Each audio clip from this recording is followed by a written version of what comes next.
house. Seppi, jou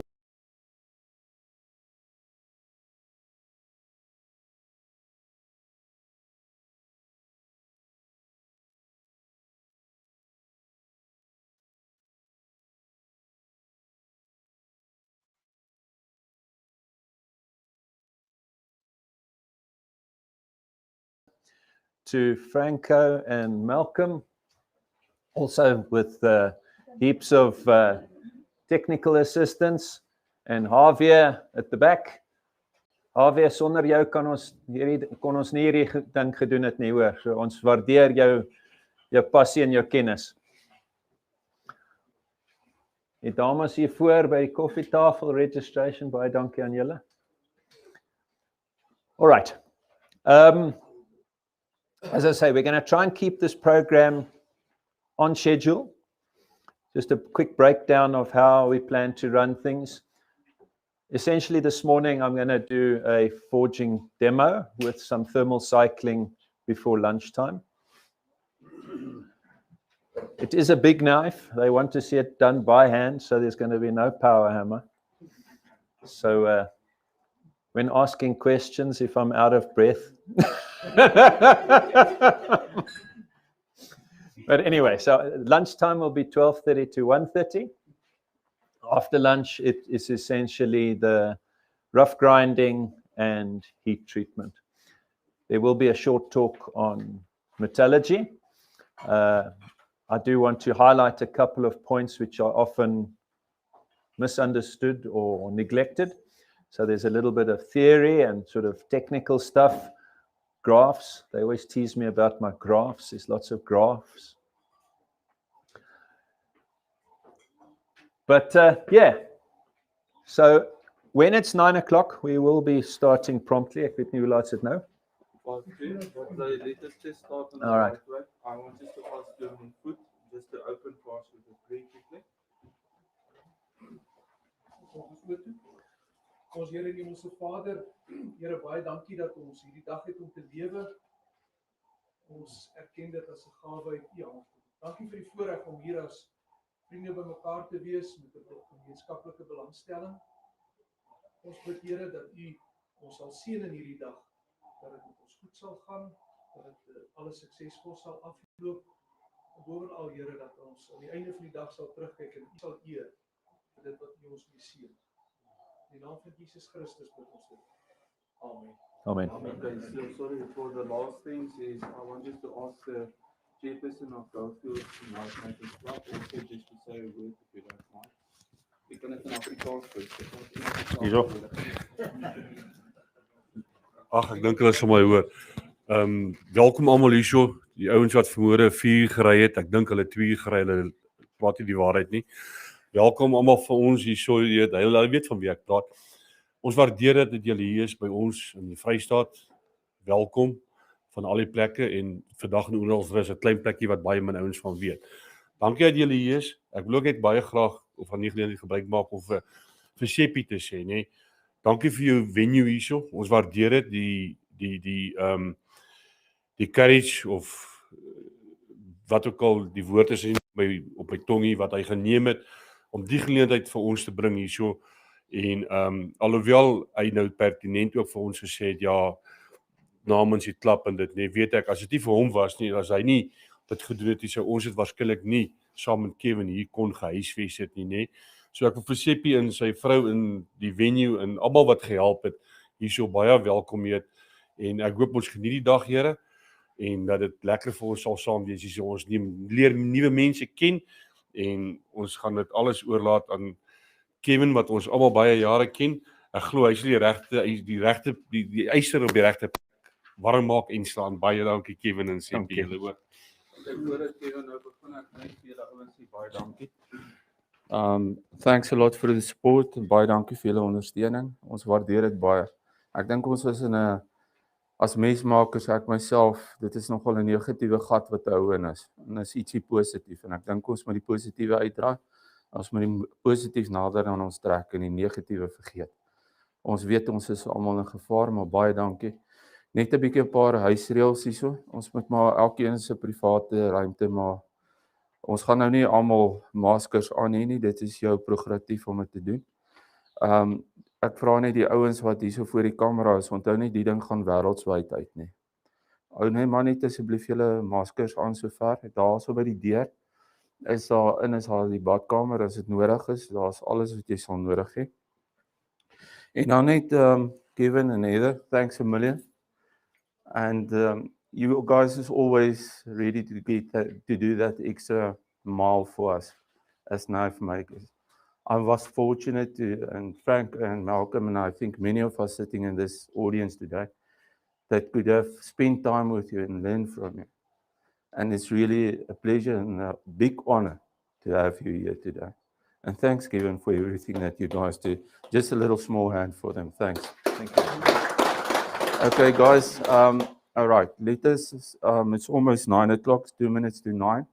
So we need to please keep time as far as possible. You must remember there's people now sitting and maybe in America looking at this whole session that we're having here. So please, let us just keep to time. We're going to have a lunch. The lunch is going to be at more or less 12:30. So we're going to have a curry and rice. We try to keep it short. Afterwards, we're going to have a nice braai. We have a bit of steak for you guys. So you're welcome to join. So please, guys, enjoy yourself. This is going to be active also. We're going to take some questions from the internet also. It's live streaming. So if you want a question, please, it's informal. And if you want to ask something that's not understandable, you will see Kevin is known as the giraffe because he's doing all his graphs and he's always standing like this. So you guys will see it. So, but I love him for that, and Heather, thanks. And we had a nice hunt, and I think they enjoyed the Free State. So, guys, enjoy it. I think it's an honor to have him here. In the Free State, I think it's not many times that you were here, but enjoy. And thanks. Thank you. Thanks for your support. That's good.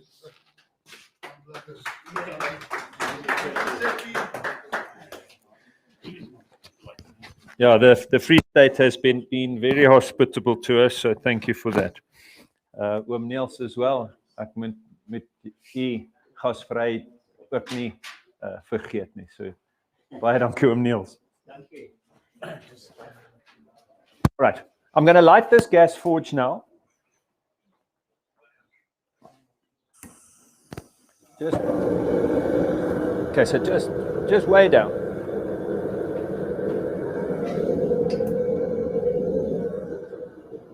All right, so where we're going to start, I need to prompt myself by just being able to see what you guys are seeing.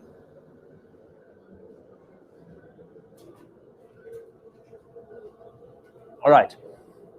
So at 9 we're going to Harvey, jy sal my sê as ons live is.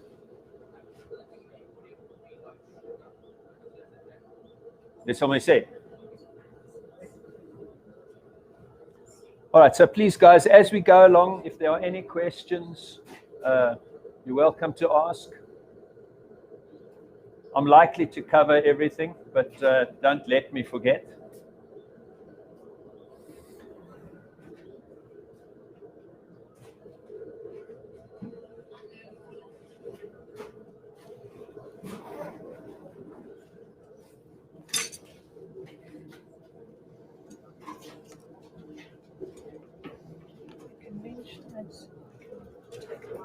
Right, there is a microphone here. Heather's got a microphone. But if there are any questions, that you speak clearly into the microphone, everyone will hear and benefit from the answer.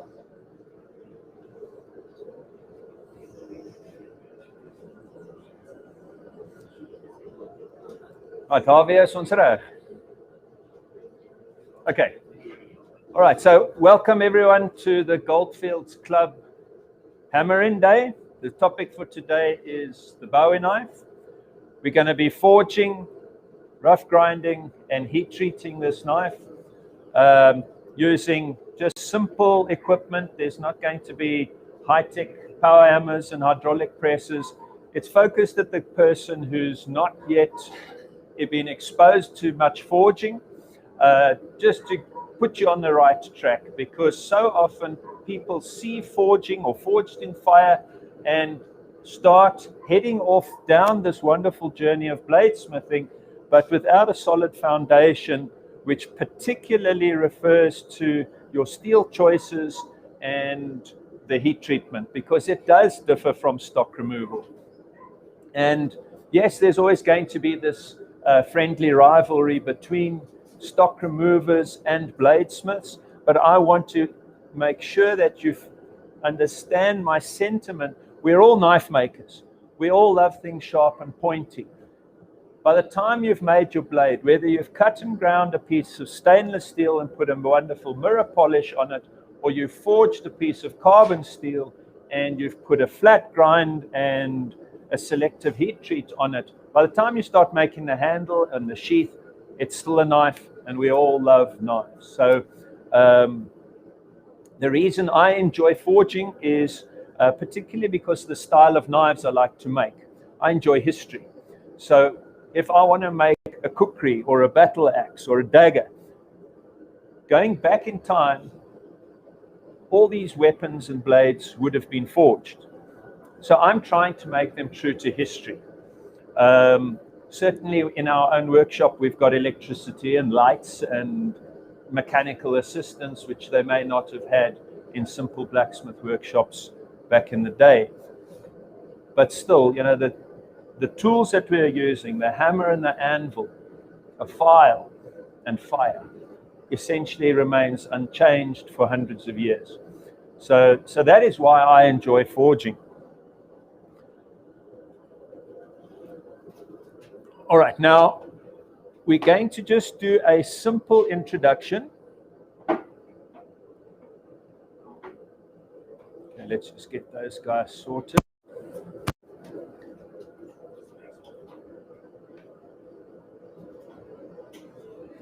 Right, those photo albums can be moved.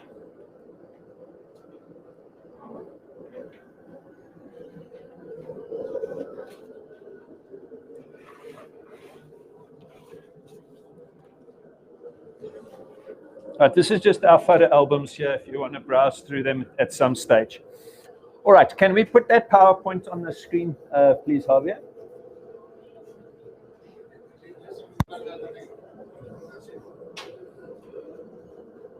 All right, so there's going to be a couple of slides now with some interesting pictures. A lot of these pictures, Heather and myself have taken ourselves, so they are originals.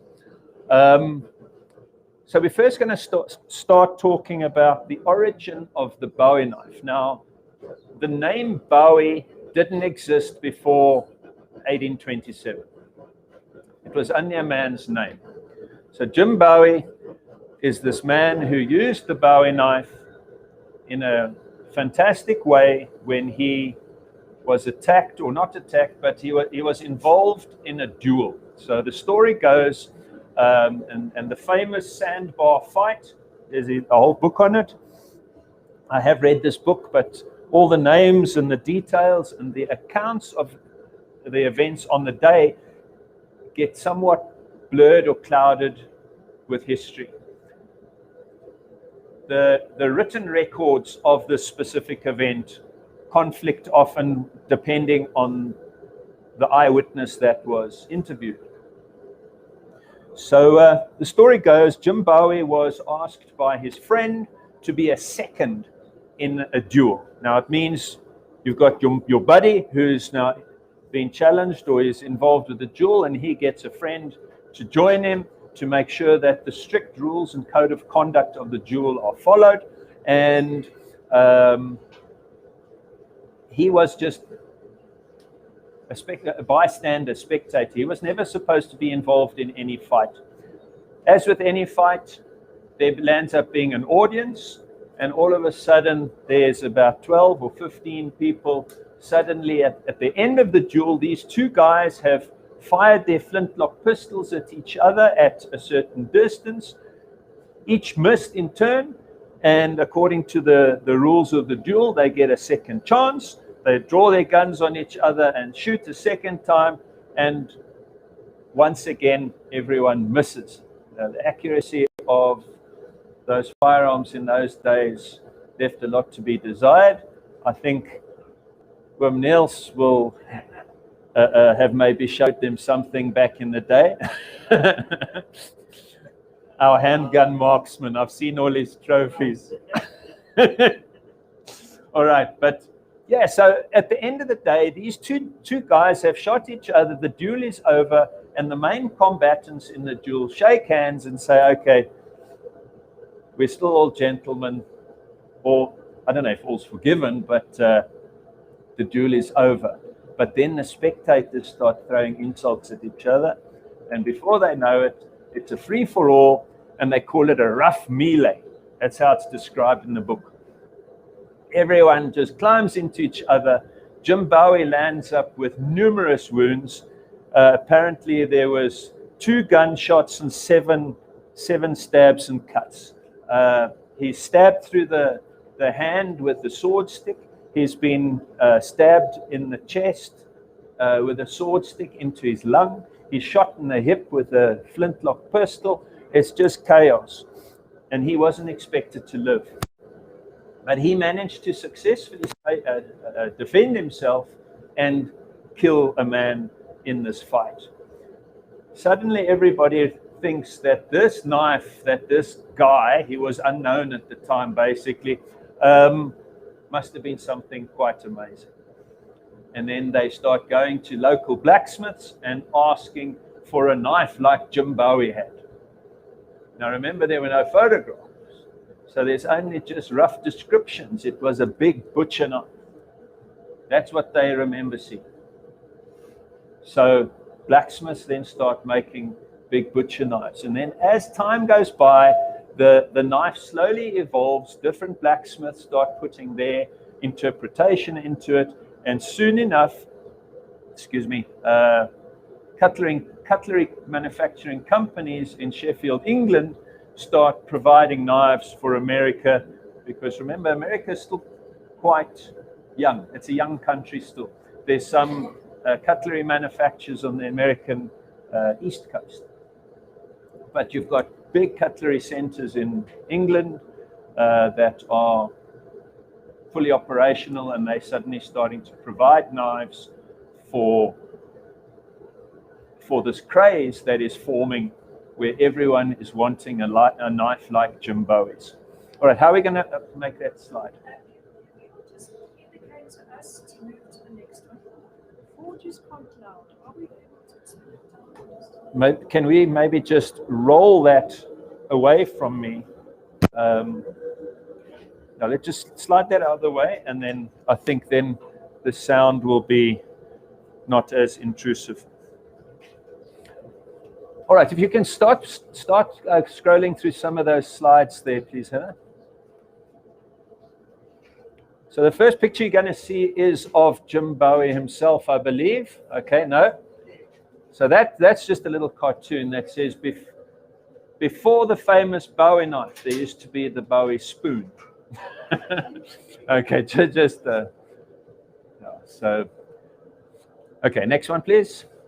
Okay, so that's Jim Bowie. That's how he looks. That was a portrait. It was not a photograph. Or was it a photograph? I forget. All right, so if you'll see when he was born and died, he died at the Battle of the Alamo in 1836, a couple of years after this duel. He would have only been 40 years old. Jim Bowie himself was a land baron, you could say. He wheeled and dealed in land. It was the heyday of cotton. He had cotton plantations. He owned slaves, and he landed up being involved in the politics of the time. His brother was a well-to-do person in the community who would often interact with high society and present knives made by famous knife makers to the governors and so on as corporate gifts or bribes, who knows, but nonetheless. So and Jim Bowie was quite a character. He was a wild guy. He was known to be a gentleman, but when he got mad, they say he was like a raging tiger. quietly spoken gentleman, helped the lady out of the carriage, I suppose. But don't make him mad, because then you're going to come short. He was just a little over 6 foot tall, and they did have, in places like Baton Rouge, Louisiana, saber fencing clubs where gentlemen would go and spar with each other with swords. So he was somewhat of a sword fighter, that when he had to use his big knife that he was carrying for self-defense, it was just natural that the maneuvers that they were training soldiers in with saber fencing, he would have used with his knife fighting. So the offensive and the defensive moves were already ingrained in him, that it wasn't just the knife, it was the man as well. All right, next slide. All right, so there they show the big butcher knife. Now, as I say, I do enjoy history. And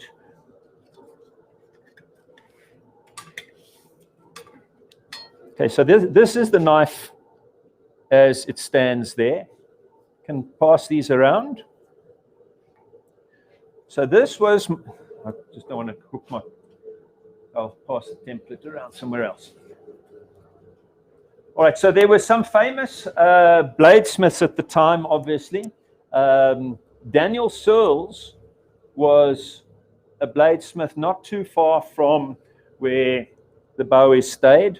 And Daniel Searles had an apprentice called Rhys Fitzpatrick. And Rhys Fitzpatrick made this knife, and they can see from the original that it wasn't made by the master cutler himself. There were certain features that weren't just quite up to standard, and it was somewhat more of a novice knife maker.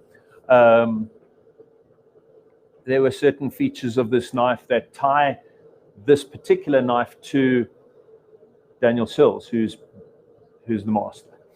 All right, so they often calling this knife the Edwin Forrest knife. Edwin Forrest being a famous actor of the time. He was also a celebrity, and he was presented with this knife, and he being the owner, original owner, you could say, of the knife, just down the line, the knife gets called the Edwin Forrest Bowie knife. Now, I've got original drawings taken from the original knife as far as dimensions and blade thicknesses and so forth are concerned. And as that knife gets passed around, you will see it. In that photograph, there is missing a silver, if you're familiar with the Japanese swords, they've got what's called a habaki in front of the guard. It's just a little like bolster affair that fits in front of the guard on the blade. So this knife has such a thing as well. It's just a silver wrap decorative in front of the wood, and then it's got a fabricated sheet metal pommel cap, which goes over the back. And with time, both of those pieces have been lost. The handle slabs are very coarsely checkered, about a 3 millimeter pitch between the little pyramids of the checkering, and then what are called bird's eye rivets. So it's a pin that goes through the handle that is riveted over a washer. So you've got an inlaid or countersunk brass or silver washer with the pin that is riveted, peened into the washer. So you can get a very, very strong attachment of your handle slabs without running any risk of cracking the wood. Now today we will put pins through knives. We very seldom peen the head of the rivet. We're relying on modern day epoxies and adhesives. Remember, in those days, they relied almost exclusively on a mechanical fit. And it's something we should still be doing today, because epoxies can and will one day fail. You don't just rely on your glues. You want a very strong mechanical fit, which is what they did there. All right, next.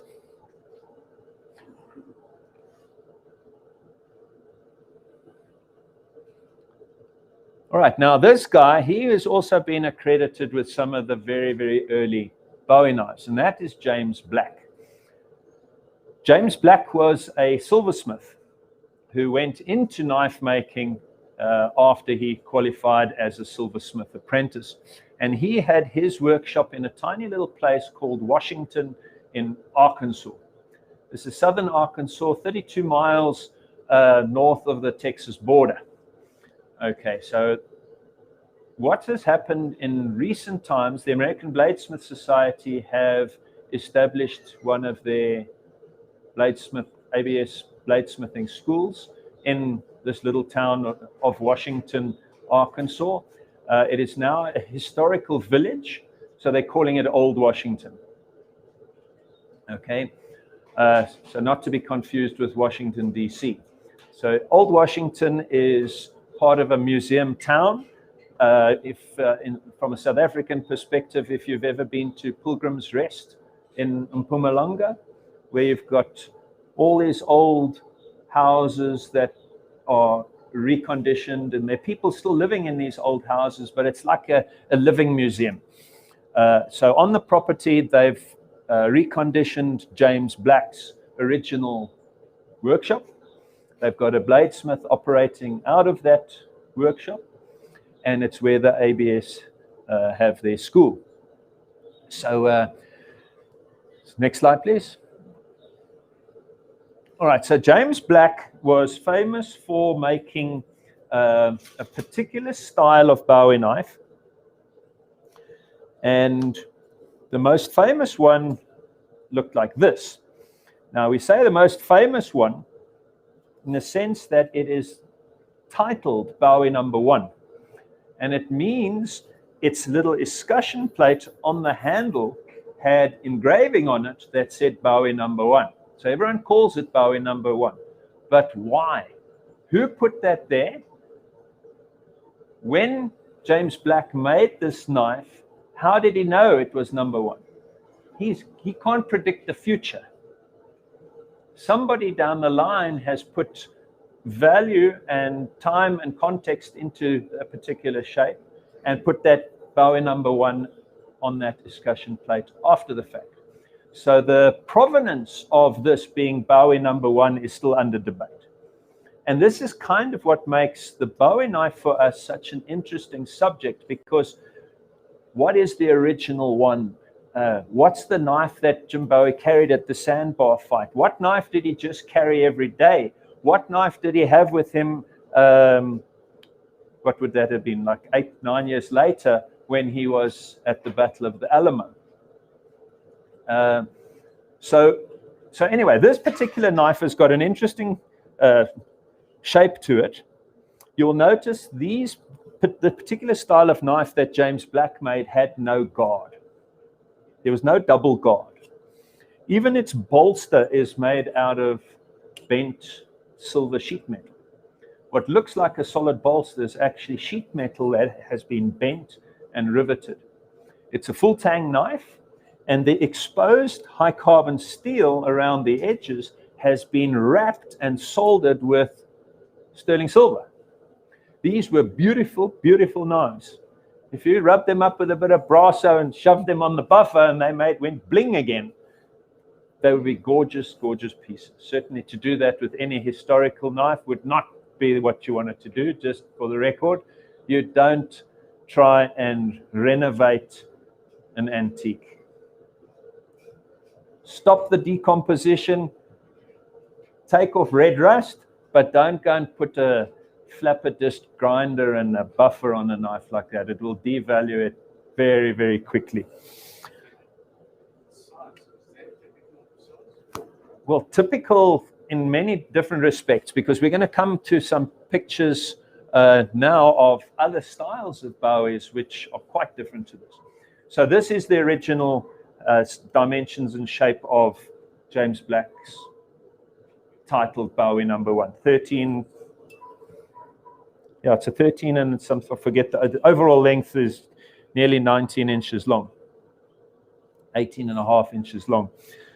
But yeah, so the other quirky thing about this knife, do you see how the handle is kinked up like that? Okay, it looks odd.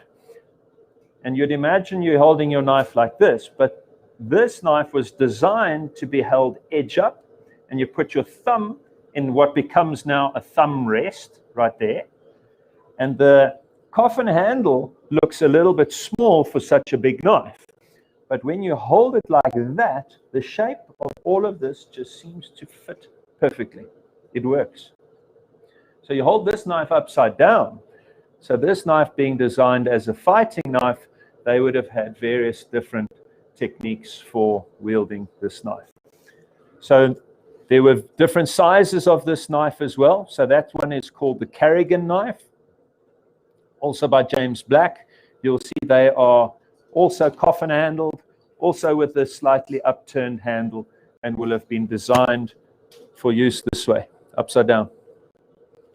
This actually makes a very useful utility knife. If you imagine Arkansas in the day, it was a rough and tumble country. Arkansas at this time of history was not yet recognized as a state of the United States. Right, so that's the Carrigan knife. Both of them made by James Black. All right, next please.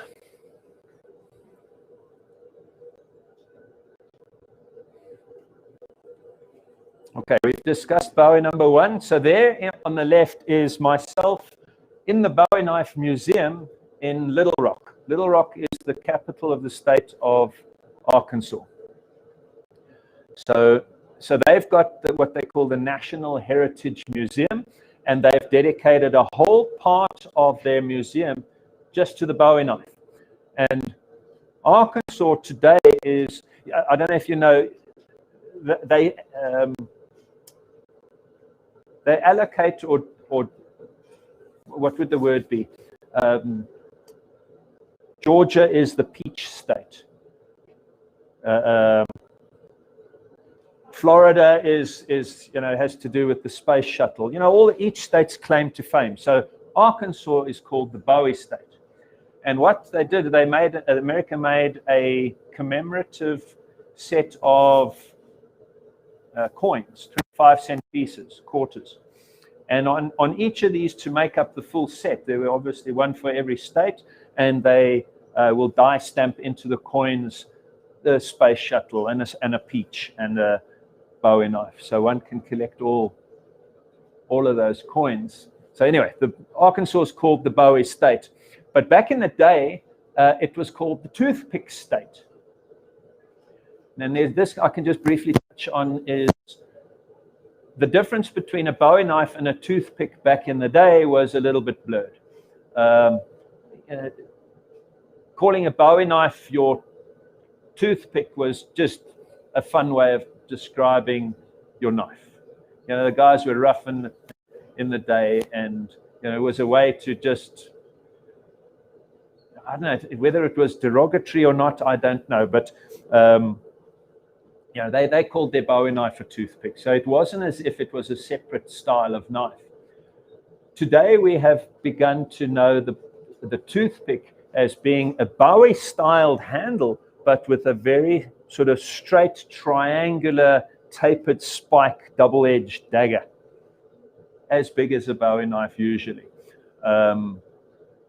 So today we will differentiate between a Bowie knife and a toothpick. But in those days, your toothpick was your Bowie knife. And it was just a slang way of referring to the knife. Next one.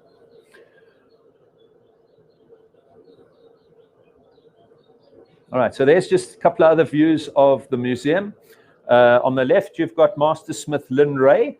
He visited South Africa recently, and he took us to the museum. And that is Cindy Sheely on the right with Heather, looking through the glass display. Cindy Sheely is the secretary to the American Bladesmith Society. Next. All right, so this is now photos of the James Black workshop in Arkansas, very close to where the Blade School is. And outside the James Black workshop and Bladesmith School, there is what they're calling the James Black Memorial, and there's this brass plaque and an anvil with a hammer and a Bowie knife on it, and that was made by the famous late Bill Moran. Bill Moran being sort of the founder and the father of modern day bladesmiths, the founder of the American Bladesmith Society, and chairman emeritus until he passed away a couple of years ago. So we have stood behind that anvil with our class photo when we were students at the Bladesmith School. Next photo, Heather. Right, so there's our group of students back in 1998 when Heather and myself were still young and handsome and beautiful. No, I shouldn't have said beautiful. You're still beautiful.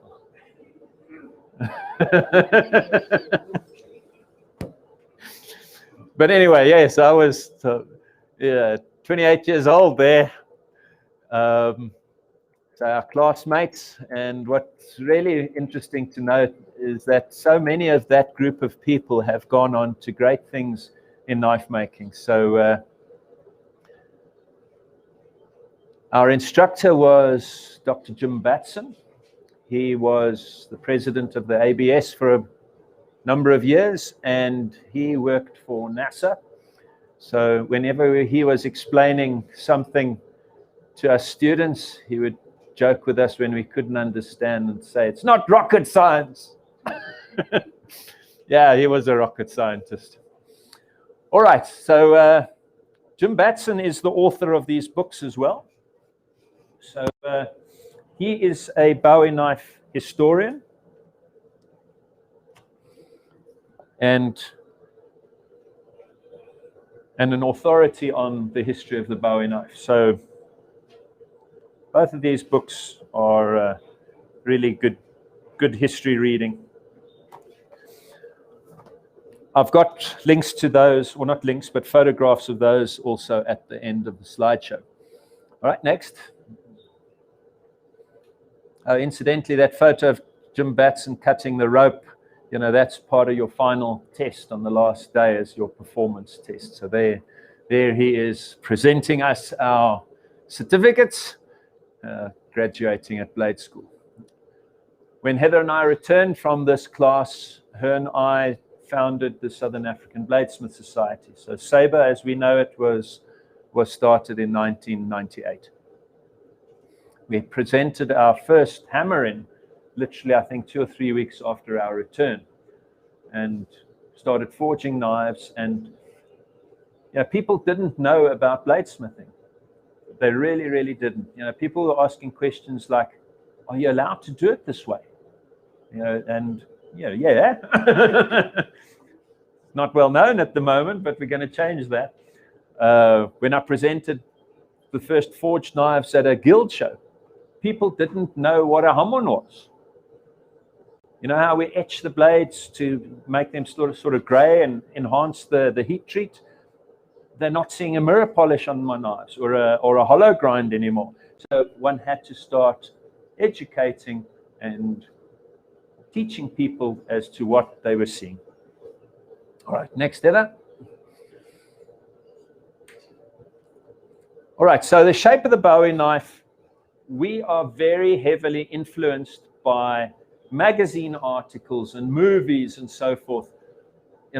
Why, if I gave a Koki pen to anyone and said, draw Bowie knife on that whiteboard, we're all going to draw very close to the same thing.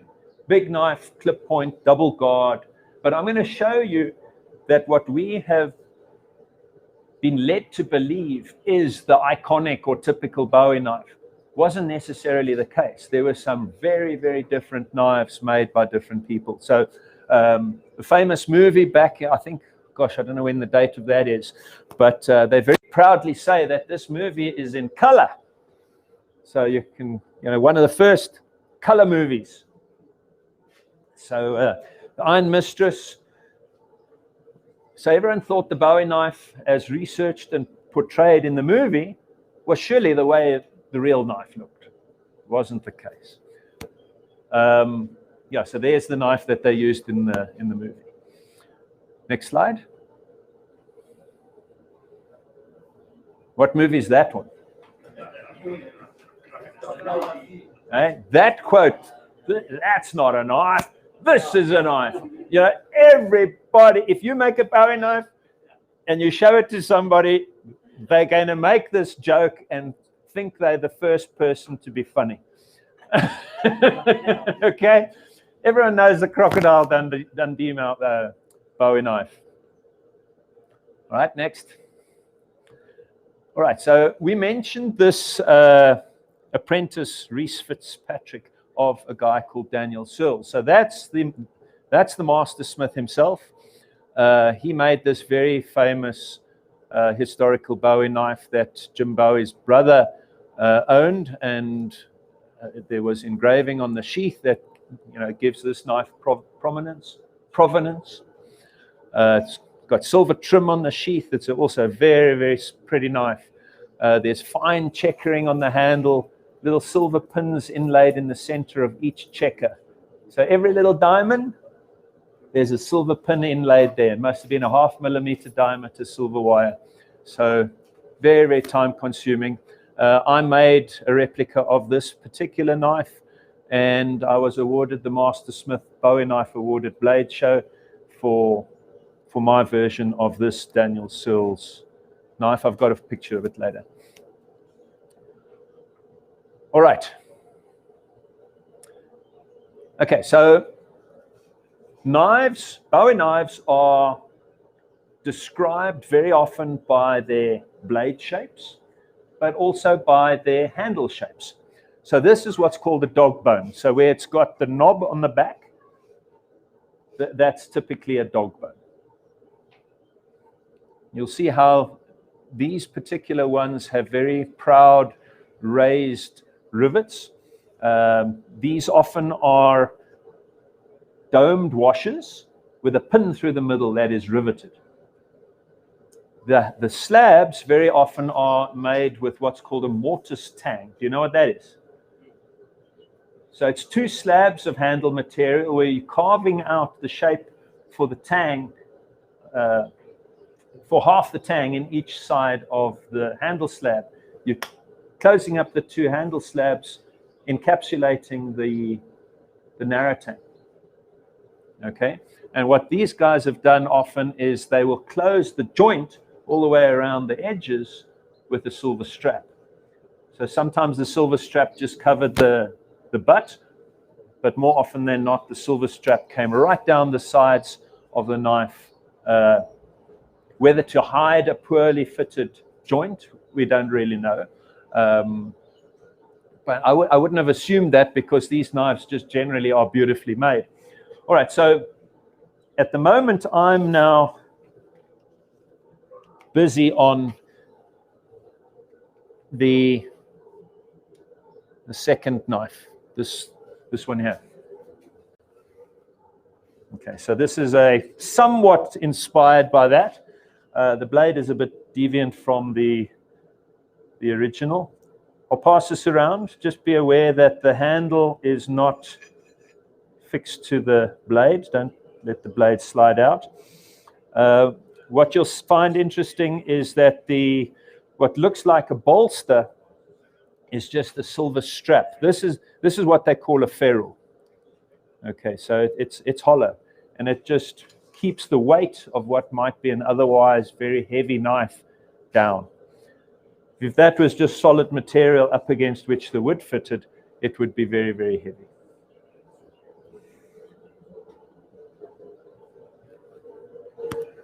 All right, the knife on the left is one of my own, also made in the dog bone style with those big proud rivets. And that one I made, instead of a mortise tang, I made it a frame tang, and the frame itself was, I think in that one, it was either black ivory or red bush willow. So a wooden frame, also to keep the weight down just a little bit. All right, next slide. All right, so this guy, the top knife, is made by another famous historical Bowie knife maker called Samuel Bell, and also in the style of what's called the Spanish dirk or Mediterranean dirk. So the knife has, okay, not this one, but have you guys heard of what's called a Spanish notch? Okay, Spanish notch is a decorative cutout at the choil of the knife, and it was used to entrap your opponent's rapier blade. So your Spanish dirk used with a rapier typically. So you had a dagger and a rapier in each hand. The rapier, you've watched the movie Zorro. You know, it's a very thin, tapered, flexible blade. So by blocking the rapier with your dagger, or your Bowie knife in this case, where you've got this decorative cutout, it's just shaped correctly that the tip of your opponent's rapier, if caught correctly, falls into that notch.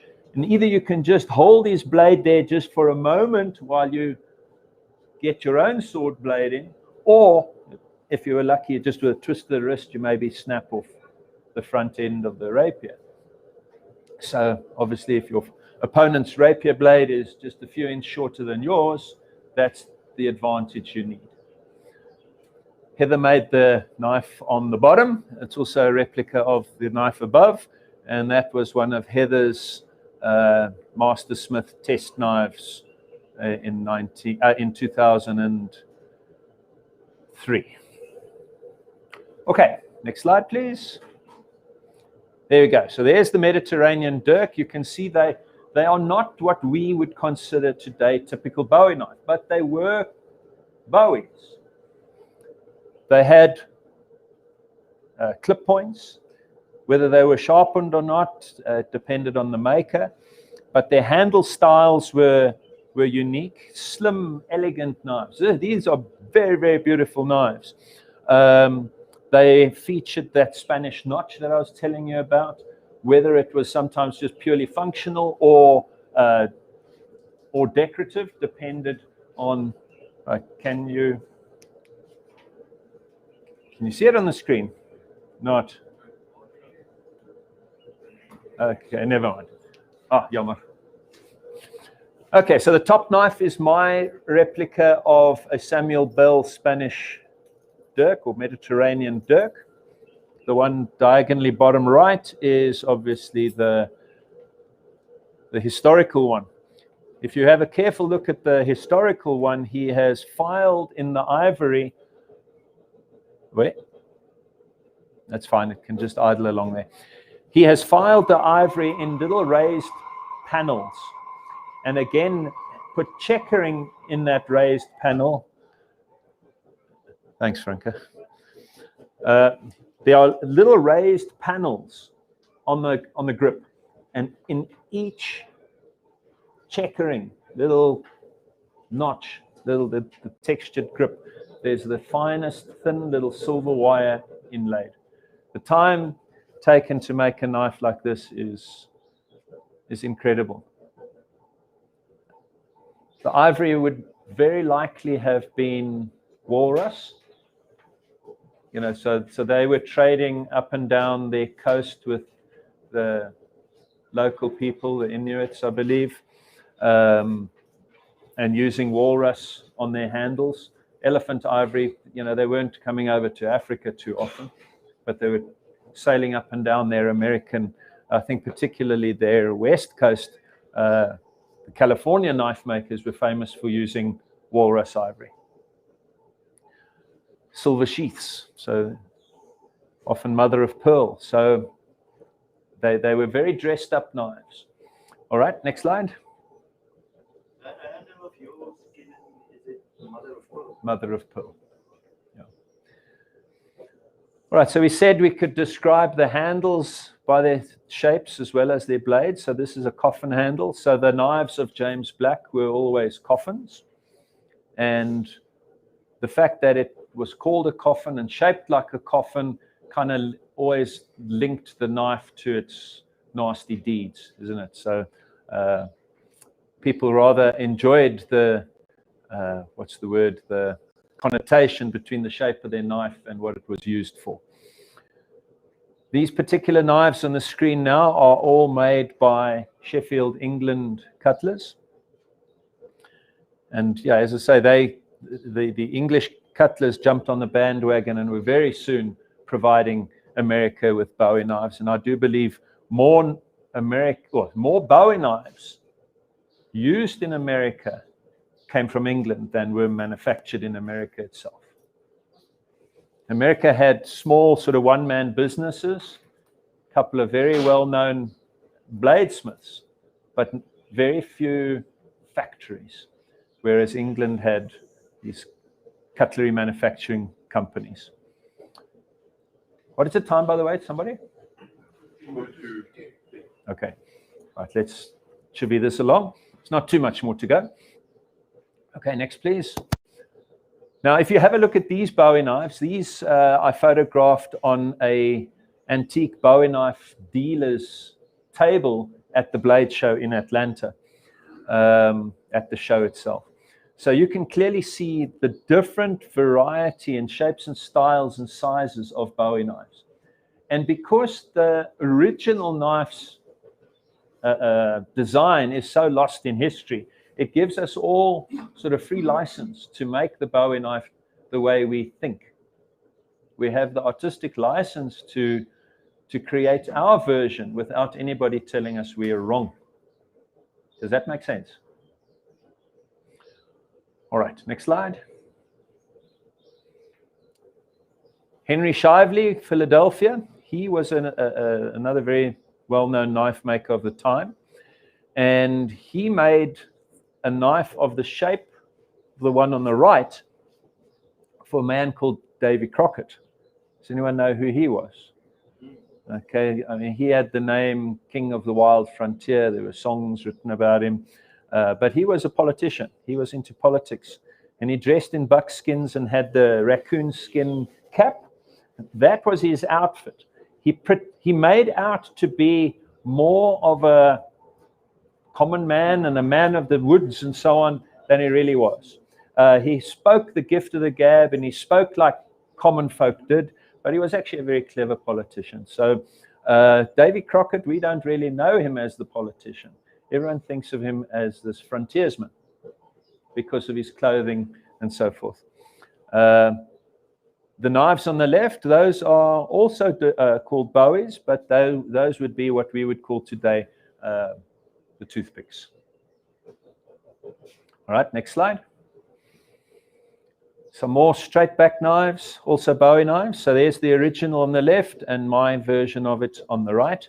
As I said, the one that I made, that one on the right, that got the Master Award for Bowie knife at 2003 Blade Show. Next slide. Henry Shively, another famous bladesmith. And from a bladesmith's perspective, if you carefully look at the blade transition to the handle, there is an integral thickened ricasso bolster section. That would have been forged from large rectangular stock and thinned and flattened on the forge, on the anvil. So if one looks at that knife more closely, you will see that there's some very interesting forging going on just right here at the choil bolster section. There's engraving on the original silver sheath with Jim Bowie's brother's name, Reason. Okay, it's presented to Jesse Perkins by Resin Bowie. Okay, the brother's name, Resin, is actually pronounced Reason. Right, next person, next knife, I mean. Another group of really, really pretty knives, and it's worth investigating, is what they call the California Bowies. They typically had spear points like that, and either they were single-edged with a false edge on top, or they were double-edged daggers with the same profile. Symmetrical spear-pointed blades, but usually very, very ornate and elaborate. The knife makers that established themselves in San Francisco put themselves there sort of post 1849. Have you heard of the group of people that called themselves the 49ers? Okay, the 49ers were people that flocked to California for the gold rush, much like they did to Johannesburg and probably Welkom. You know, when gold was discovered, everybody rushed there. That San Francisco was a little settlement on the west coast that was tiny. Suddenly there's gold and it flourishes. And being out on the west coast of America, remember the east coast where New York is well established. There are factories and so forth. But heading out west, it was like frontier. There was nothing there. So you had these people making pots of money, but with very little to spend it on. So they spent it on horses, prostitutes probably, and knives, whiskey. So the knife makers set themselves up in such a way that they used silver, mother of pearl, ivory, and the knives they were making were expensive, and they became like gentlemen's jewelry. Very pretty knives. Yeah, so those two knives are from people called Michael Price and Will and Fink. Will and Fink were two partners in a knife-making business. So if you find knives marked Will and Fink or Michael Price, California, or San Francisco, they're very collectible knives. They may not always look fantastic. I mean, there's just some arbitrary hunter's working knives that these guys made with wooden handles. But from a historical knife collector's point of view, they're worth a good bit of money. All right, next slide, please. Can someone do that? There we go. Now look at that knife. I've yet to make something like this. It's a ivory handle with gold and silver trim, silver sheath. It's got a framed handle that is sheet metal silver, bent all the way around that complicated shape. It's got a little butt cap screw. There is an immense amount of technical detail gone in there. I've spoken to jewelers to help me. How do you make that silver frame? Because wherever you bend it, this material is going to crease and fold over. You know, sheet metal workers will understand what I'm talking about. You've got to cut a little triangular wedge out that by the time you fold the handle around the octagonal shape there at the back of the pommel, that those little triangles close up and they get silver soldered. Everything's got to be neat and tidy, symmetrical, no gaps. It's going to be a big job. 10 minutes to go. Okay. All right, next slide, please.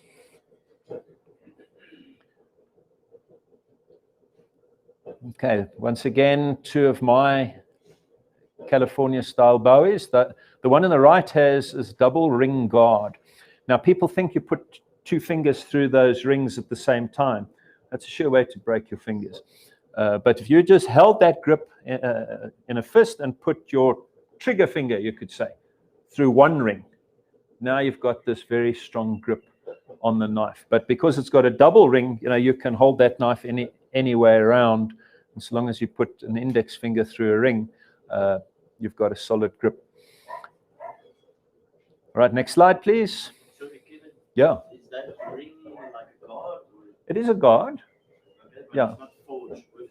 No, it's not integral to the blade, no. During the American War of Civil War, during the Civil War of America, your Southerners made big Bowie knives, big knives. You might call them cutlasses almost, but what made them fit into a category of their own is they often had D guards. So it's got this knuckle bow that goes right over your hand, protecting your hand from your opponent's blade. But those blades were really long. You know, those we're talking sometimes 15 or 16 inches long in the blade. Not very heavy. They were not super thick, so they weren't overly heavy, but like cutlasses almost. Right, next slide.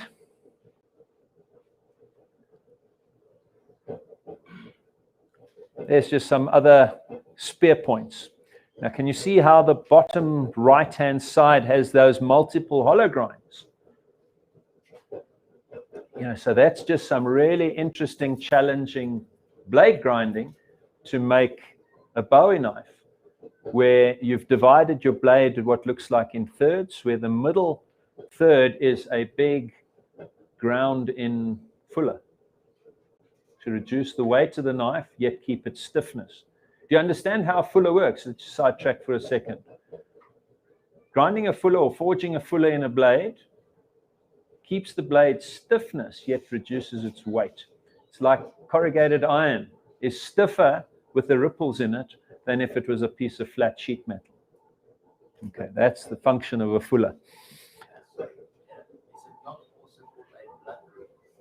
Yeah, but it's less for the vacuum and the suction and all of that than a function of keeping stiffness while reducing weight. It is called a blood groove as well, but the stories of blades creating vacuums and you can't get the knife out and all that, I don't believe all of that too much. Yeah. I have no experience of that. All right, next slide, please. I think this is almost one of the closing slides we have here. Those three knives, I think, represent for me the pinnacle of Bowie knife design. Just gorgeous, gorgeous, beautiful workmanship. The top knife is a California Bowie in its engraved silver sheath. The bottom knife, the middle knife, is made by a company called IXL. Now, if I say that fast, IXL, that was the way it was supposed to be said. IXL. Okay, George Wustenholm and Sons. That particular middle knife was an exhibition knife. It had highly carved or cast guard and pommel. The grip section was carved mother of pearl with a bust carved in of their president at the time, George Washington. The bottom one there is often referred to as the Kimball Bowie. The Kimball Bowie because it was the name of the owner engraved on that silver escutcheon on the grip.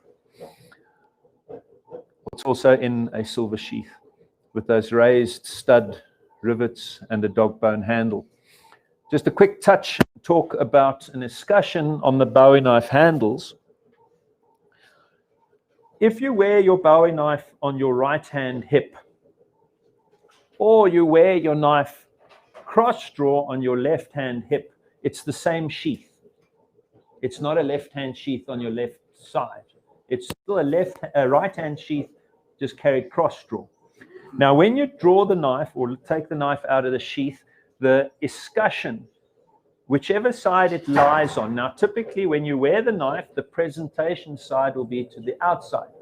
So your Bowie knife's handle against the palm of your hand is the presentation side, and that's the side you're going to often put the escutcheon. The escutcheon is raised. It's not inlaid and flush. And usually the knives that are made with escutcheons are going to have symmetrical handles. And you don't want to pick up your knife upside down and not know the difference. You want to always know in which direction your cutting edge faces. So by having an escutcheon that is raised, if the knife is picked up upside down, let's say in the dark, or you've got sand in your eyes or something, you want your fingertips that are sensitive to suddenly feel the raised escutcheon, and you instantly know that your knife is facing in the wrong way. Escutcheon is this little plaque that is, and I would say onlaid, not inlaid. So there where your owner would, that little shield would also be called an escutcheon. But this escutcheon there is where the owner would put his name on. And in the bottom knife's case, it said Kimball. So that's just something. So there was nothing designed about these knives that was just casually thought out. Everything had a mission and a plan, and we need to approach our knife making with more attention to small details like that. Does it matter? If you put a knife in a presentation case, well, maybe now the presentation side is the other side, but you'll do it like that for a purpose. If it's a functional fighting Bowie, I've always been putting the discussion on the off side of the handle, what's going to be when you hold the knife, the right-hand side. That if you hold it backwards or upside down, you feel the raised discussion on your fingertips. All right, next slides. I think we're done. Yeah, these just some of the references that I've alluded to in the talk. Just give credit to the origin of the information. I do hope I've given you the right stuff. I've, as I say, read these books, but to remember every date and name.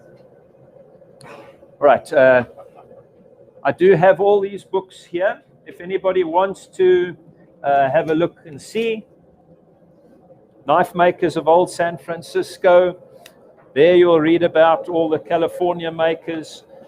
These two books of Dr. James Batson.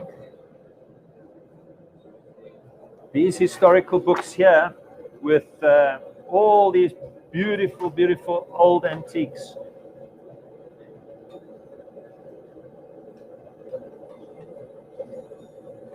So this particular one is produced by that Bowie Knife Museum in Arkansas, and all these knives were on display for a period of time. And gosh, I only wish I had the time and money to have gone to the display, because all these knives are in private collection. They brought them together for the museum display for a couple of months. These knives are, some of them no longer there. So to have this collection of knives together, it would have been really something to see.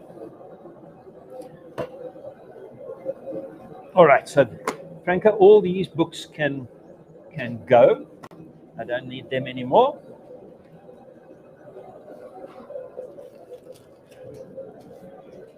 And that. All right, so at 10 we're going to start whacking.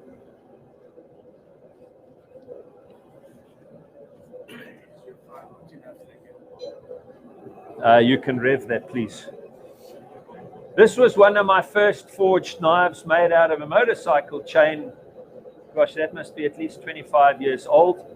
The reason I still have it is there's still a couple of small flaws in the Damascus, but this particular knife just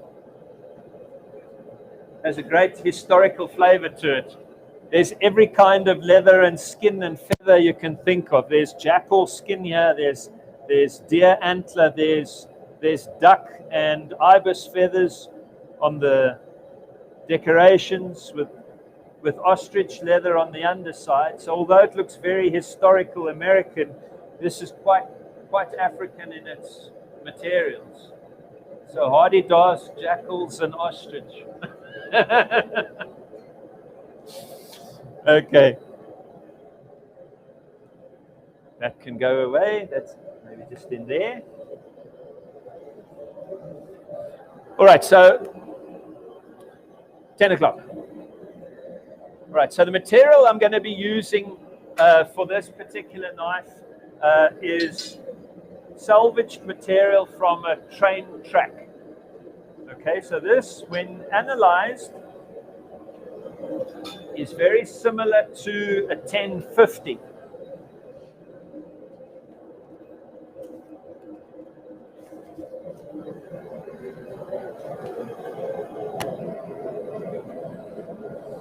All right, so the company that I got the train track pieces from, they take samples out of their melt every so many tons, and they send a piece to the laboratory. It's got to be analyzed for quality control purposes, and then there's a little piece left over, and there's a whole bunch in the scrap. Every piece is numbered and tracked and goes to the laboratory, and they give you a chemical printout. So I know exactly what's in that piece of steel. So although it's salvaged or recycled material, one has got to be very careful of what you use or what you use it for. So, so this particular steel is called R220, which is, for all intents and purposes, what we know as a 1050. Now, the steel 1050 is a simple steel. It has no fancy alloying elements in it. It's a simple iron and carbon combination. The simpler the steel is, the easier it's going to forge. So for a demo like this, I'm not going to choose a steel like 5160 or 52100. That chrome content, even though it may be only 1 or 2%, makes that steel more red hard. Okay, it just remains stiffer. It's more resistant to the hammer. So to make my work also just a little bit easier today, I have chosen a simple carbon steel. So it's not just for pure laziness that I've done that. 1050, with being a medium carbon steel, it's not a tool steel. Okay, it's sort of mid-range spring steel, you could say. Mid to lower range spring steel, if I'm to be honest, will result in a very, very tough knife. You're not going to get these exceedingly hard Rockwell hardnesses out of it. It will be plenty hard enough for what we need it to do. You are going to get hardnesses easily of 58 or 59 Rockwell. But for a knife of this type, after hardening and tempering, I will temper it tougher. I'm wanting something like 55 or 56 Rockwell. One must be careful of just chasing hardness. When designing a knife, think of its function, how it's to be used, and toughness is as important a consideration as wear resistance and hardness. All right. So, right, I'm wanting this forge to get hot. So, let's just think of what we're going to make. So I'm considering making a 11-inch blade. So we'll do something quite typical with a clip point, 11 inches long with about a 4-inch clip point. So can the camera see me now, Seppi?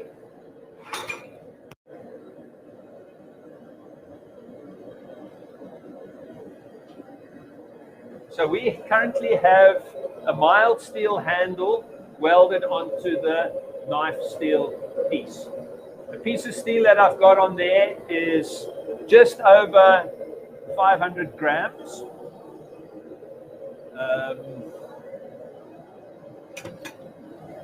Right, so this is what it was. That's the bottom flange of the train track. It's been cut with a cutting torch, and I've done the donkey work already on the power hammer to flatten it out into the bar stock that I've got. I flattened that steel to the width and the thickness of the ricasso of the knife I want to make. So one is already, when you're power hammering this rough piece of train track, already starting to think of what it's going to be and what are those dimensions going to be. So my ricasso, I try to work to within, let's say, 32 millimeters wide by 8 millimeters thick. All right, so inches, 3/8 by 1 1/4.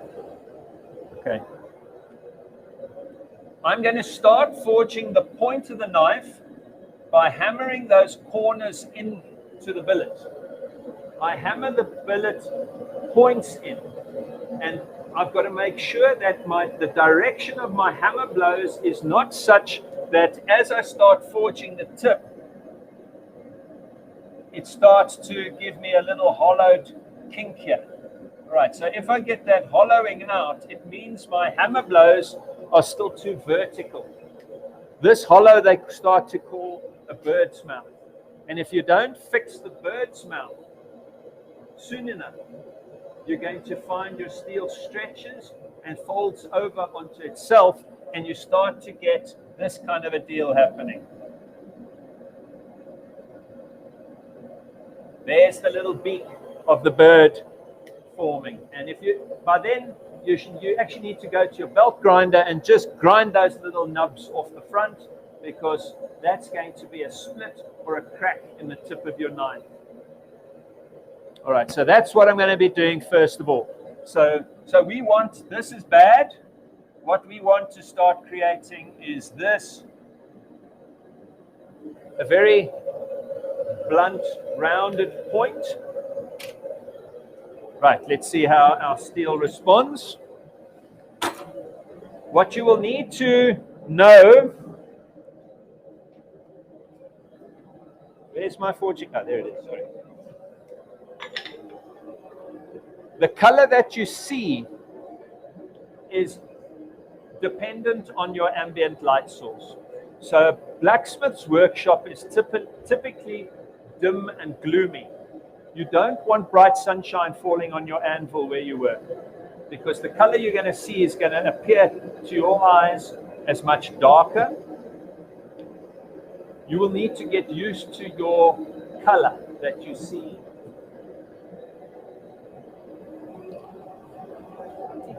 Yeah, see, they want to see my face on TV, eh? All right, so you need to get used to the color in your forge and the color in your environment where you're working, and to feel that the resistance or how easily the steel moves under the hammer. And be careful, you do need to protect your eyes, because there's small little chips of fire scale that shoot off the steel. And if you miss the steel and whack the anvil, Malcolm, this is your anvil. I'm not going to whack your anvil. But, you know, hammerheads are hard. You've got hard faces on your anvils. Pieces of steel can fly off into your eyes. All right, so we're going to start off rounding the tip just very simply. So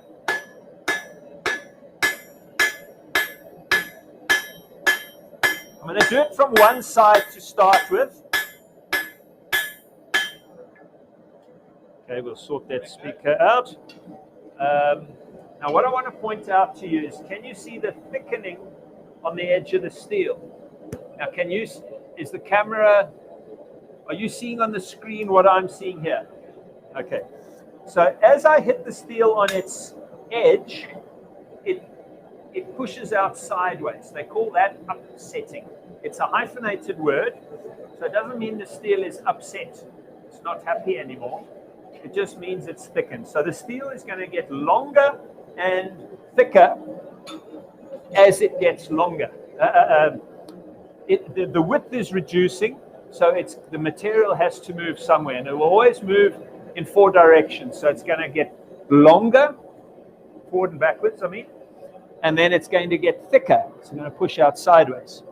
So as you get upsetting, that has to be laid flat, correctly upsetting, smooth the bar. Now, as I start progressing with the sequences, I need to start thinking of the knife that I'm making. Does it have a very long, spiky point? Does it have a bit more belly in its tip? Does it have a clip point at all? Or is it a spear point? How far back does that clip maybe come? All these things you are planning ahead. You don't just hit the steel and the knife happens. You are controlling what happens here. I should draw it on the board. We'll do that. It can't be an accidental shape. You have mastery over your medium.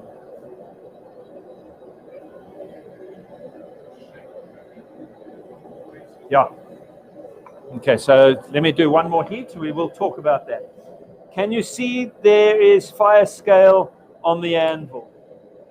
So this is going to be one of your important considerations when you start forging. This fire scale needs to be kept to a minimum. Fire scale is created by the reaction of oxygen on hot steel.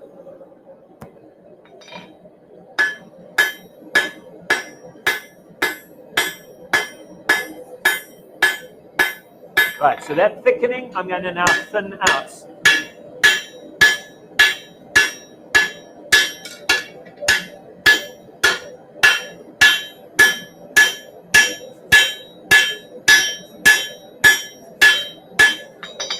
Right, so there's lots to talk about.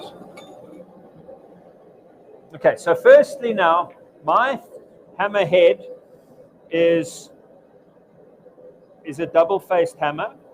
One side is slightly domed, the other side is flatter. The rounder side is used for most of the work. The rounder side is going to concentrate the force on a smaller area of that dome as it hits the steel. It moves steel faster. It spreads it and stretches it much easier than hitting it with a flat-faced hammer. The flatter side of the hammer is used for smoothing and cleaning up. So most of the work is going to be done with the rounder side. Don't make it overly round. Then you're going to be striking great big dents in your steel. As I start laying my steel flat and I'm wanting to stretch, a technique that I used there now was to work off the corner of the anvil, holding the steel slightly up at an angle like that, using the rounded corner, not too sharp, the rounded corner. You're using that almost the same as you would on a cross-peen hammer. It chops grooves into the underside and it stretches the steel in one direction. Because your steel is not in contact with the face of the anvil, it retains its heat just a little bit longer. By putting your steel flat on the anvil like that and forging the upsetting out, the anvil just sucks the heat away and your opportunity for work is gone. You've heard the blacksmith saying, strike while the iron is hot. You've got to think of ways to be smart, to conserve the temperature. When it comes out of the fire, you're working. There is no hesitation. You're not tapping and tickling. You are being efficient with every hammer blow.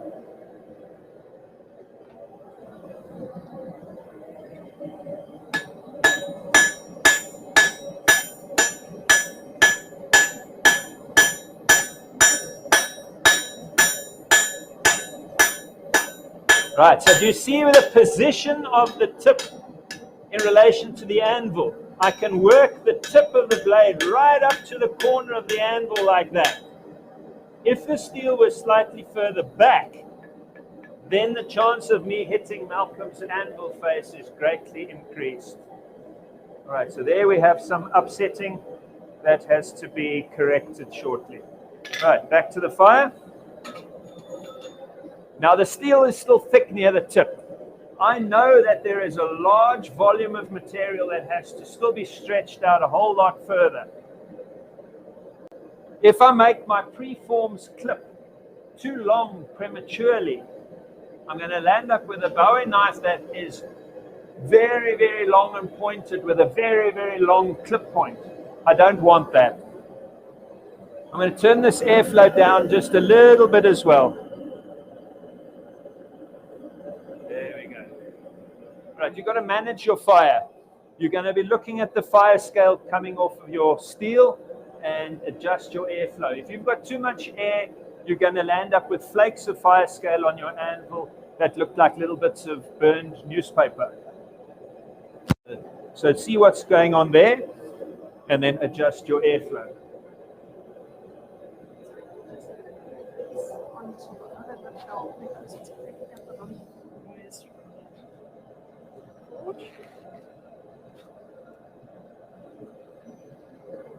All right, so now I'm going to be flattening out that upsetting. You'll see how I turn the knife on edge, on flat on its side, and I'm working on the corner of the anvil. The temperature of the steel stays hot for much longer.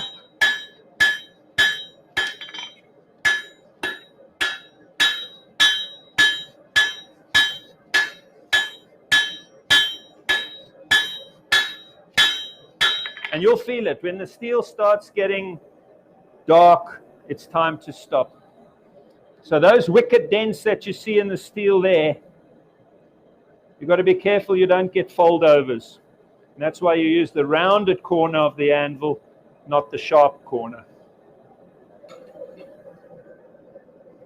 Right, let's draw what we're actually planning to do.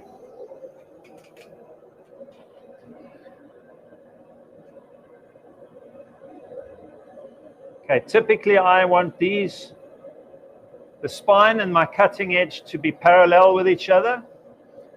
I'm going to have a ricasso here that is in the proportion of the golden rectangle. Has anyone heard of that? The golden mean and things like Fibonacci sequence.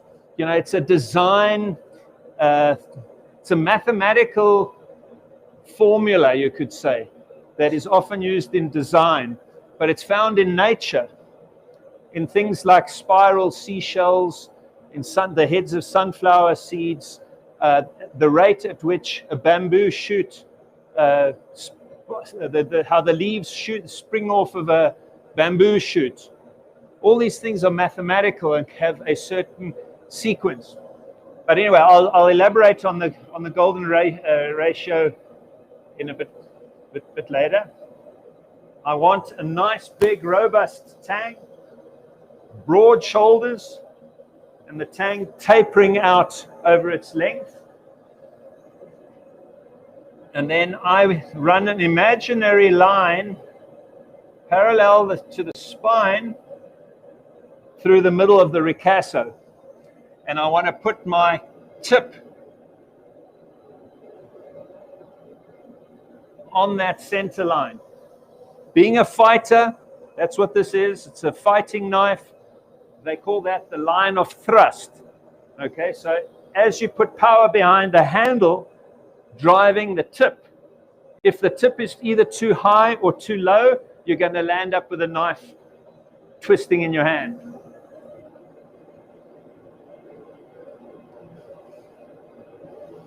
Like that. So I want this entire length here to be 11 inches with a clip of about 4 inches. And if I can have a tang of about 4 inches, that's also good. So my width here will be 1 1/4. And it's an American knife, so we're talking inches.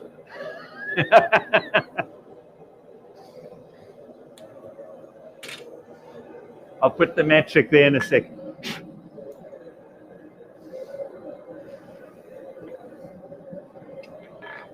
Right, so do what work you can do with your blade in the upright position first.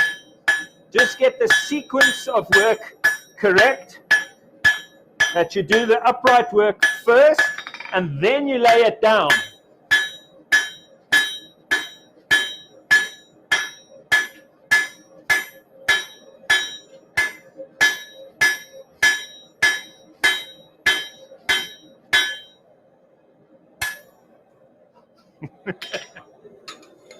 Sorry, that's just a private joke. All right, so you'll see a couple of things. The knife needs to stay as rock solid, steady on the anvil as possible. As you're hitting it, you can't be chasing a piece of steel that's jumping around on the anvil. You want to keep your steel as steady and in one place as possible. So the way I do that is I pinch and lock this mild steel handle extension against my body. To stand with your hand out in the air, you're going to find your steel is constantly moving, and you can't be changing direction with your hammer to chase a piece of steel. That's when you're going to be hitting Malcolm's anvil face. Malcolm's very precious over this anvil. This is a beautiful anvil. This is a proper what they call Sheffield pattern. Company called Brooks. So it's a beautiful antique, this. Wonderful condition. Nice anvils. All right.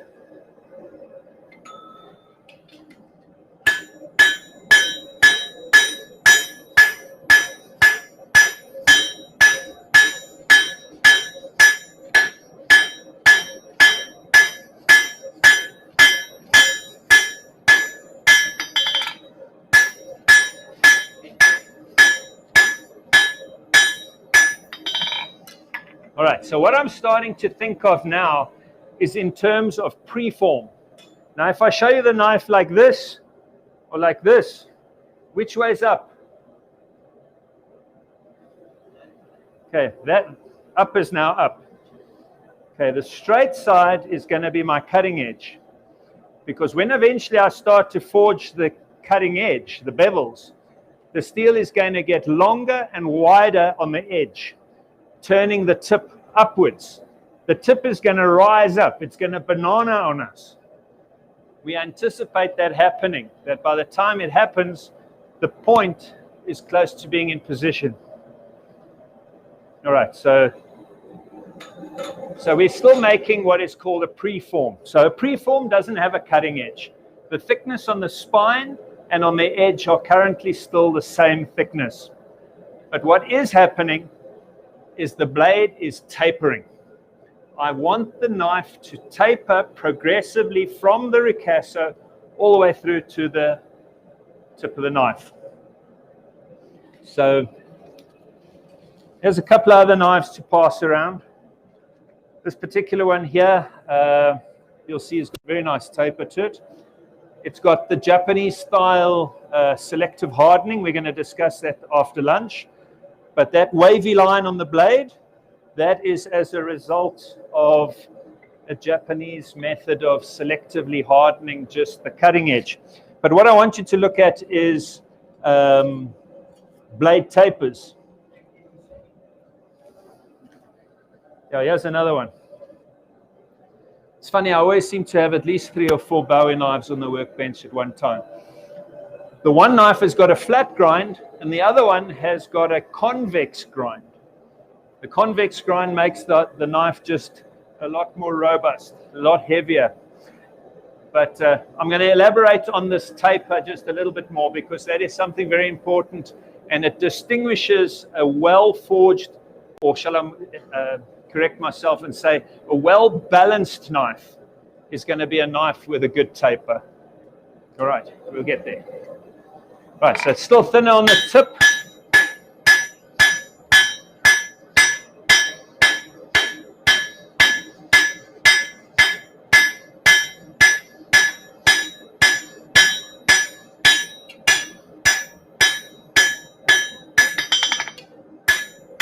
Right, now in the brightness of where we are working, the steel does look darker than it might look in a dimmer workshop, but one starts to feel how the steel reacts under the hammer.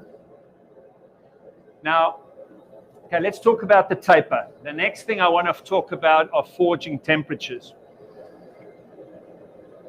A big knife with a proper taper to it, starting thick, going thin out to the tip, is called a distal taper. It's a medical term. It's used to describe the position in relation to something else. So is it distal and medial? Distal fracture, medial fracture. What's the one on your near side?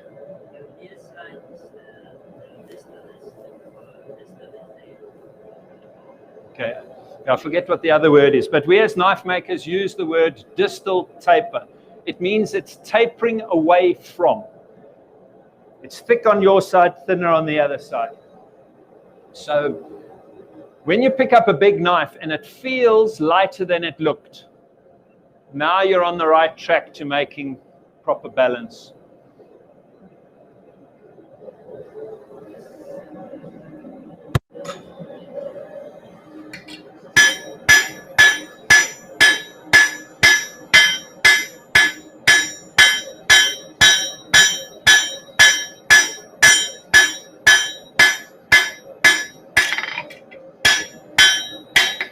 Keep your steel under control and don't let it curve on you.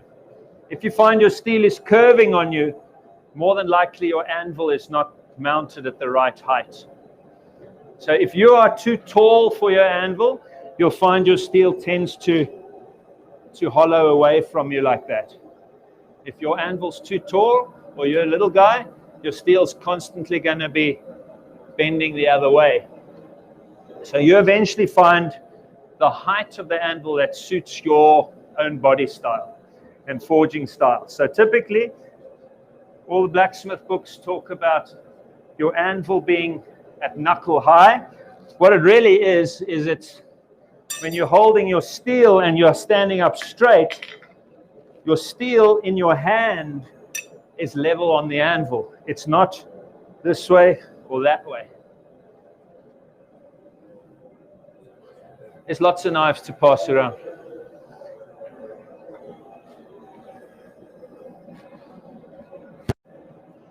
I'll pass that one as well. So these are my templates. There's a 10 and a 10.5 and a 12-incher. Anything else?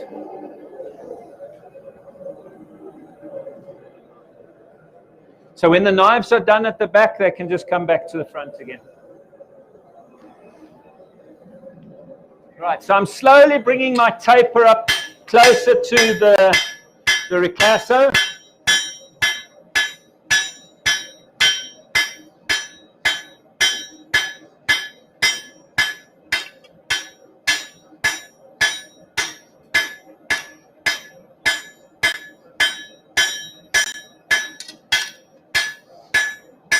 And one is trying to put every hammer blow in position.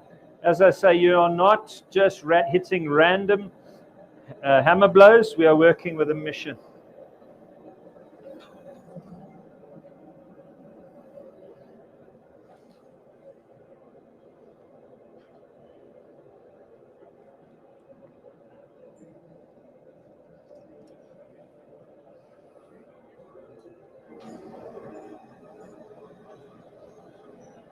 Right, so I was talking about the forging temperatures. Now, there is such a thing as grain growth. If you work your steel at high temperatures, the crystal structure within the steel enlarges itself. And that leaves you with a very weak, brittle steel structure. Fortunately for us, through proper manipulation of temperature, we can refine the grain or prevent the grain from enlarging. We do a process once we are finished forging called normalizing, which is designed just by its nature in metallurgy to refine the steel. We'll put a proper emphasis on that as well. The thermal cycling at the end of forging. But to know that high temperatures are bad for your steel, you can start forging your knife. At this early stage of the preform, you can work your steel at higher temperatures. But as you get closer and closer to the end product, as your steel gets thinner and thinner, you want to start lowering your temperature to a more moderate orange. You can start out in your first heats. Let's say you're forging a leaf spring or a ball bearing. Those initial heats when you're working it to a flat bar, you can take it up to a nice yellow. There's still plenty of time for grain reduction. But if you heated your steel up to a bright yellow right near the end, you've actually undone all the good work, because forging can make a very good knife. But on the other hand, doing it wrong, you can make a big mistake.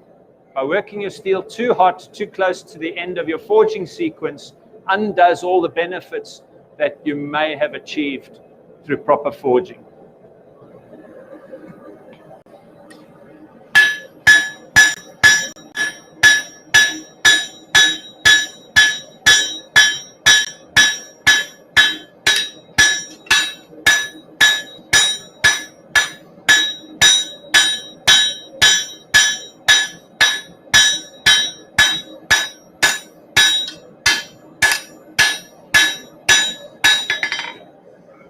Right, I'm just checking my thicknesses. There you can see the taper running now nicely.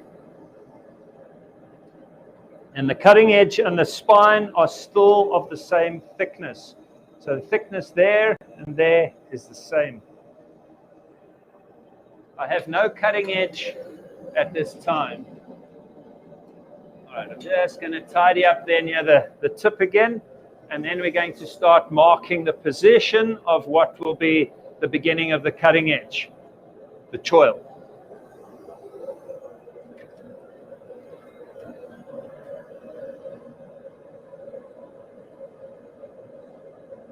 Right, so currently my preform looks like that. As I start forging the cutting edge, it's going to turn up on me. So if that line there is a straight line, the resulting tip is going to be more hooked like that. If I make my preform shape like this, slightly convex, I'm going to land up with a clip that is fuller. There is more material in this tip than that tip. That straight line clip is going to hook up, turning up a bit like a pixie shoe. One's got to watch out for that. If my preform has a slightly convex drop point, I'm going to land up with a straight clip. So you must decide how you want it to be. So I don't want too much of a hooked point. So I'm not going to make my clip, the preform in my clip, too straight.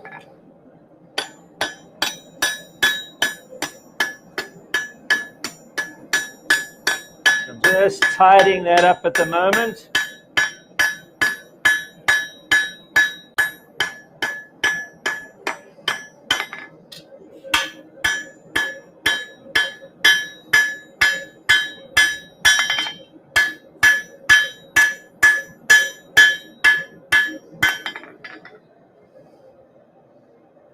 Okay, can you see how the spine drops down? I've got a slight convex to my clip point, and my cutting edge is almost straight. All right, so let's get a piece of chalk. So now we've just got to plan and preempt certain things. Our ricasso here, I'm wanting in the region of about 3/4 of an inch, 20 millimeters. So if this is 20 wide, or 20 long, shall I rather say, 20 millimeters long, it's going to be just over 30 tall. I'm going to allow for the shoulders and perhaps a misstruck hammer blow. If I put one ding on the underside of my ricasso there by accident, then I'm forced to make my shoulders, bring my shoulders forward. So I'm going to allow for that. Everyone strikes miss every now and then. So you don't put that shoulder of your Tang exactly on the line. You give yourself a little bit of fiddle room. As I start forging the cutting edge, it's going to stretch and the whole knife is going to grow longer. So if let's talk inches at this stage. So this is an 11-inch blade. I'm going to remove 3/4 of an inch. That leaves 10 1/4. I'm going to at least have another 3/4 of stretch. So that's then 9 1/2. Is that right? So my preform here, where I start to mark my choil, this position here is going to be, what did I say? 9 1/2. 3/4 there, 3/4 of stretch is 1 1/2. So 11 minus 1 1/2 is 9 1/2.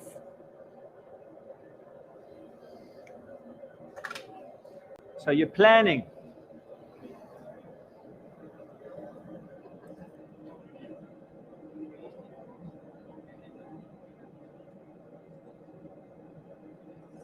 Okay, now what I see left behind here is not going to be quite enough for a Tang. I'm going to stretch this blade just a little bit more. I'm wanting at least 50 millimeters from the shoulders behind the ricasso, at least 2 inches. So I need to stretch this whole knife a little bit more before I can do that. I don't have enough material for a Tang.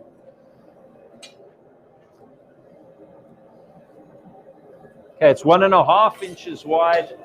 I can reduce the width just a little bit.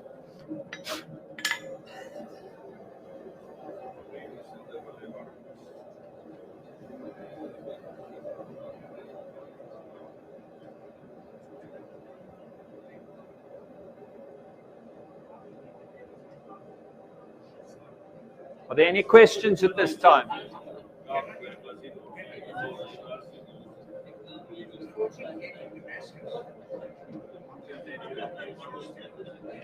Forging what? Now, the forging temperature of Damascus, you can get Damascus temperatures in this postbox forge. Is that what you're asking?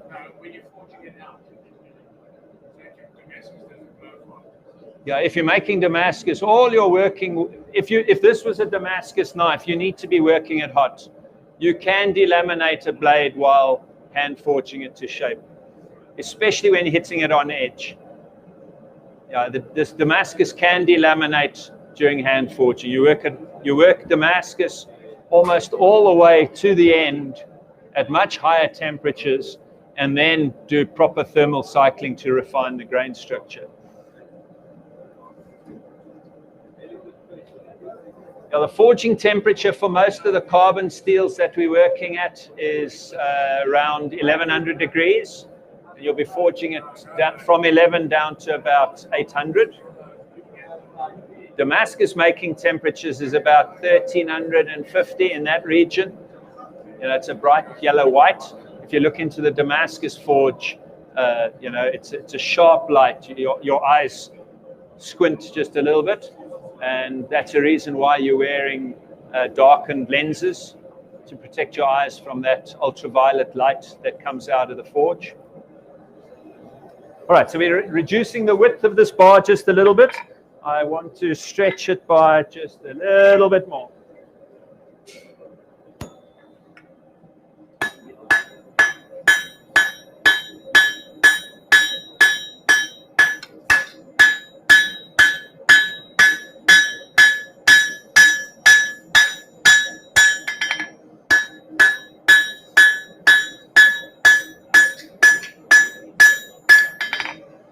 See how the anvil sucks the heat out of there.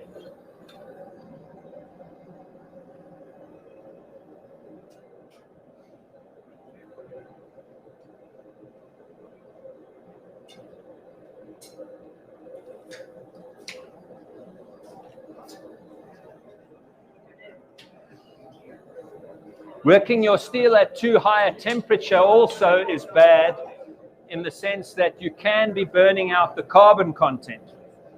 So the oxygen with high temperature burns up carbon.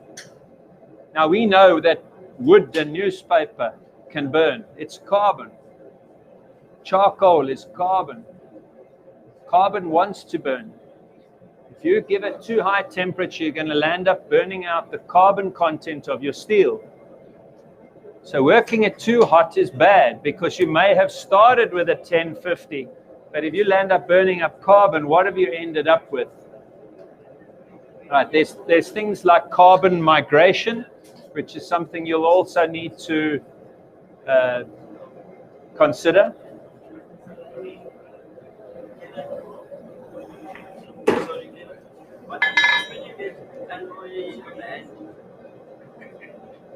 I'm not familiar with that.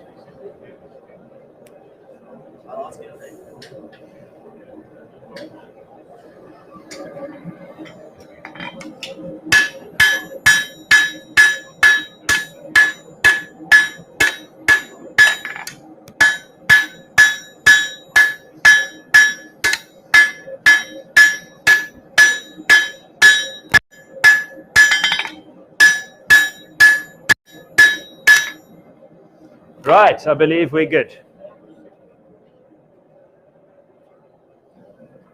So 9.5 is where I want to mark the.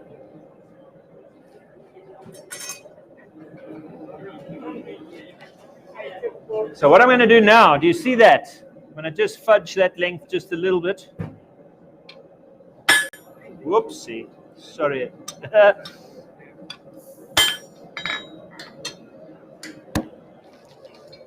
Can you pass me a file, Franco? Sorry, that was one glancing hammer blow there that didn't do what it was supposed to do. Can you see this little fold over? So thank you.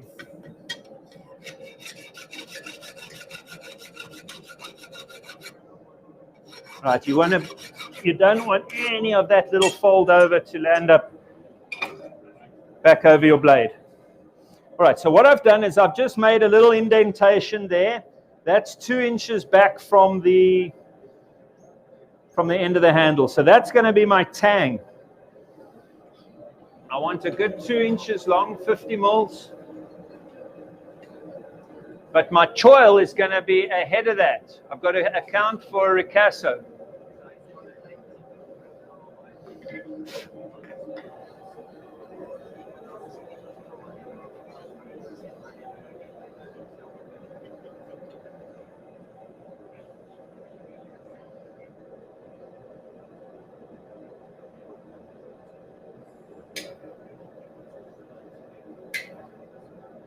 Did you guys understand what I meant about red hardness when I spoke about this low chrome contents in some of those steels? So 5160, 52100. The number 5 in that steel's name stands for chrome. 5160 tells us that the percentage of the primary alloy, which is chrome, is in the region of 1%. Okay, so 5160 is actually about 0.7. But you know, as far as the number is concerned, it's close to 1%. 52100, primary alloy is number 5, which stands for chrome. The approximate percentage is 2%. The numbers thereafter, so 5160, that's 60, is the decimal point percentage of carbon. 0.6 carbon. 52100 is 1.00% carbon. Does that still make sense? That the number reads like a cake recipe. 5160 is chrome, 1%, 0.60 carbon. 52100, 5 stands for chrome, 2 is about 2% of chrome, 1.00% carbon. It's a cake recipe. So now a number like 1084, it's what they call a 10 series. And this is 1050. It's a 10 series. It's a simple iron-carbon combination. There are no other fancy alloying elements added in there. It's just iron and carbon. So 1050, how much carbon does it have?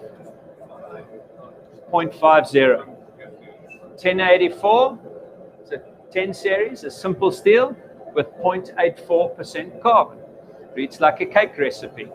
But now not all steel numbers are numbered according to what they call a SAE system, Society of Automotive Engineers. All right, so you get Bowler steels, N690 or K460. Those are company numbers. Sandvik, 12C27. Those numbers have got nothing to do with a cake recipe. It's a catalog number. It's how many times the metallurgist failed before he got it right number. Who knows what those numbers mean? So you can't read 440C as a recipe, not like the SAE numbers. All right, now I'm going to start working on this cutting edge right at the choil. Now remember your cutting edge is the straight side. So what's starting to happen now is what we call a frog's eye. Okay, so do you see what's happening there? The steel starts to bulge outwards, and what the hammer is doing on one side, the anvil is doing on the other. All right, and we're reducing the thickness of the cutting edge over there. Okay, so now we're going to alternate sides and do exactly the same from the opposite side. By working symmetrically, you are trying to keep your cutting edge down the middle of the bar of steel. It's very easy to work it too much on one side because one side is just more comfortable than the other side.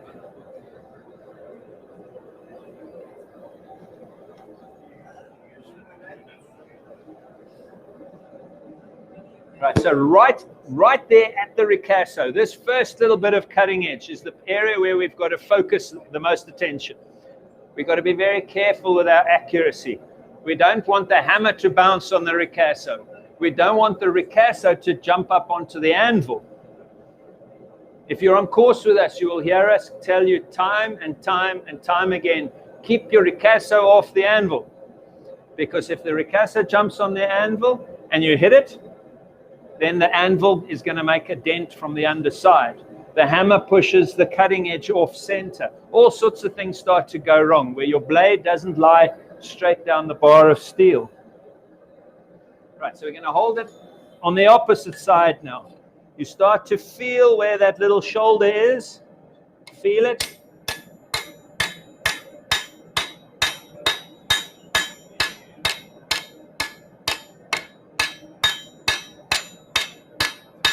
There we go. Right, so I'm just going to focus on that choil. I'm going to turn it on edge, and hopefully the edge is still central to the bar of steel. You can see what the anvil is doing on the other side. Right, so we're going to forge that cutting edge down to about 2 to 3 millimeters thick. You don't forge that edge too thin. You need to leave that edge well oversized. The reason for that is if you need to still rough grind before heat treat, you need room to fix and straighten things. If you didn't make your knife perfectly straight, you need to be able to grind just that little bit. You know, maybe your cutting edge is just off center a tiny little bit. You want thickness in the steel to be able to do that. There will always be the odd stray hammer mark. You need thickness to be able to grind that hammer mark away. By the time we finish grinding, we want our knife to be smooth and clean. That are battery problems. Right, so you want your knife to be smooth and clean. You know, there are occasions where bladesmiths will make knives with this rustic blacksmith look to it. That's fine, but it doesn't mean that a forged knife needs to always be rough. There are, as you saw in those slideshows, some antique knives there that by today's standard are still drop-dead gorgeous and finely finished. Forged knives don't need to be rough. I don't like rough. They should be finished. Right, we're going to continue down the cutting edge. So even though I'm forging further down the edge, the ricasso is always going to be off the anvil.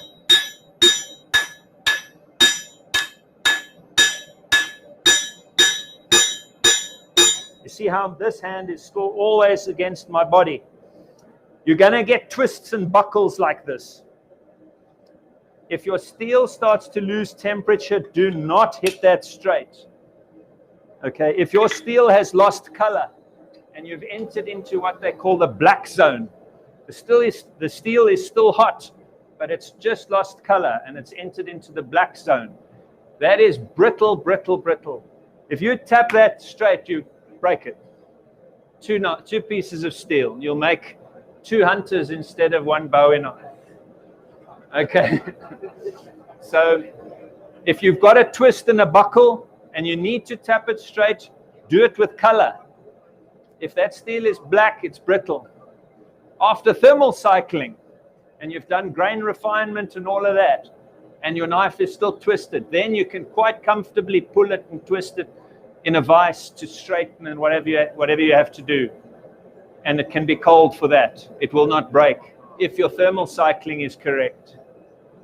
But while you're forging and you enter the black zone and you hit it or want to twist it, I've warned you.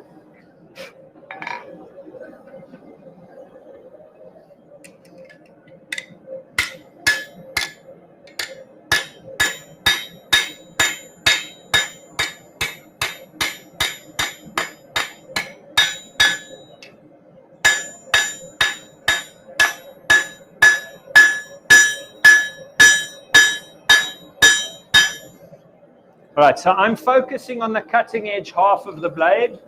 I'm bringing the edge down to thickness first. It's going to leave me with a little ridge line running down the middle of the blade. Down the middle of the bevel of the blade. Once my edge is to thickness, then I will flatten the sides of the bevel.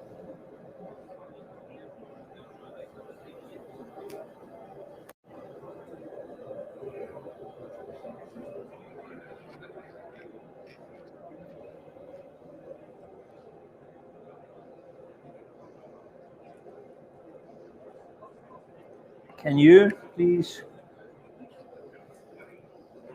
pour that in with the water, please?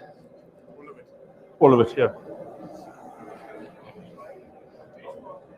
Make some mild flavored fruit juice water.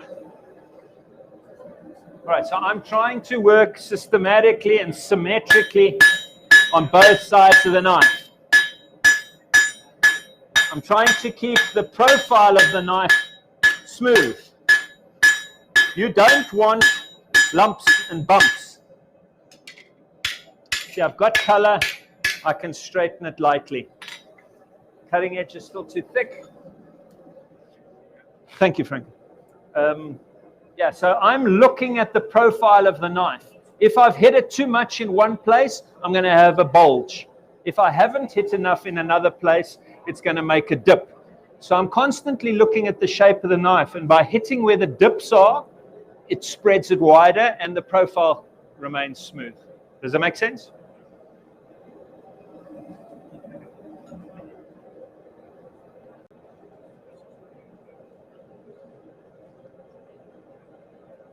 Are there any other questions from you guys or from our live streaming people?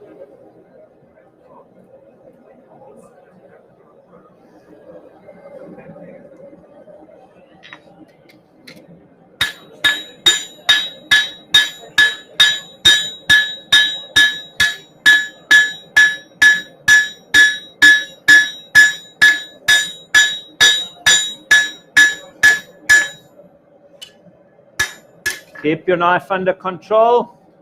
Don't make your edge too thin. Can you see how the knife is bananaing up on you? You see how it's curving up? This edge is stretching longer as the blade is getting wider.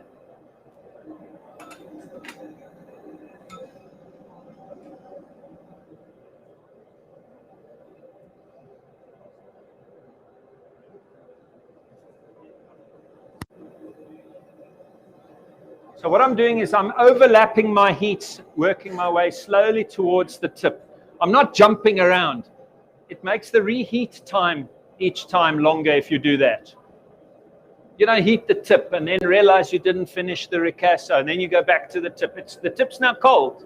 You have to reheat it all over again.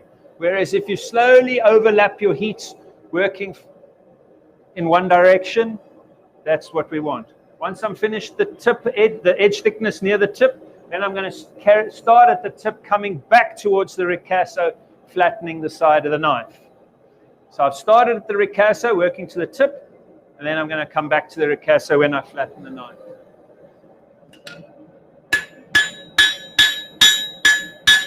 Right, so your steel is a little thinner as it is out there towards the tip because of the distal taper.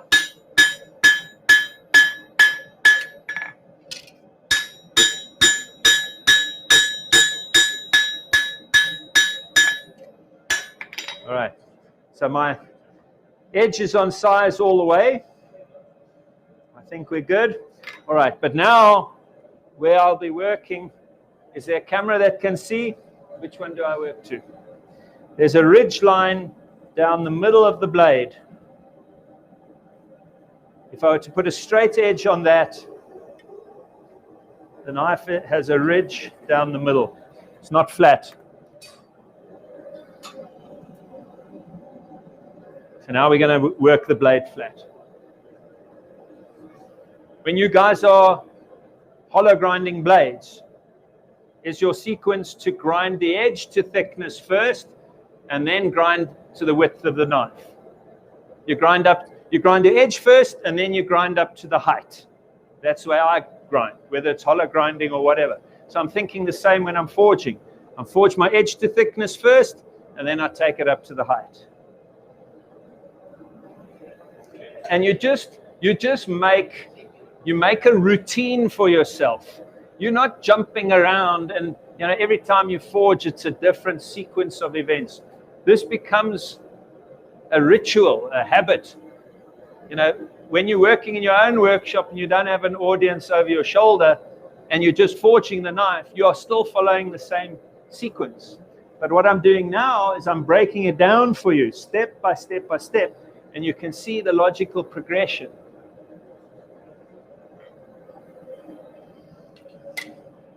All right, so I'm hitting in the middle of the knife now.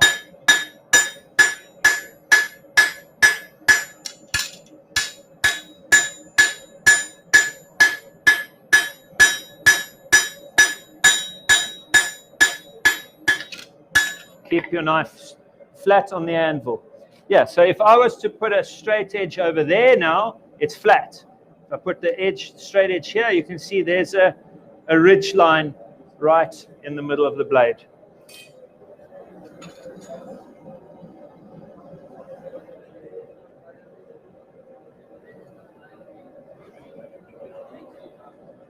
Are we doing good? Is this camera working well? Can you see what's going on there?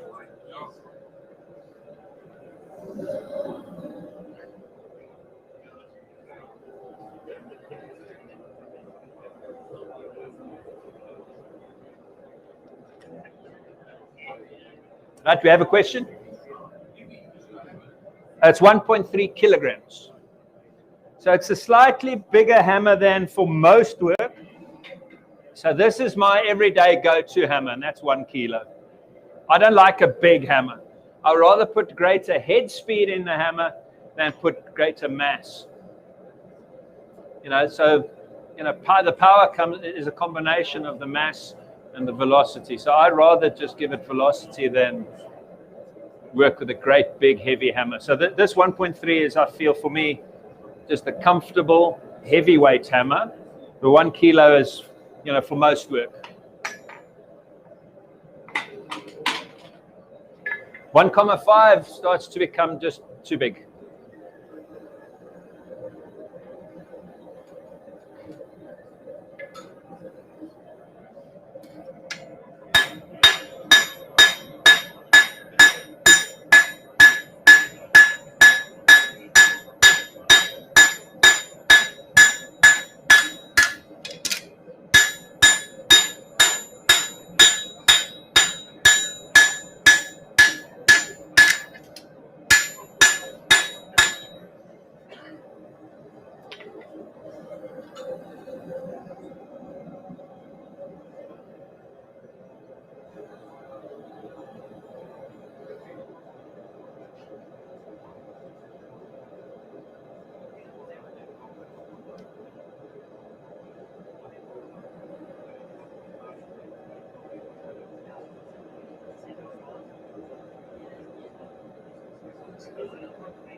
I try to work as long as I can, as far as possible, with the blade welded onto the mild steel extension. Once I'm done with the blade, I will cut the mild steel off and hold the tip of the knife in tongs and then forge the tang. Yes?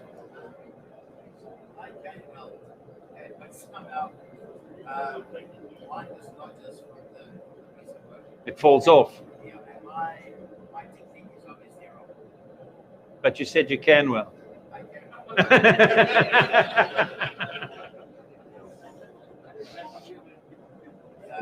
Sometimes you will find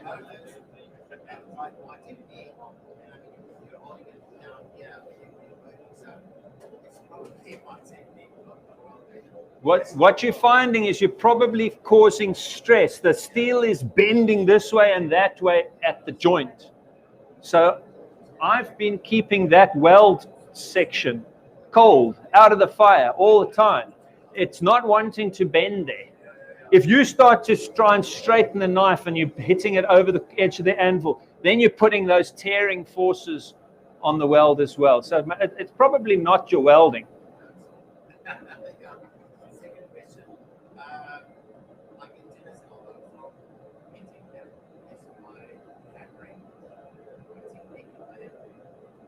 Tennis elbow may come from the hammer being too heavy, or you're holding it too short and you are working like a power hammer like this. If you stand with a slightly longer hammer handle, more upright, and put a little bit, it must come from, a big hammer blows come from the shoulder, elbow, and wrist. There's a little bit of like a bullwhip flick right at the end.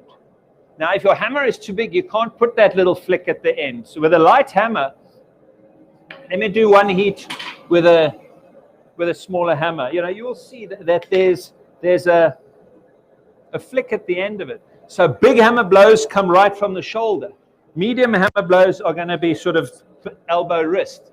Tiny hammer blows, your hammer is still being held in the same place, but now it's just you're allowing the hammer to rebound for the lift. You're not lifting. When you do this and your hammer is your arm has just got no power anymore, your hammer is probably too heavy for you. This muscle here does get fit for it. You want to be able to lift it, but as you hit, there is a natural rebound, and a good anvil will help with that.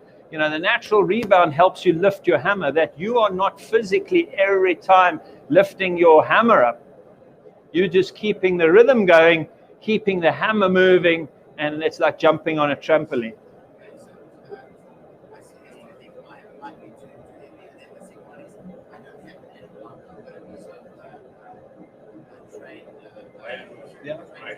You guys work with what you've got in the beginning to get going, and that's great.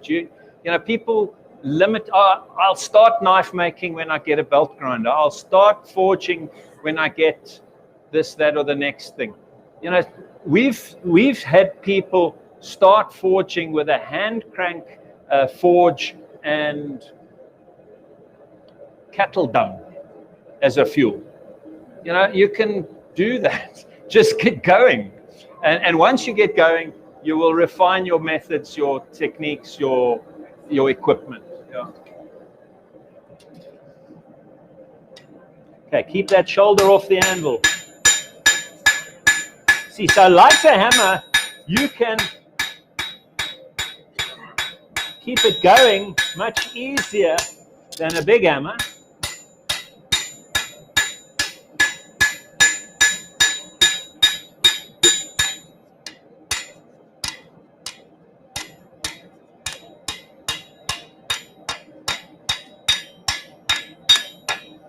Right, so I'm pulling that choil out just a tiny bit more. Right, so I'm still wanting just a bit more length out of this whole knife. I'm going to start to drop this blade, take this kink out over here, but that's a wide blade. That's a full 45 going on 50 millimeters wide, I believe.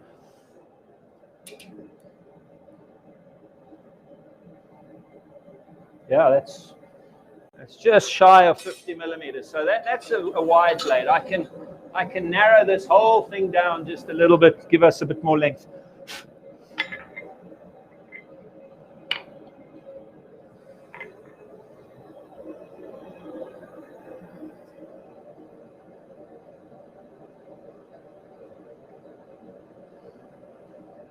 All right, so if I've got this kink right on the spine here, I need to hit this in a certain way.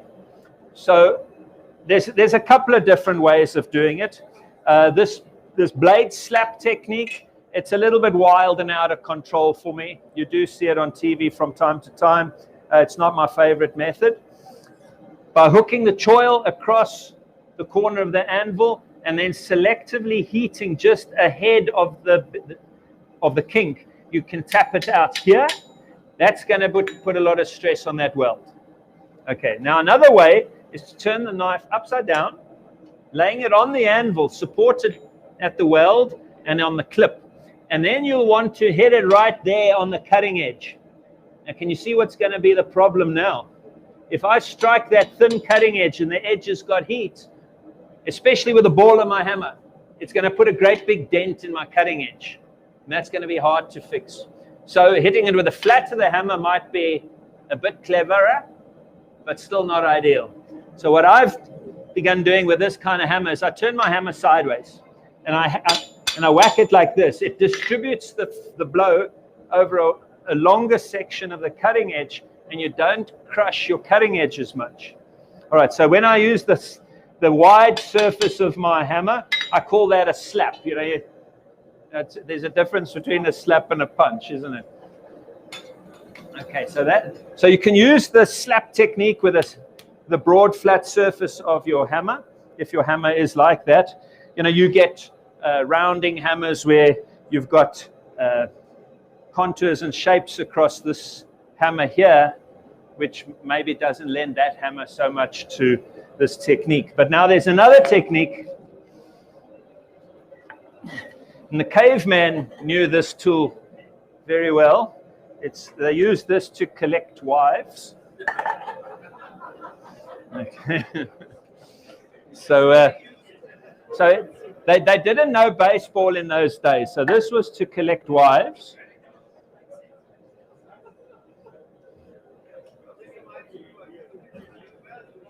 So every manly household had one of these.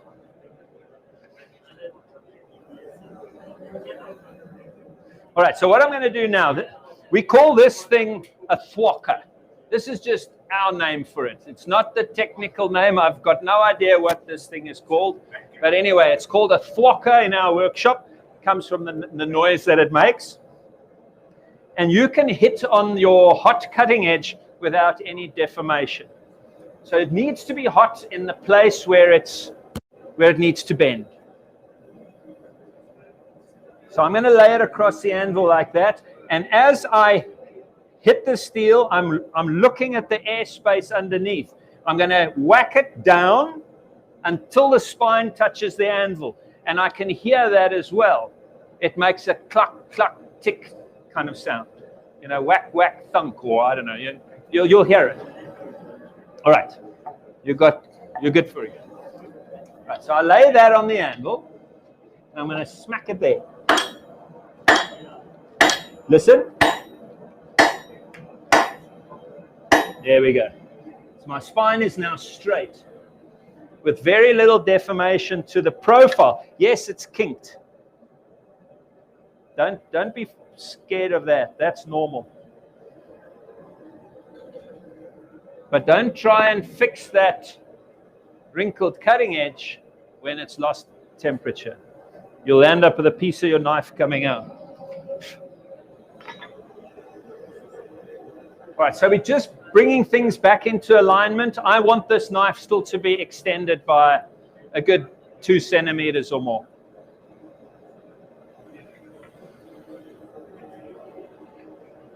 How are we for time?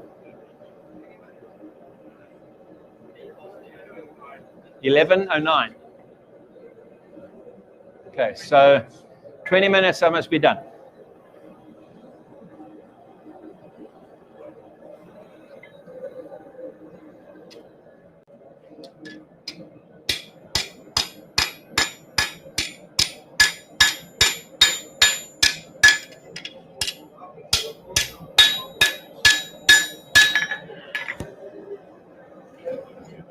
All right, so a little bit of width reduction.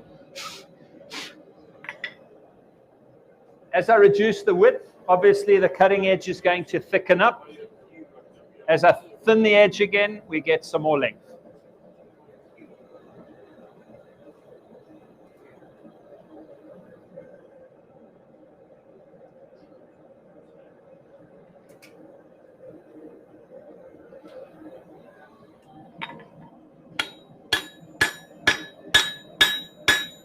Now, because I'm hitting on the spine, I can use the face of my hammer. I'm rather hitting the spine than the edge. Hitting on the edge would deform it.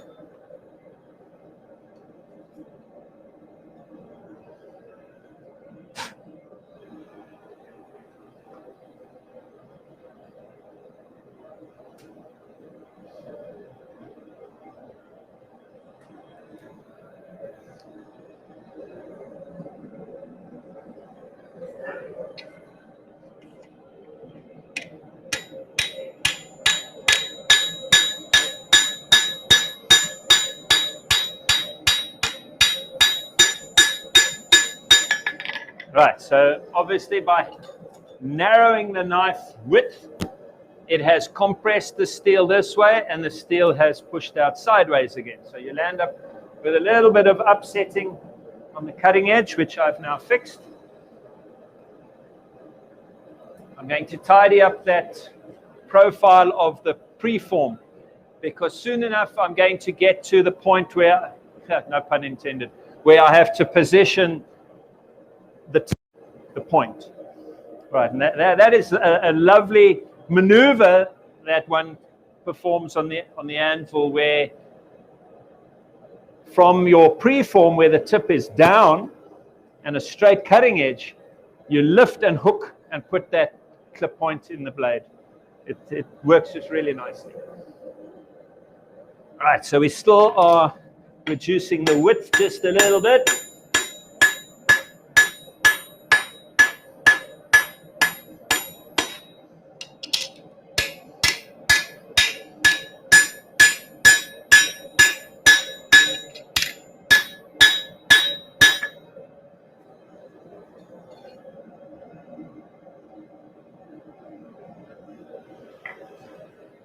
Now, this is still a large anvil. The temperature of the anvil hasn't yet got hot. I can feel a warmth to the anvil face here. But if you've got a smaller anvil and you start working a big knife like this on a small anvil, your anvil starts to get pretty warm. And resting your hammer on your anvil like this transfers the heat from your anvil into your hammerhead. And if you start feeling the hammerhead, and that is warm, it starts to dry out, dehydrate the wooden handle, and you find your handles start coming loose.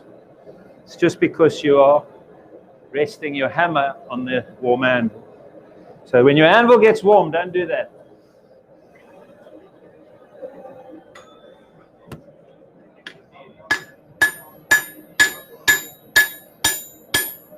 Right, so we're just working on that preform again. You see what I've just done?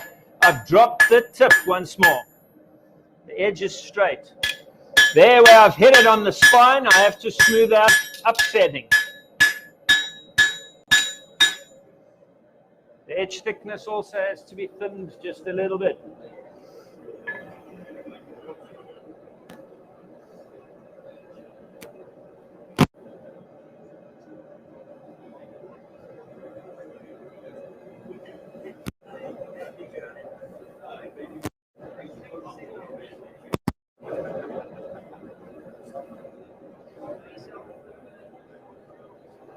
Have you guys learned a thing or two so far?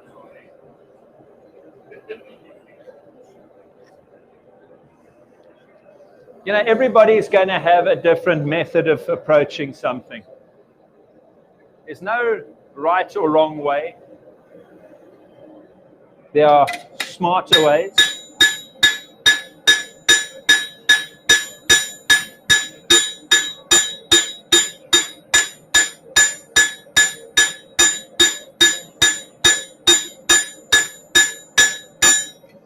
Right, so I worked up and down the edge, up and down the middle, and up and down the spine.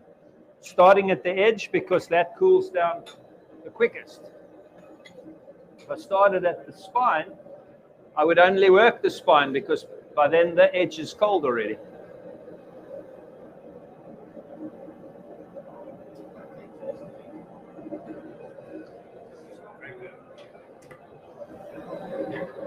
Let's just see where we are as far as length is concerned.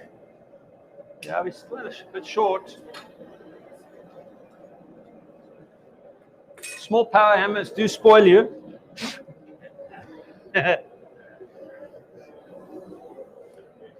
You see, I can do this. And then no one can call me a liar.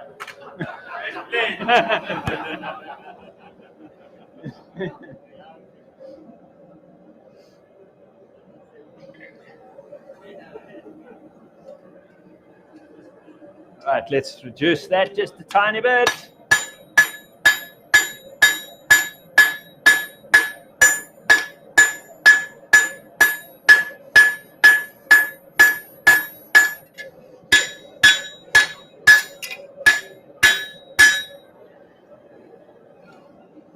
We'll get it. We'll get it.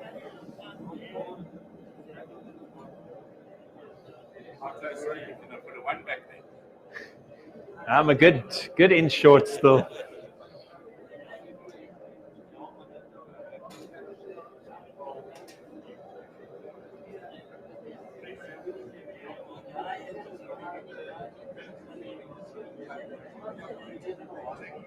Yeah, so I'm just tidying up the taper some more. As I reduce the taper, I should start getting more length.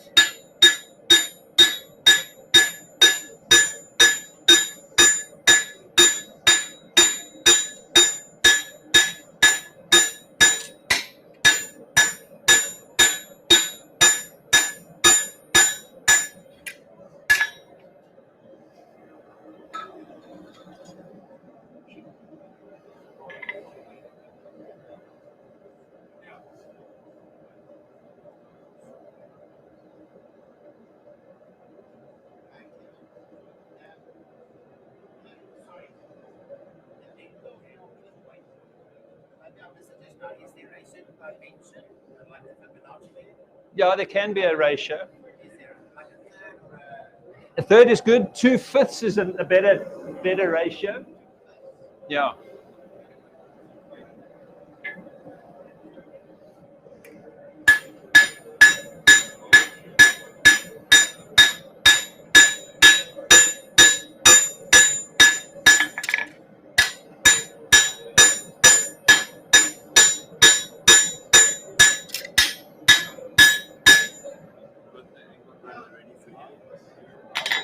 Yeah, that'll come after thermal cycling. Yeah. I want to still forge a Tang. We get there.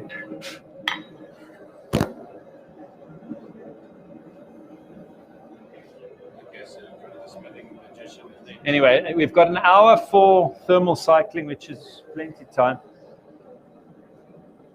I don't want to run over, but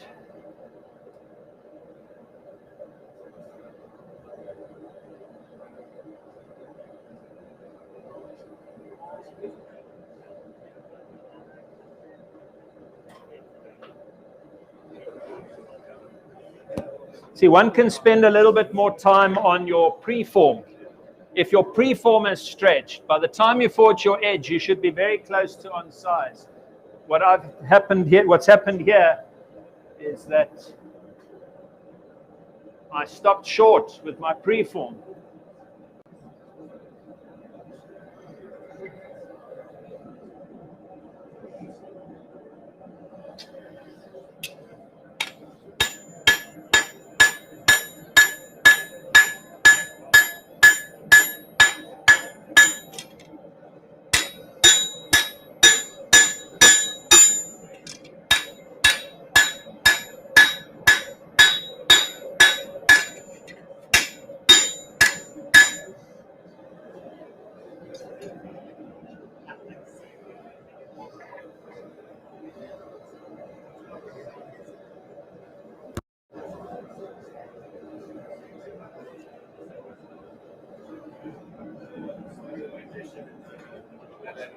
Sorry? No, it fits here.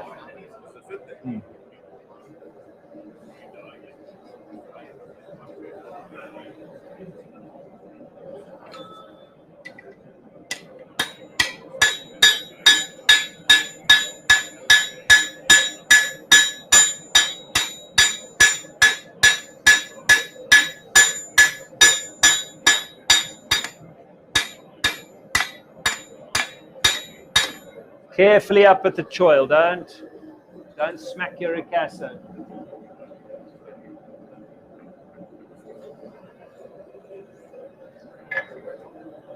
Right, I'm going to start tidying up the blade and then put the point in position. I want to show you that the forging out of the Tang,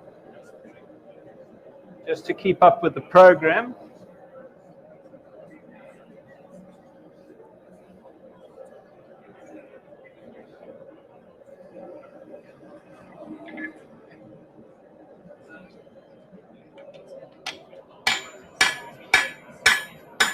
Right, so I'm hitting the high spots on the spine. I'm making the cutting edge below it straight against the anvil.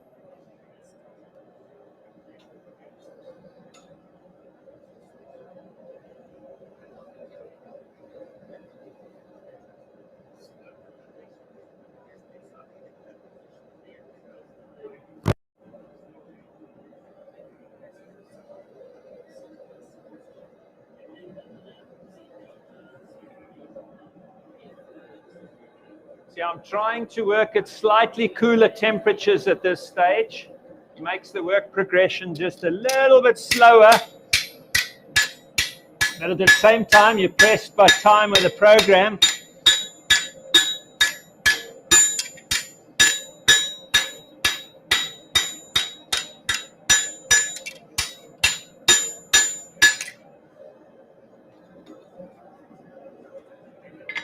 Are you using this with the musician? Yes. You just see it. It should fit in here. Doesn't.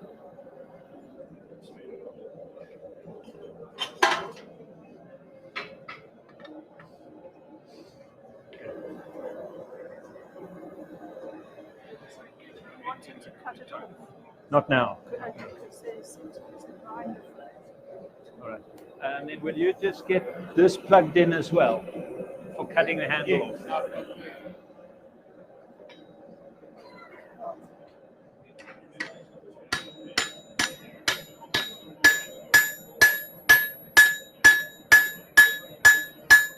One tries to keep the definition between the spine and where your clip is supposed to be quite crisp.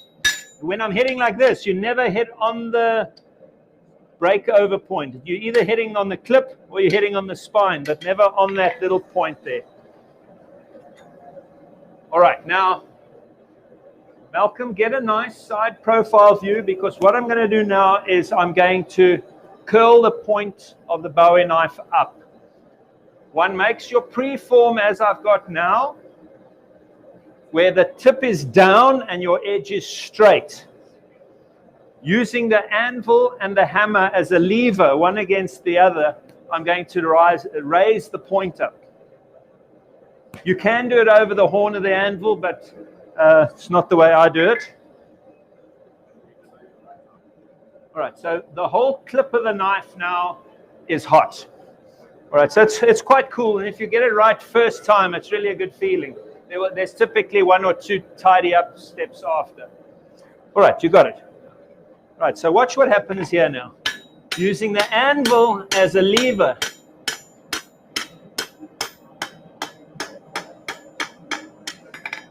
Now watch here, strike it there. It makes the cutting edge parallel to the anvil in a straight line.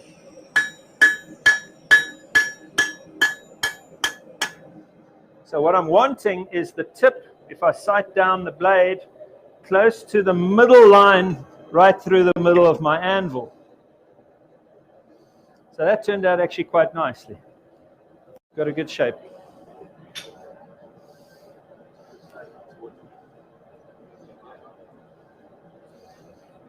All right, I'm going to do some tidy up.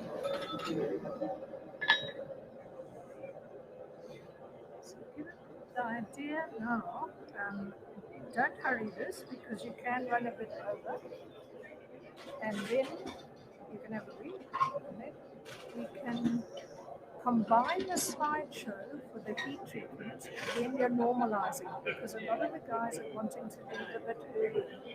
So if there's still people here, you can go into it in more depth at 3 o'clock.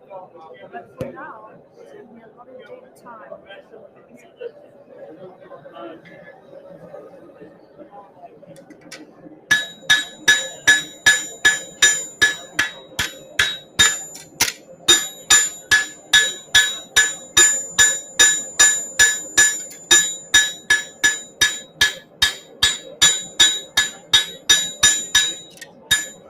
Now, by knowing how steel moves, you can rise or lower the point by shifting the position that you hammer on the sides of the knife. If I want the tip to rise up, I hammer closer to the cutting edge, and vice versa. Nearly there, nearly there. Then we're going to do the tang. Yes. Yeah, then Malcolm will just follow me, and then all's good.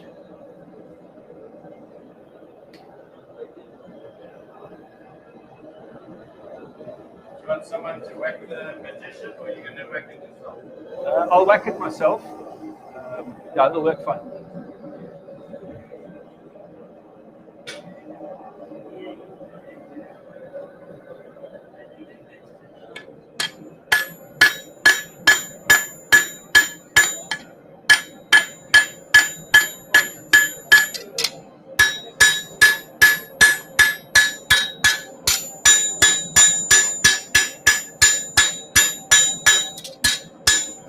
All right, so now I'm going to take a nice good heat right at that mark where my shoulders are going to be.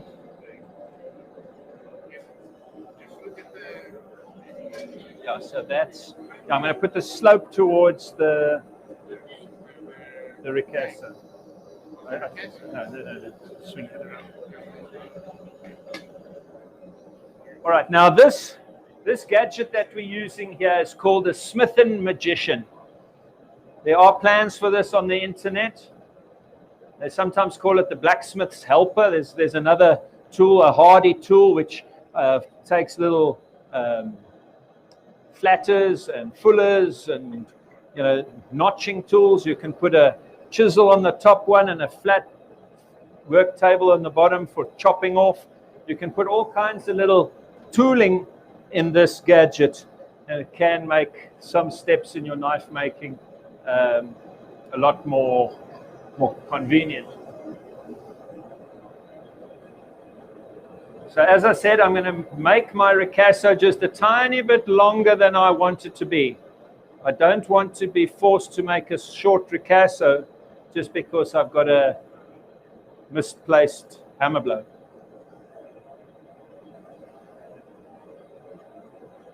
Right, so I'm going to take that Tang ricasso area to a nice bright orange.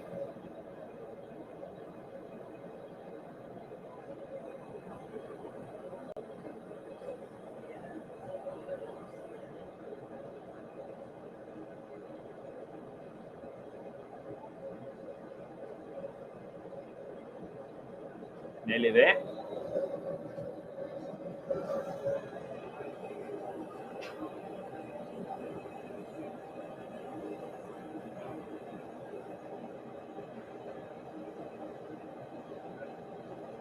So when I start notching these shoulders, one wants to be conscious of the fact that you don't want the shoulders right at the ricasso to be too skinny.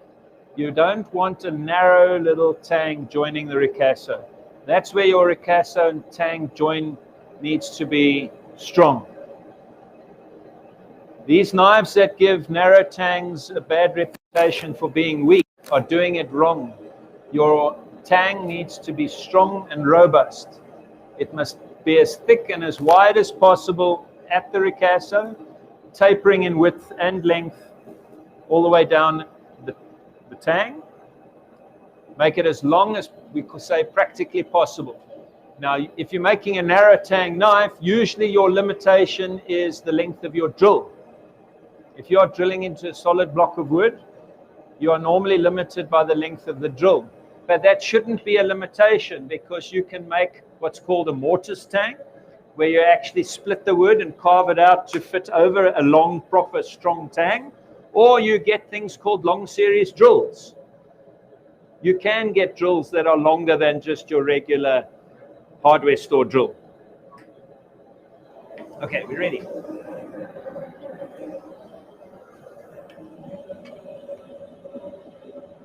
Okay, drop it down.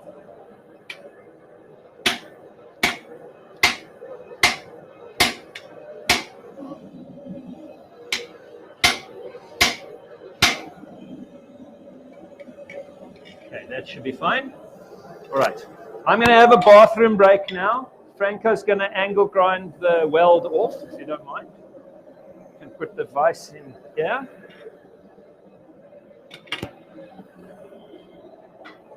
All right, thanks, Franco. Excuse me, guys. I'll make sure I switch my microphone off.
Thank you.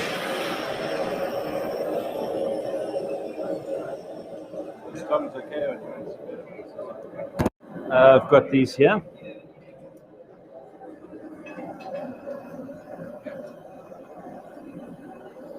All right, so I've got the tip of the knife now held in box tongs. Box tongs just have the lip that's around the side. It just helps keep the knife aligned. But there's no such thing, even a vice grip, that's going to keep your knife solid and rigid in a pair of tongs.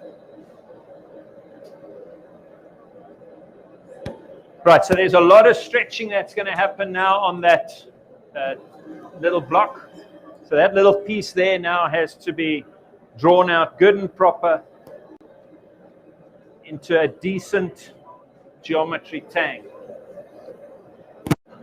So we're going to try and use as much techniques as we can to keep the steel as hot as possible while we forge as much as possible per heat. So we're going to keep the steel upright for as long as we can before laying it down. Remember, the moment you lay it down, the heat goes into the anvil. I'm going to work off the round corner of the anvil, sometimes maybe even the horn, because the less steel that's in contact with the anvil, the longer time you're going to have to work.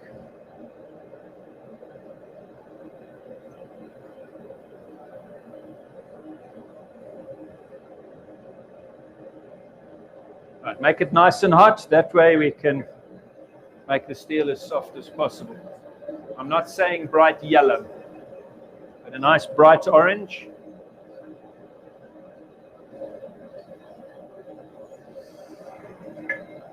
All right, so I'm still working with the rounded side of the hammer now. So I'm going to put it over the anvil here, and those notches that have isolated my ricasso, you may not climb the ricasso on the anvil.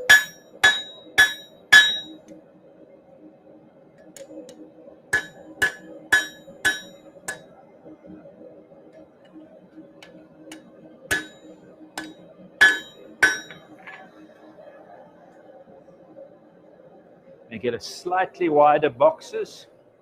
Sorry.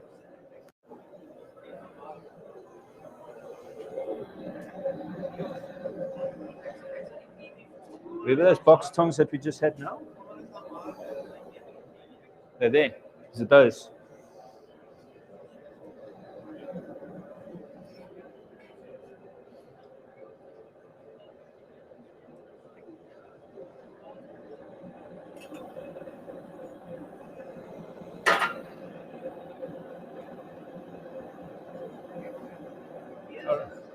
Right, so what I've done, I've just chosen a wider box tong, and I've put the tip of the knife right through to where the pivot of the tongs is, the hinge.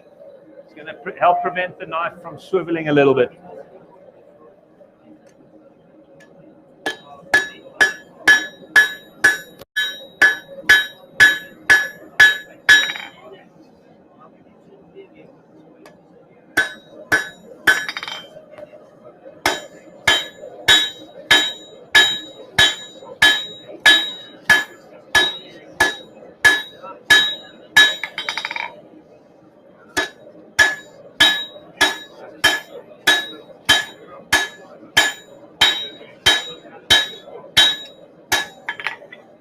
All right, so you see those horrible grooves in there.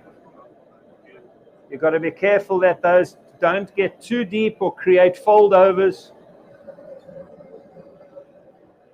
You want to stop in enough time that by the time you start forging things smooth, those big horrible grooves are smooth, forged smooth.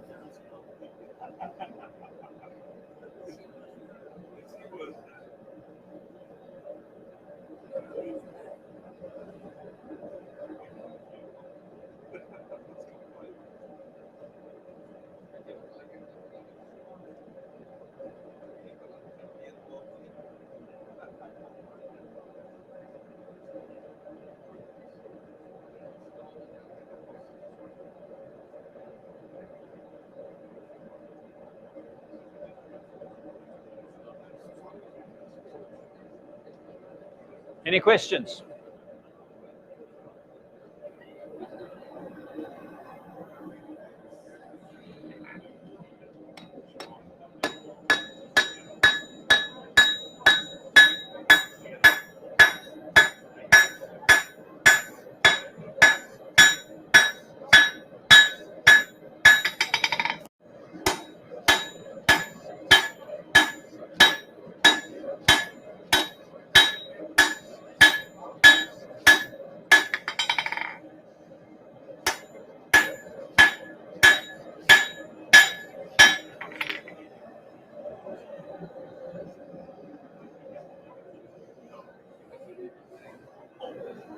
Did I say the power hammer spoils you?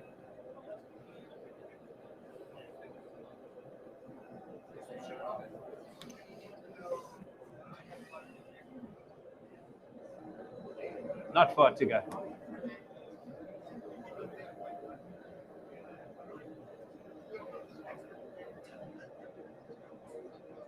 One of the worst things you can do with a narrow tang is to make it short and dumpy.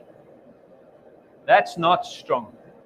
And if you make an extension to that tang, you know, and I see it so often with guys that are buying Damascus, they are making a knife as big and long as possible, and then they weld an extension on for the tang. That's bad, bad practice. Don't be so stingy with that steel. Forge a tang out. Use all the material that would otherwise, if you stock removing, be waste product. Forge that out into the tang. You will get a bigger knife. Try and avoid welding extensions on, and I'm particularly say welding. You can silver solder and braze very effectively, and that will be strong. But welding onto high carbon steel presents all kinds of problems where the rate at which your steel cools down right next to the weld, it heat treats itself. The heat sink into the cold material quenches, you could say, and hardens the steel right next to the weld zone. And unless you do proper tempering processes and so forth, or put that back into the fire and thermal cycle it to refine the grain, you've got very coarse grain and hardened martensite right in the weld zone. We'll break there. Don't weld high carbon steel on your knife. Rather silver solder it. Better yet, make a long tang with no extensions.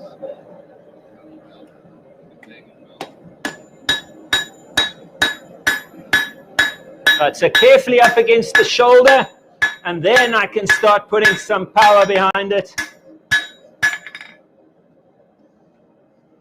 Let the anvil at the bottom do its work as well. So you are able to control the direction that the tang grows by the angle at which you hold your knife against the anvil.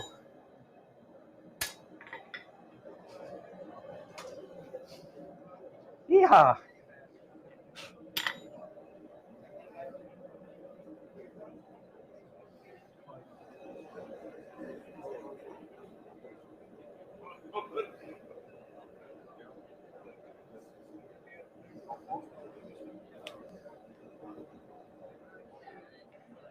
Yeah, hats off to those guys in Forged in Fire. They're working under very stressful conditions. Strange workshop, big lumps of steel. They put you in, they take you out of your comfort zone on purpose.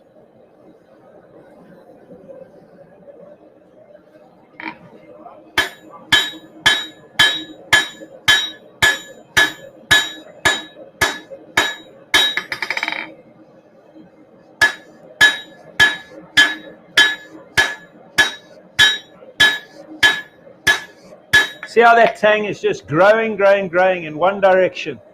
It's because I'm working it off the corner like that. Was this 4 heats now? I think 4 heats so far. I haven't been counting, but I think it's 4 heats.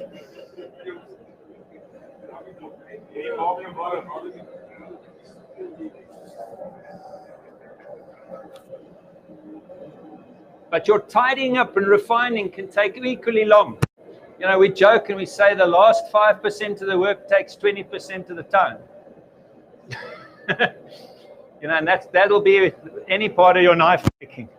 You know, you can build a knife and it looks finished, but now you're doing all that fine touch-ups, and you can almost double the time again.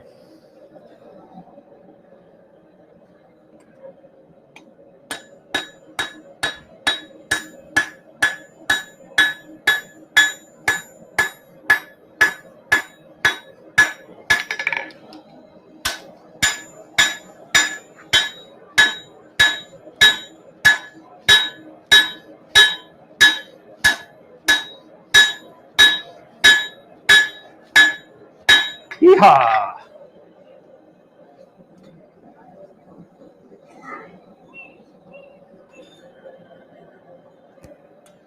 Right, so I know this anvil is 4 inches wide, so at least the tang is as long as we planned it to be. Right, we'll tidy that up now.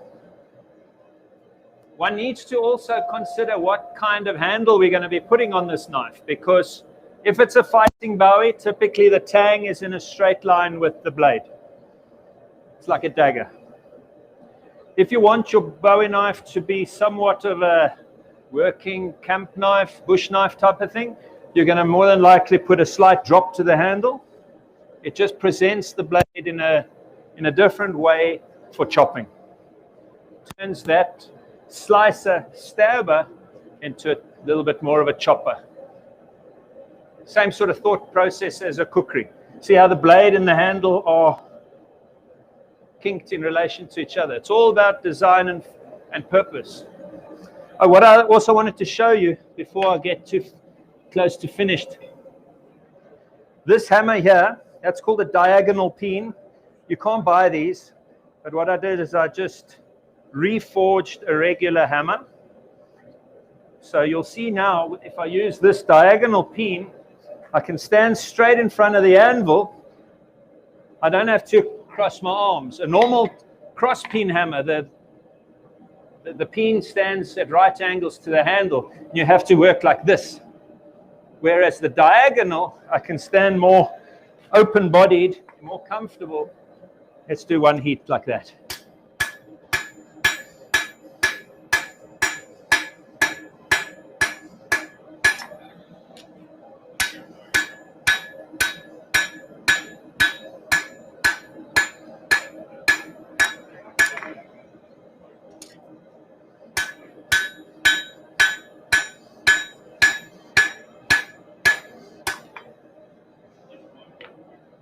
All right, so that can work quite nicely as well.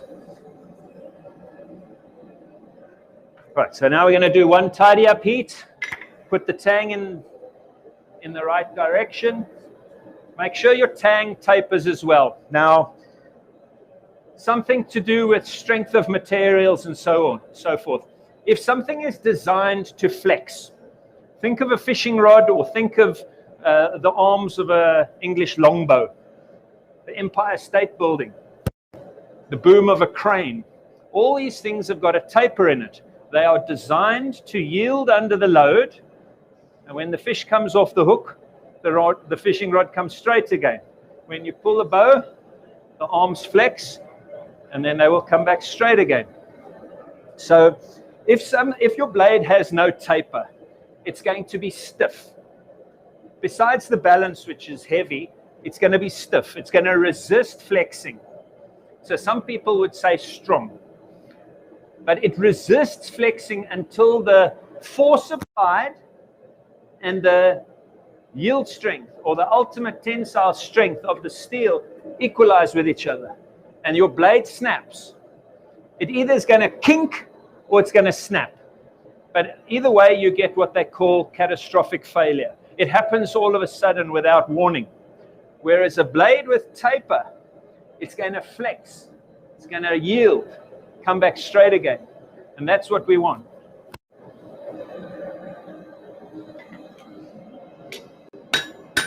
All right, so I'm straightening the tang just a little bit. So by lifting my blade, I can change the direction that the tang comes out of the ricasso.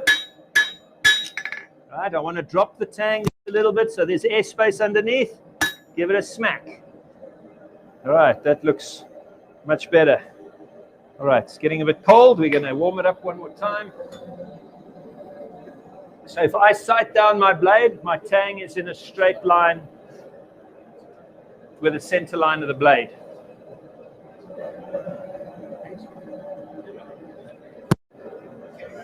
You need to light that For after rough grinding. So during grinding after lunch, that can warm up. 15 minutes over time. Nearly done.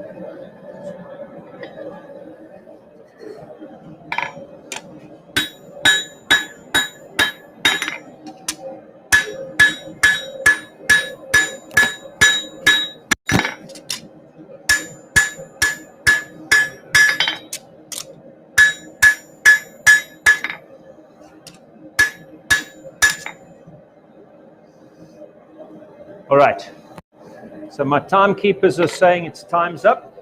We're going to do just a little bit of straightening, and then at the same time, I'm going to start with the thermal cycling.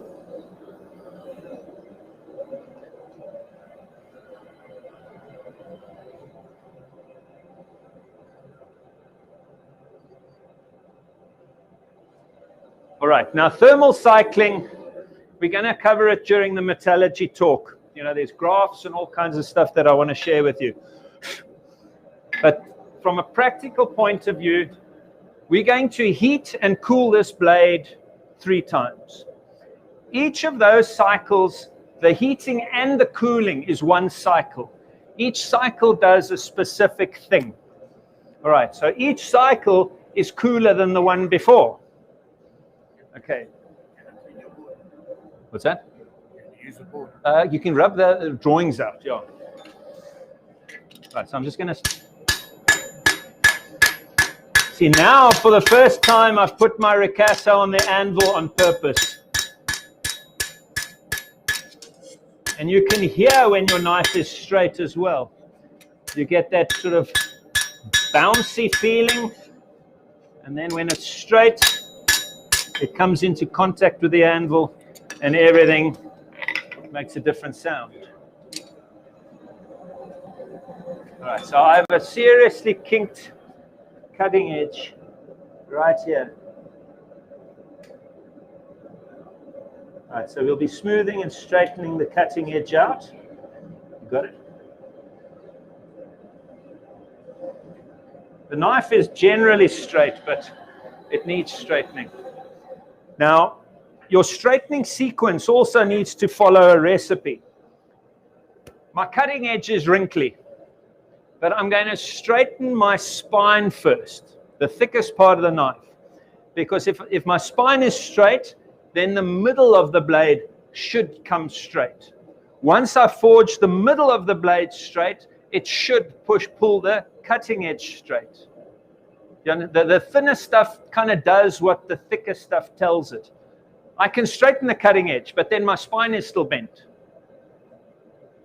Okay, does that make sense? All right, so none of these heats are done very hot. They are sort of just a dull orange. I haven't yet started the thermal cycling proper yet. I'm still just working on my straightness.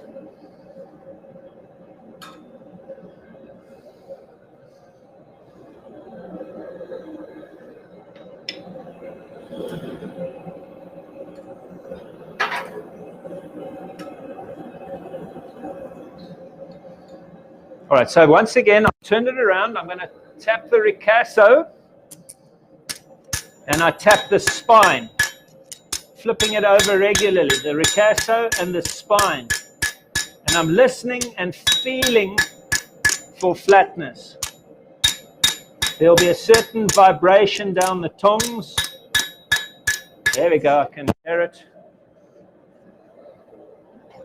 Right, so while that part of the knife is hot, I reheat it again. Now we're going to do the middle and then the edge. And then we'll move further down the blade.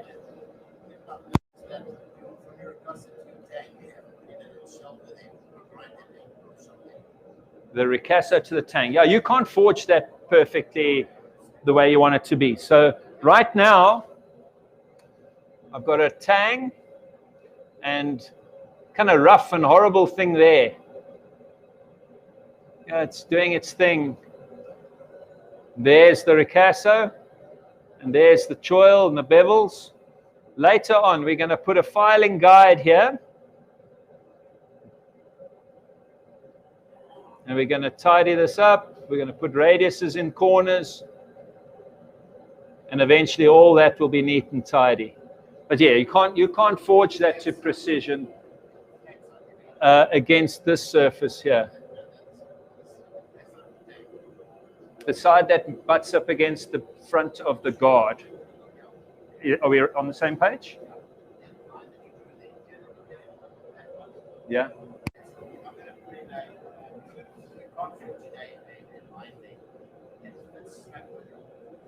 No, you can't forge it accurately enough. No, there's always going to be stock removal. Whether you file it or you mill it or you disc sand it, there's different ways you can get into that corner. Right, so let's now put the ricasso off the anvil, flat side of the hammer.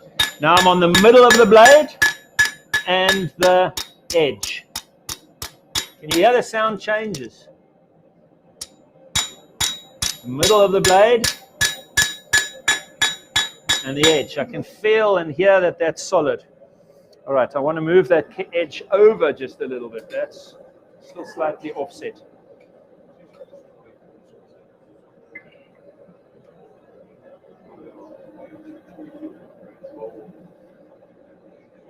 Yeah, there will always be stock removal when you're cleaning up the profile and getting everything crisp and clean. And this is why we leave things slightly oversized. You forge those shoulders further back. We're going to file them further forward back into position. All right, now something that I'm going to be doing now is moving my edge over. So the edge is not lying in the center of the steel. Now I can either hit the edge down or I can hit the ricasso down from the other side. Does that make sense?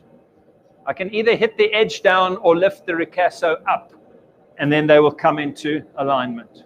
All right, so what I'm going to do is I'm going to support the edge on the anvil, and I tap the ricasso and just create a little bit of an offset.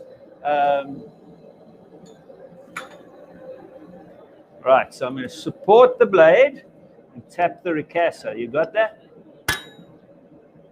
There we go. That's all it took. All right, all done.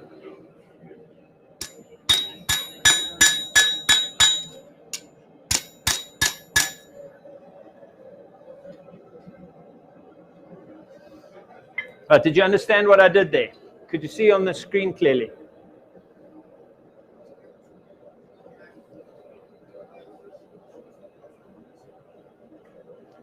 You guys at the back still good? All working the way it should?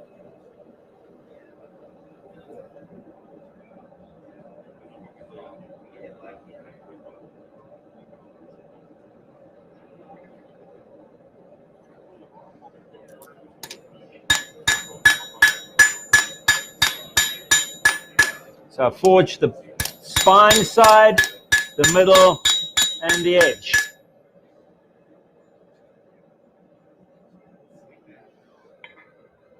If the spine is straight, the middle of the knife will more than likely be straight. If the middle of the blade is straight, the edge will more than likely be straight.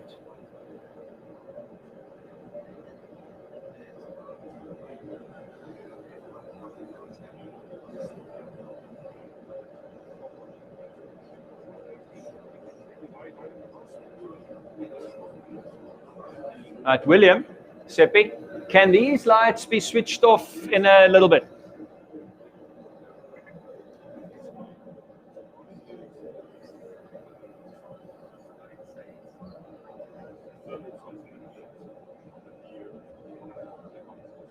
Right, so I forged the thick part of the knife and the middle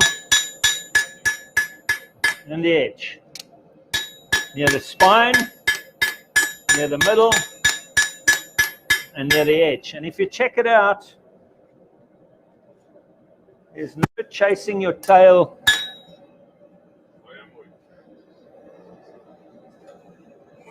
And the longer the knife gets, the more tricky straightening becomes. You know, to straighten a 4-inch hunting knife is not a big deal. At the moment you start doing these long things, you know, if you start doing things like swords, they start to droop under their own weight.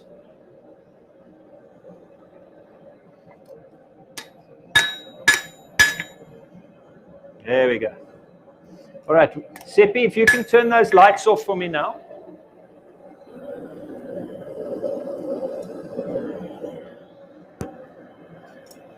Right, so my first heat is going to be right there in the middle of the knife where the steel is thickest. I give the thickest part of the blade the head start. It's very easy to overheat thin edges and tips. You've got to give that thick ricasso some advantage. All right, so we're going to do 3 heats. And this will be covered again in the metallurgy talk. All right, so we're going to heat the steel up and let it cool. How cool? I'm going to tell you now.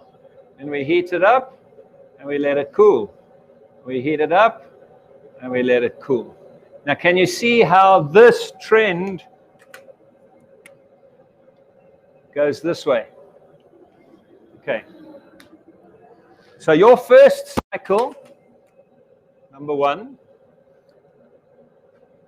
that one is called homogenizing.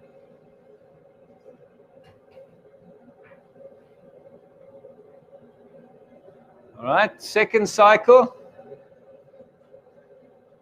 is normalizing.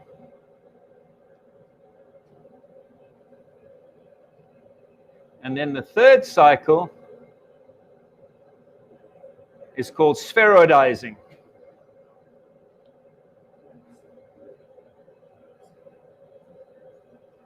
Okay, we'll talk about that now, because this may not get too hot.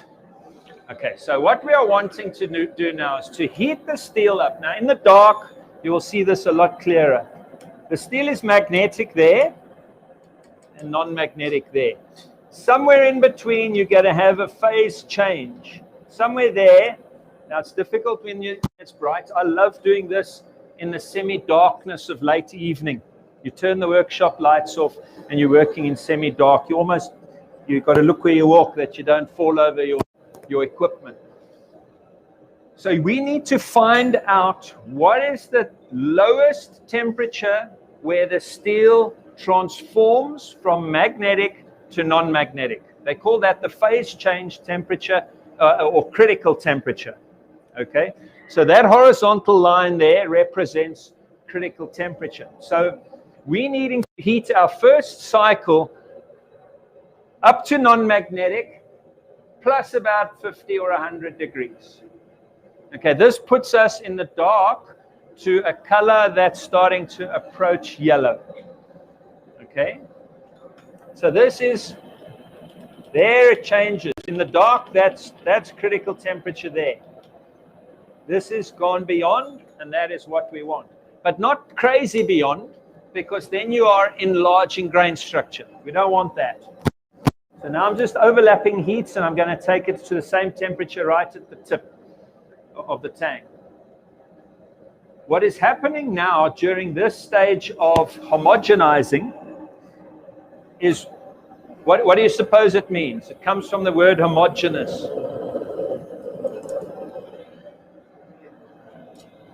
In Afrikaans, it's eenvormigheid. Okay?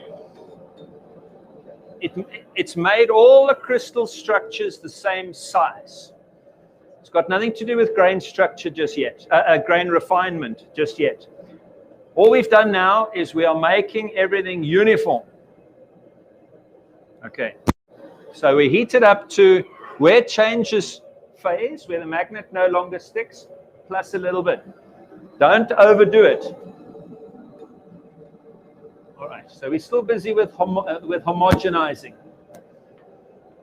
We will then take this knife out and just put it down somewhere on a brick or something to air cool, and it must go to black heat.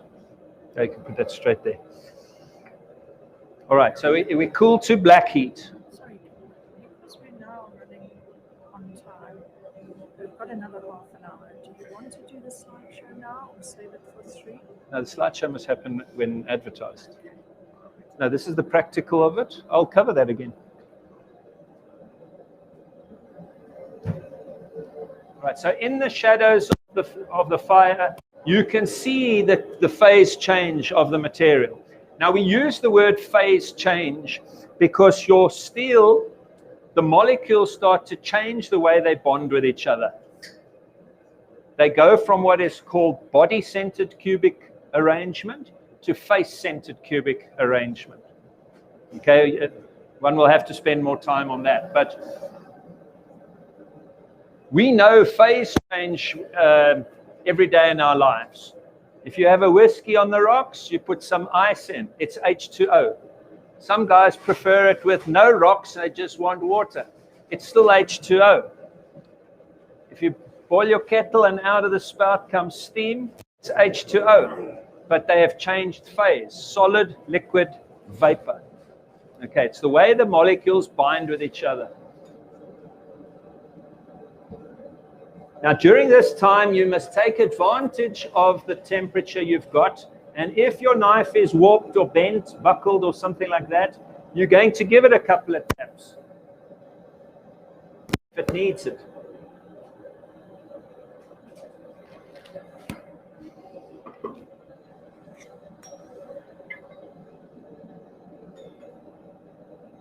So I'm watching where that phase change happens.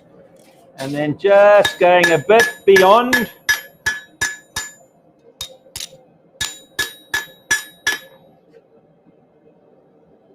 Right. Okay, so now let's put that brick on the handle, otherwise I'll set my notes on fire. Okay, so that orangeness needs to disappear. It must go back to black. And if I touch it with a magnet, look there, it's still not sticking. You need to let it go back to magnetic. Okay, if you go back to the fire too quickly, you haven't finished the cycle. The cycle is heating and cooling. So once that goes back to a black heat where the magnet no longer sticks, we can go back to the forge for the second cycle. The second cycle needs to be cooler. So to help us do that,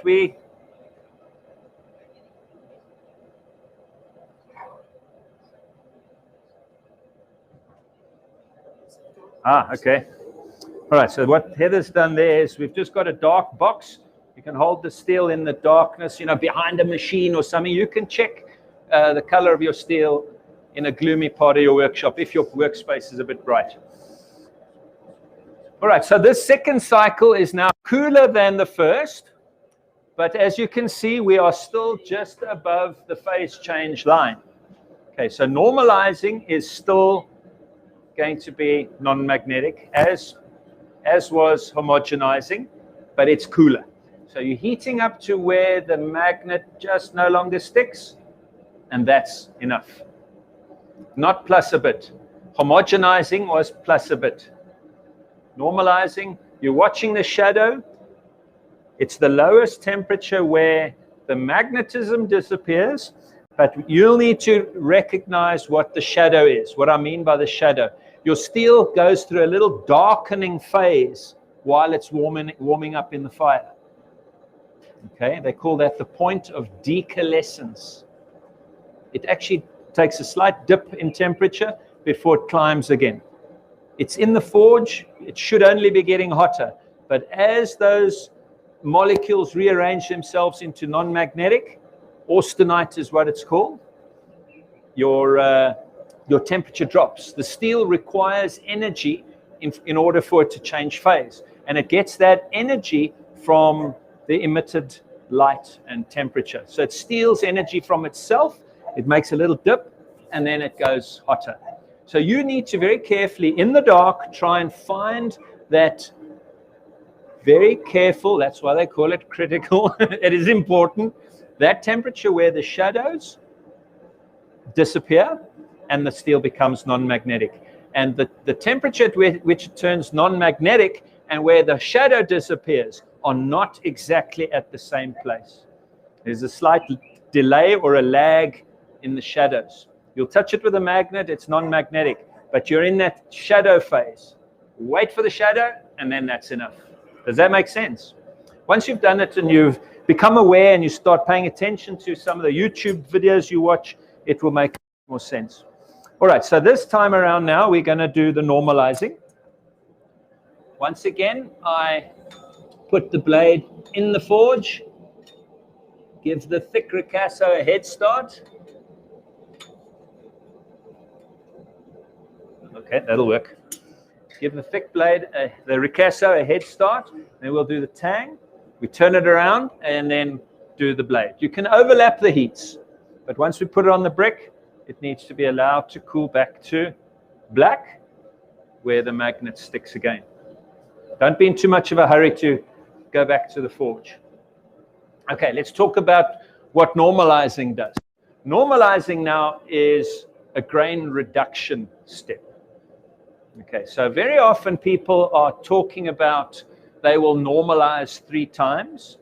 That's technically not entirely correct. You are thermal cycling 3 times. The middle one, number 2, is normalizing, if you're doing it right. You don't just repeat number 2 3 times. Does that make sense what I'm saying? Number 1 is just a little bit hotter. Normalizing is just where the shadows disappear and the steel has become non-magnetic. This is now a grain reduction step.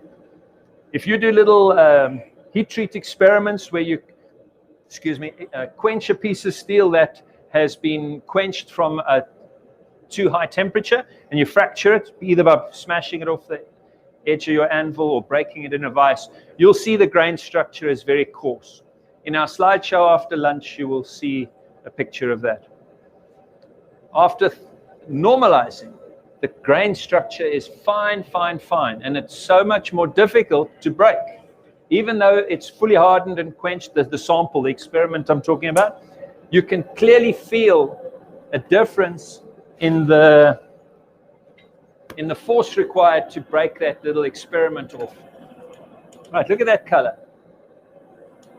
Okay, guys are saying they did heat it to non-magnetic, but then when they do the performance test, the knife breaks and the grain structure is big. The blame lies squarely on overheating.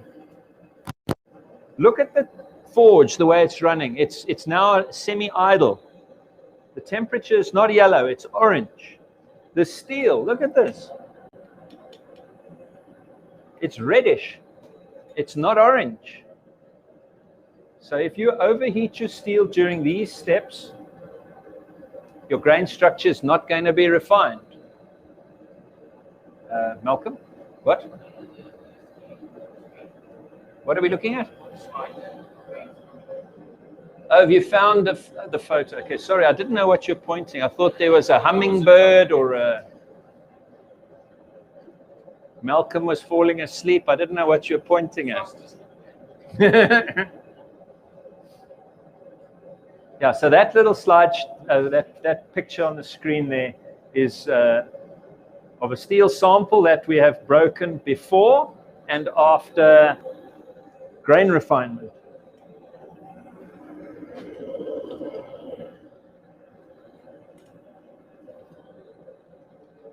Don't rush this step. It's important.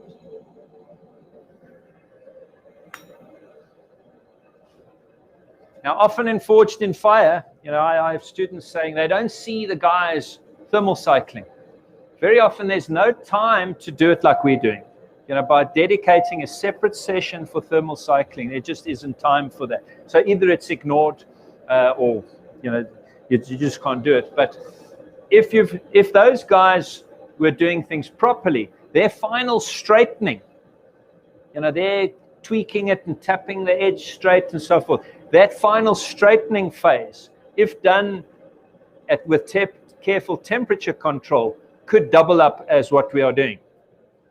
I prefer to do it entirely separately. That way we can monitor the colors exactly the way it should be. Look there, non-magnetic, there it becomes magnetic.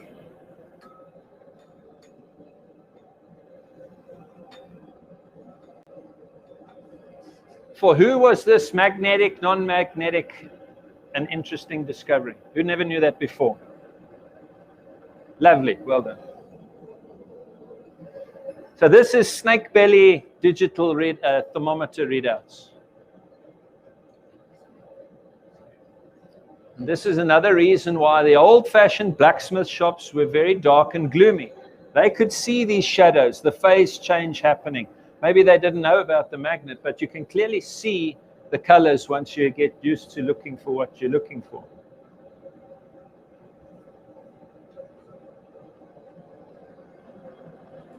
All right, just to show you the color again. Okay. But in the dark, Malcolm, follow me with the camera into the dark. And, it's something that people don't often realize. The camera has its automatic light exposure. The colors you will see on TV or on videos on YouTube is not always the color that the maker is seeing in his workshop. So I'm going to go to the shadows. So there it's non-magnetic. There's the phase change right there. So that's too cold. That's just right.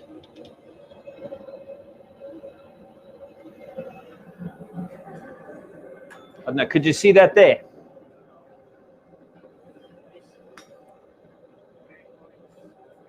Yeah. But my point being is that if you're watching YouTube and all of that, often it looks to you as if the steel is too hot. The camera is exposing for the darkness around, and then it overexposes the knife. That's what's happening.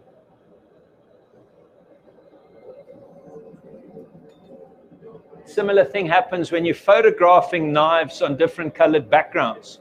You all take photos of your knives. You photograph them sometimes on a black black cloth or a white cloth. And one way the knife is overexposed, the other time the knife just looks black as well.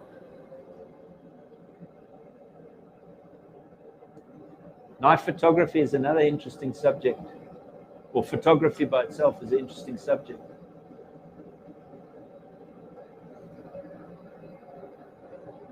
If you're photographing your knife, there's a little setting called spot light metering. So the icon is a little square with a dot in the middle, and you put that dot on your knife, and that's what it's going to expose, the knife, not the tablecloth that you're taking a photograph of. If you take what they call evaluative, it takes the average light meter reading off of the whole photograph. Now, if you've got a black knife on a white background, it's going to expose for the white and shut down and make the whole photo even darker. And then your black, you can't even see the grain in your wood. Anyway, I'm known for getting sidetracked.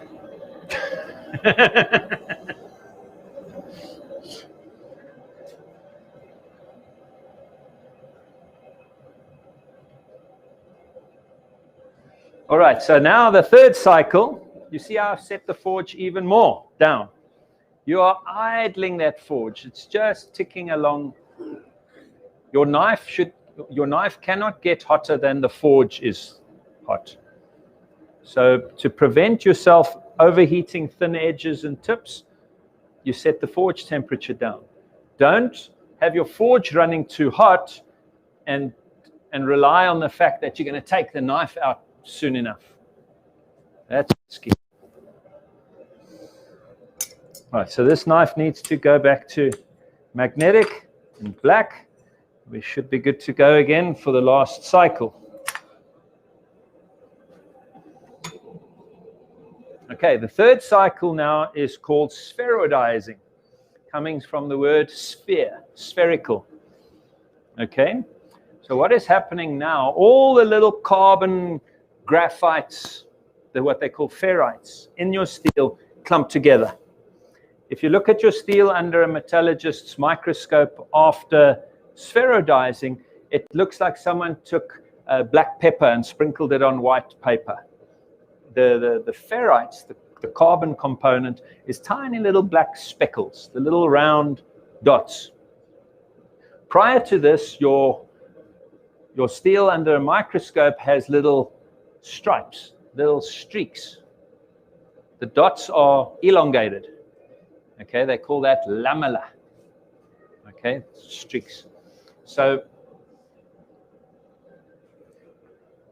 by making all our graphites spheroidized, it has rendered the steel soft. Okay, now it's not the same as annealed. Annealing steel, let's think of that now, is where you heat the steel up to above critical temperature. It is non-magnetic, and you slow cool it. The reformation back to magnetic happens slowly for annealing.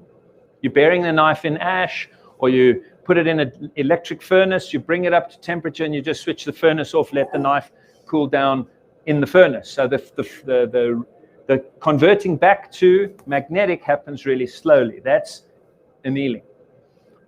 Spheroidizing is different. Here you are heating it up to subcritical.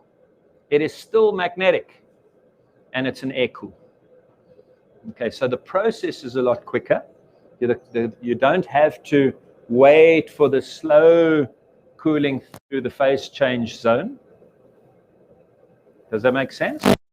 Now, if you buy steel, all of those strips of steel there that Etienne's got are sold by the factory in what they call process, not process annealed, spheroidized condition. It's a really soft condition. It's almost as soft as the steel can be. Okay, now that's non-magnetic. I've overshot by talking too much. Whose fault is that? Okay, we're going to redo that heat.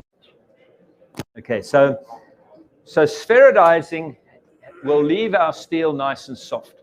We're able to drill it, we're able to grind it, engrave it, do hand filing, whatever you want to do, it's nice and easy. If you just normalize, the steel is still slightly tougher. It's harder on grinding belts, you have to push just a little bit harder. If you can spheroidize, these simple carbon steels work like butter. The 10 series, they're dead soft. To spheroidize some of those low chrome steels, 5160, 52100, also renders them nice and soft. I've drawn out a narrow tang, forged it in little dies into a round bar at the end, and on bearing steel with the die nut, cut threads straight onto the end of the tang. Cut easy. Spheroidizing. If you try to drill holes in your full tang, and the drill is now squeaking and it doesn't drill properly, and you think your drill is blunt, or the drill speed is wrong, or maybe your cutting fluid is wrong, try giving it a subcritical thermal cycle. Just heat it up to a dark red in the dark. Magnet must still stick. It'll drill easy. Okay, so I didn't let that get too cold, but this is now the last cycle. Then we'll put it down on the brick, air cool, and then it's lunchtime.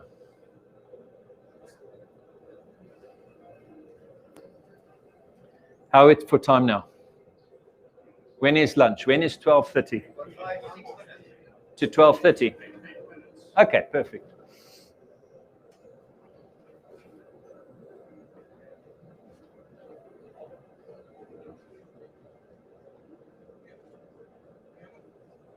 You overshot your temperature now. So do you just repeat the second cycle and then go on to the third? Yeah, it depends by how much I overshot. If I overshot number one's temperature, then I have to redo number one as well. See, so I overshot number 3. I was probably the same as the number 2. So I've actually done, just on my ricasso, 2 normalizings. Okay. No, it's not a problem. But yeah, if I overheat it good and proper, then I've got to start all 3 cycles again. Can you remember when we were in the army and the corporal had us doing push-ups? And if your tummy touches the ground, then you have to, he's counting, and then somebody's tummy touches the ground, then we start counting again. Start at 1.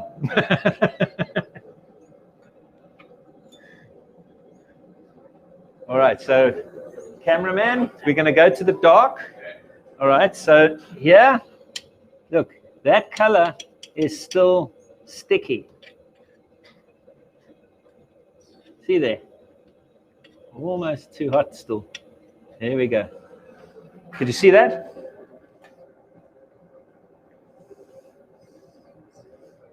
All right, so the tip of the tang, and we're going to work through the blade.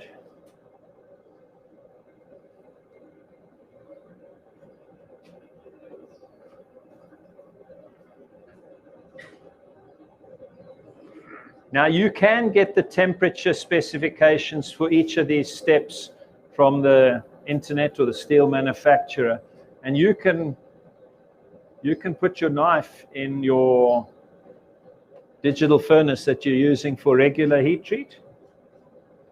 You heat it up to a homogenizing temperature.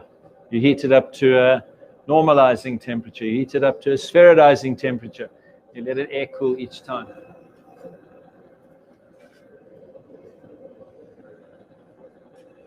If you do that process in the digital furnace, just realize that your thick parts of the blade, the ricasso, need longer to soak to come up to temperature than the thinner parts.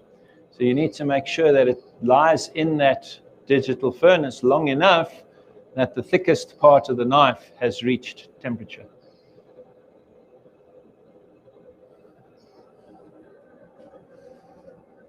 Right, has this morning gone well? Have you found it informative? Has the TV helped? Is there anything we can fix during lunchtime? Okay, wonderful. All right, so after lunch, we will remove the fire scale with an angle grinder and start cleaning up the ricassos, do a rough grind, getting ready for a quench. Somewhere along the line is a metallurgy torque. Now, before the quench. Sorry? Oh, you want to bend it 90 degrees? No, there's a written exam before you're allowed to go home.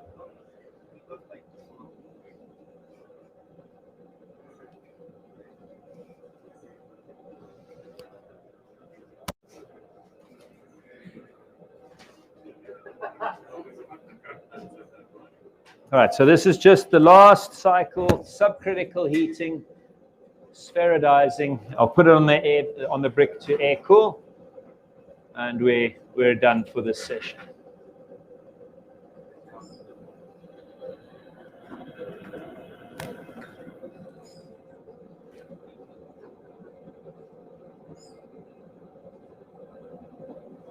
And the rule should be eyes on the blade all the time while doing this. It's just too easy to lose concentration or turn your back on the knife and talk on your phone or something like that.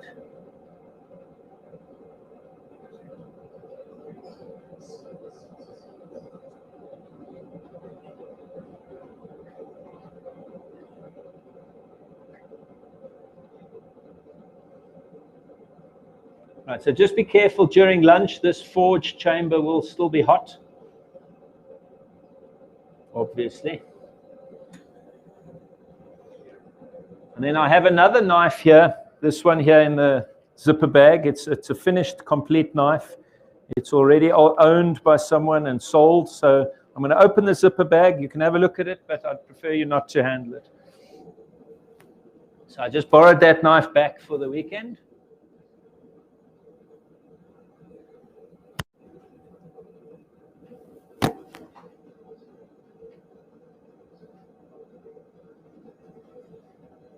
And then during lunch, we'll just have a slideshow scrolling on the screen there. Those are all knives by Heather and I.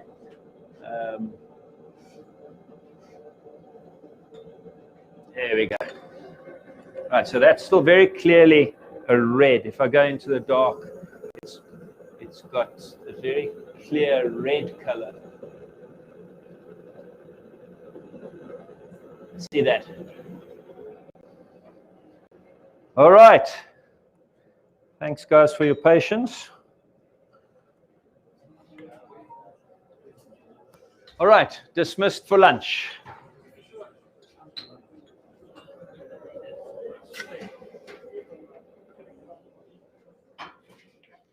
Thank you.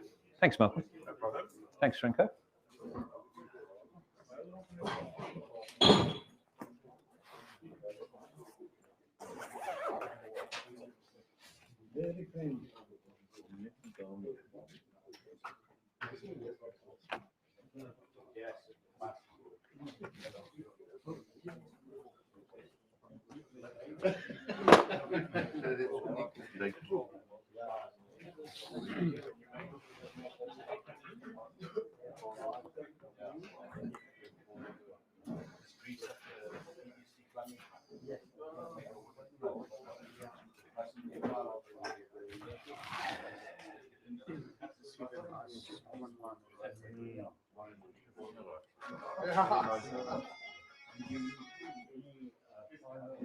You can for these ones, it's easier just to do What is this for? From my office. When I posted them, I normally just push a little proppy on there that it doesn't poke out of the.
Bye bye.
are ready for me.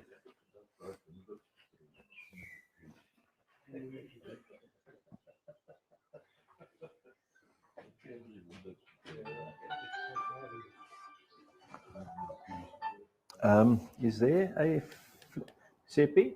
Het jy 'n flat rus hier voor?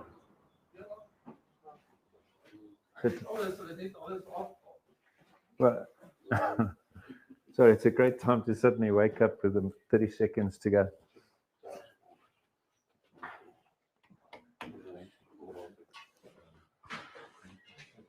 I thought we were missing something. All right, that'll be good.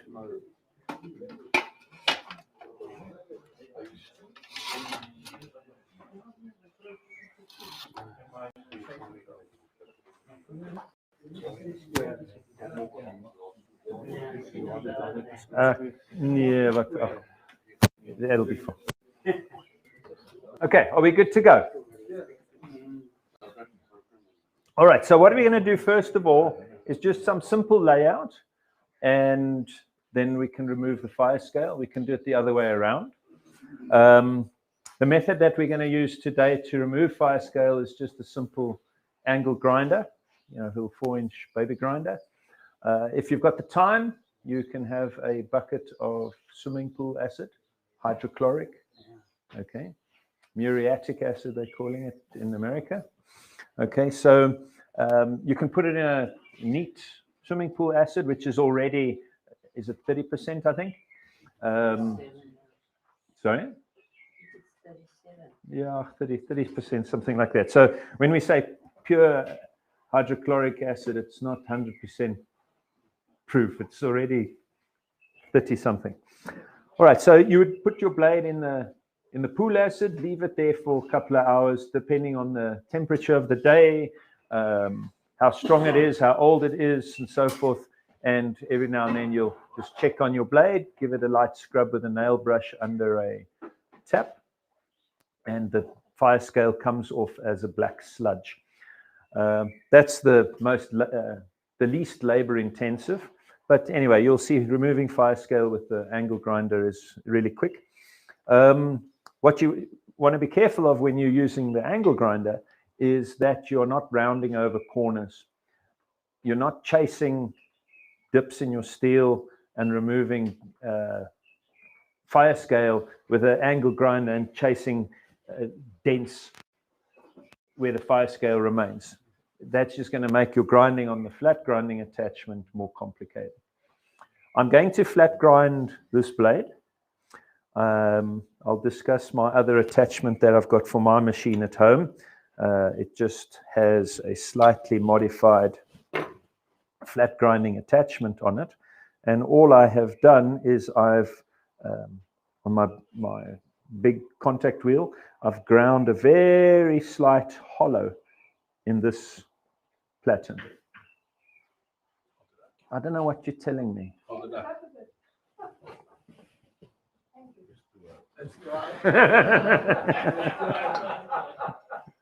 They're giving me sign language from the back that I don't follow. Okay, so if you were to put a straight edge across that, that way obviously it's flat, but this way it's hollow. So just a little bit. I mean, I think if I was to judge the amount of hollow there, that might be probably not 2 millimeters. So just slightly, this platen here is just slightly concave, and that will give you a convex grind. Okay, so the rules when grinding on this attachment are exactly the same as for flat grinding. It just leaves your blade with a little bit more body on the bevels. When you would choose one over the other, it's all a matter of how the knife is going to be used. How heavy do you want it? A convex grind is often a heavier knife, but you can use thinner steel. So you can forge your knife thinner in the spine, give it a convex grind, and still have a knife that feels the same. So one can have a lot of fun and experiment with different blade geometries. All right, so I think let's let's get our blade in the vise, and we'll knock off the fire scale. Now you want this one. You see, now as the day gets on, your assistants get funny with you. All right. Okay, so make sure that we do wear eye protection.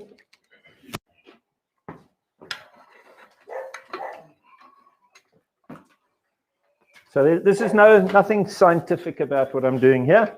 I'm just lightly buzzing over the surface and just exposing silvery steel. Now, the reason we want to remove the fire scale with another method besides your belt is that the fire scale itself is very hard and glassy. So you will be ruining a good belt very quickly if you remove fire scale on your belt, unless you keep separate, dedicated, dull, second-hand belts just for that purpose. That's fine, but this is the way I do it.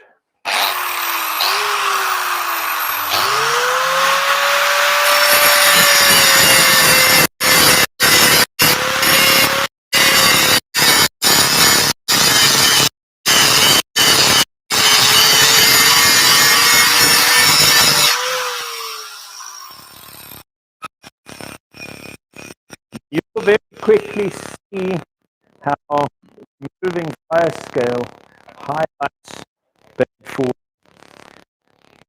What you thought was a neatly forged blade, nice and smooth, suddenly you'll end up exposing all those dips and dents. You don't want to forge neat and smooth.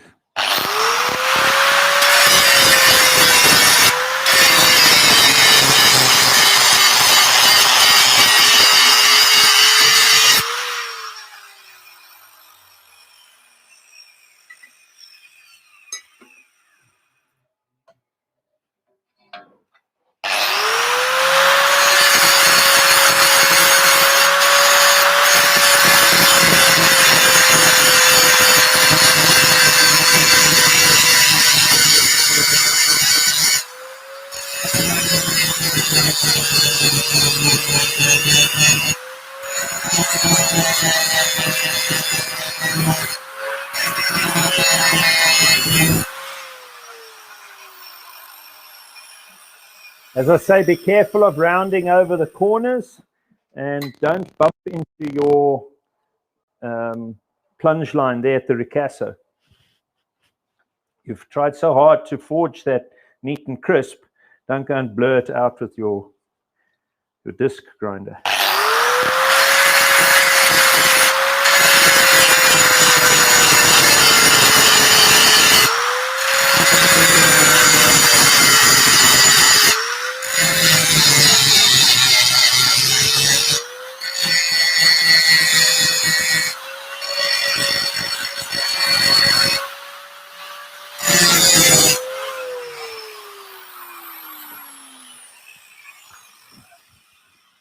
But one can do around the edges as well.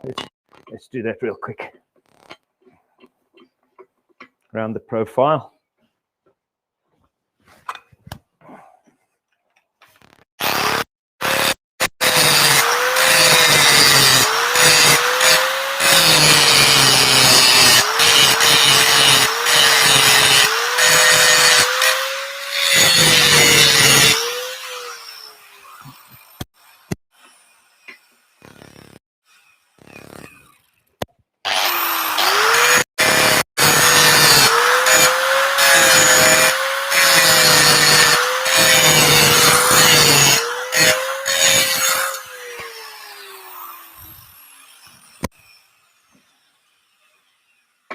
Okay, so let me go to this little layout table now. Okay, so I don't like to make a mountain out of a molehill when it comes to roughing the blade.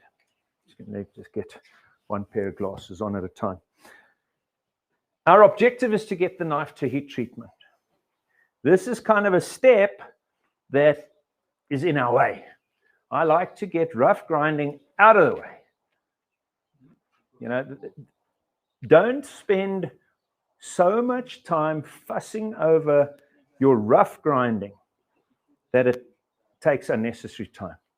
It must take as long as it needs to take, don't get me wrong, But don't fiddle and fuss. There's time for that later.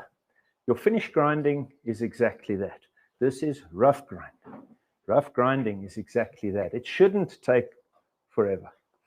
All right, so what I'm going to do now is just give myself a true surface here. So I'm going to true up the spine first, and then with my dividers, I'm going to run a parallel line on the cutting edge parallel to the spine.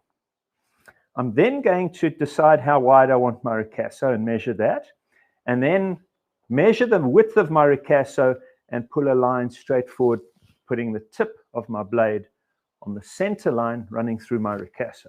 So one thing sort of follows the next. All right, so this is a relatively fresh belt, but okay, another thing, especially when rough grinding, power grinding, there's going to be a lot of sparks, a lot of dust coming around. And with my reading glasses the way they are, it's very easy for the sparks to cling to the belt and come into your eye over the top of your specs. So by putting a grinding cap on, we'll prevent that. So partly for safety. But you will find that grinding with a baseball cap on makes your vision better. Almost like it improves vision. What's happening is it keeps the overhead lights in your workshop out of your eyes. Your pupils will dilate, and whatever you're looking at now under this work light is brighter. If you take the baseball cap off, it gets darker. You go like this, it gets brighter. So your baseball cap will improve your vision. It's not something people think of. All right, so we're just going to give ourselves a straight line on the spine. I may remove this support and work in this direction as well. All right, let me just get used to this machine for a few seconds.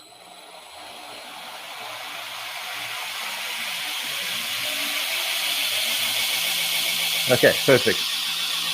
All right, so don't just follow the profile that's there. Give yourself a straight line.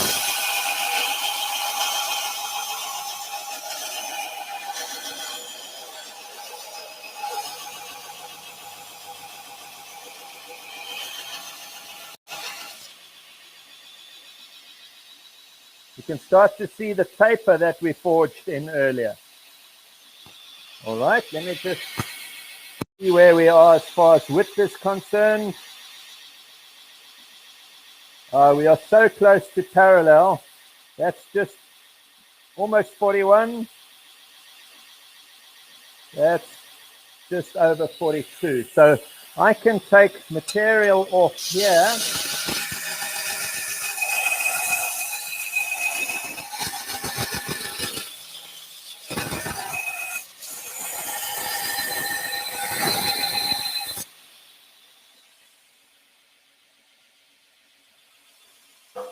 Right, so it's still a thick piece of steel. You can do quite a bit of grinding on it before it gets hot. And heat going into your blade right now is not going to affect your knife in any detrimental way. If you burn it, that it starts to glow in patches, that can create uneven stresses in the steel, which will result in your knife warping during heat treatment perhaps. But if it's just steaming or even a brown or even a blue heat, I'm not too concerned with that at this rough grinding stage. Right, so I want a parallel blade. So that's 40 millimeters. That's still 41. So we can you hear me clearly with the machine?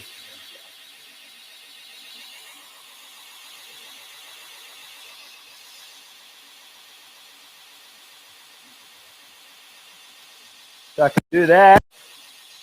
Or if I want my clip shorter, I can take it off from here. What do we want? Let me grind it off the spine.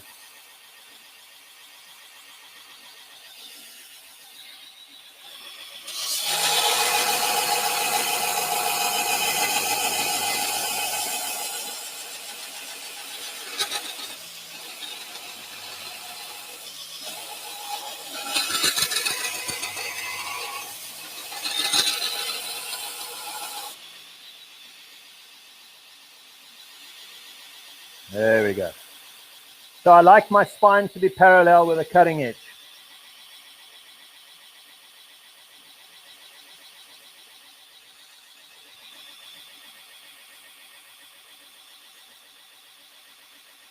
So I've made the ricasso now 32 millimeters wide, 1 1/4 inches. Where's the tracking on this guy? Oh, there. Okay, got it.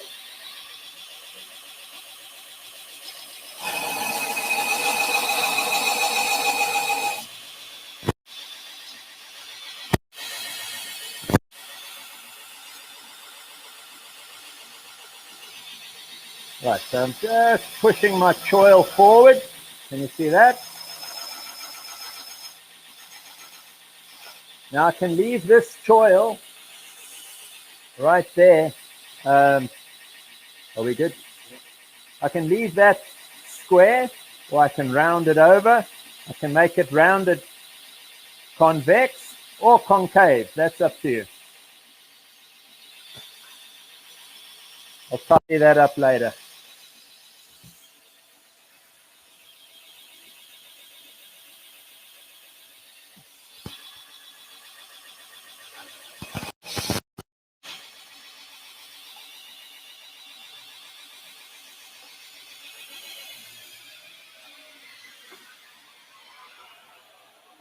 Right, we'll just take this off for a short while.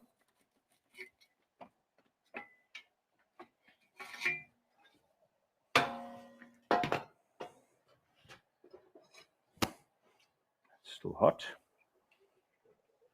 Now we're going to just true up the spine and the edge, making it properly straight.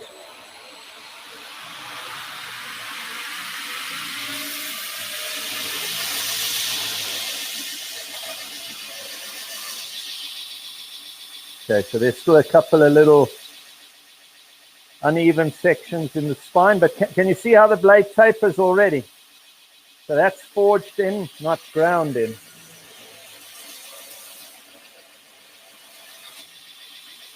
Okay, spine is good.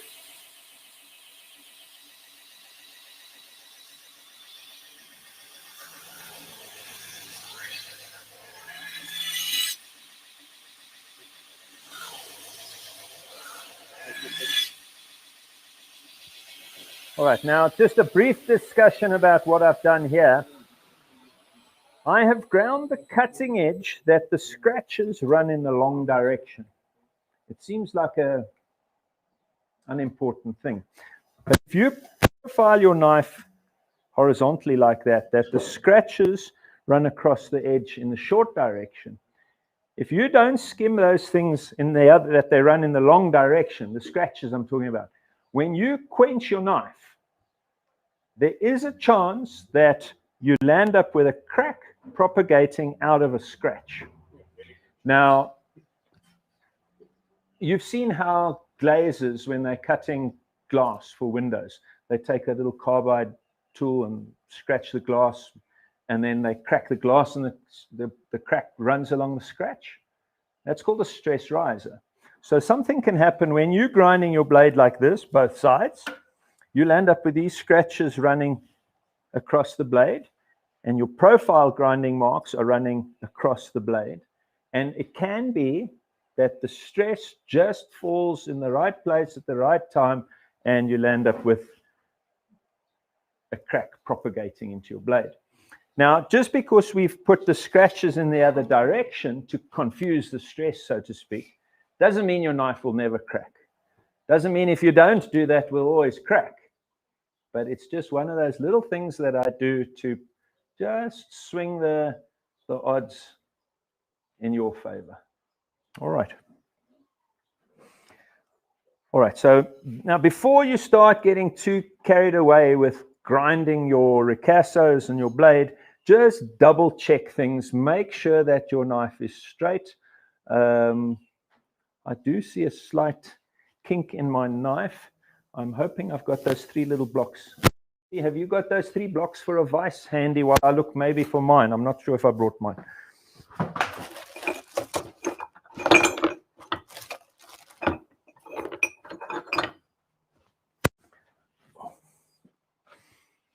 All right, now this is a tool that you can consider making for yourself for the Hardy as well.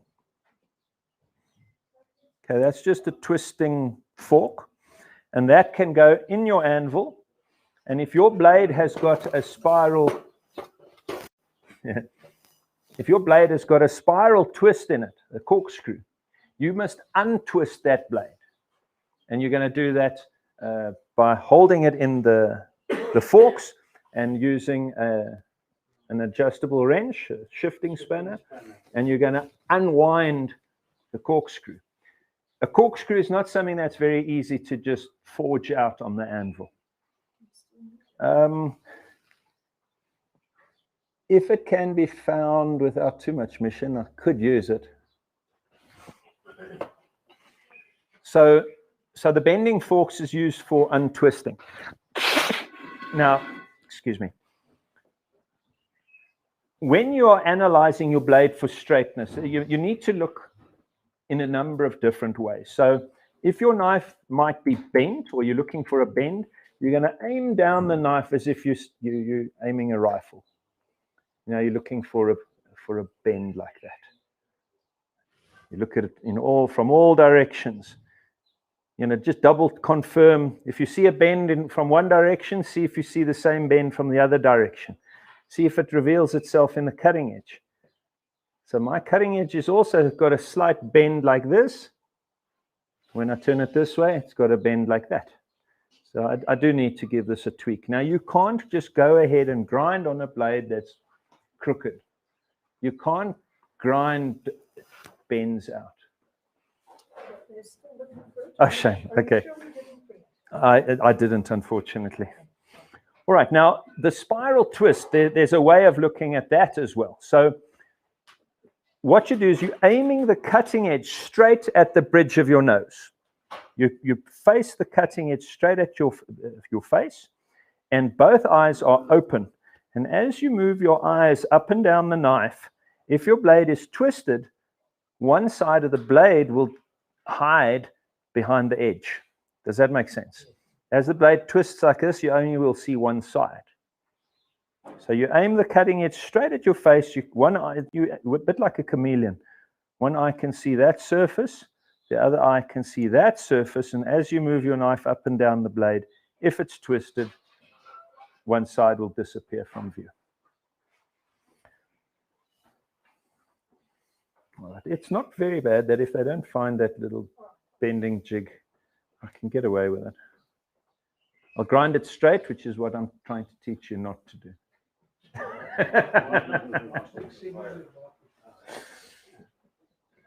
Right. It just makes the knife, you're forcing yourself to make the knife thinner than it needs to be. You see, if you've got a bent knife, there's three places you have to grind. You have to grind the high spot here, there, and here. And then your knife is straight. Whereas if you just tweak it straight, and sometimes it's very, very slight, you know, it's straight with no grinding. So if you can pick up these things at the anvil, it makes grinding a whole lot easier, laying it out on the granite table a whole lot easier.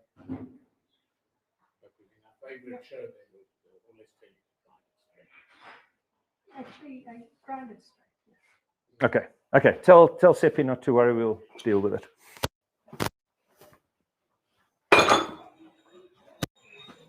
Okay. So I'm going to now. Oh, shame. Is he making some? Yeah. Oh, they're making one. They've got two. Okay. All right. Now we'll make their effort worthwhile. We'll use it. Yeah, so you know, just a little time at the anvil can save a bunch of time at the grinder.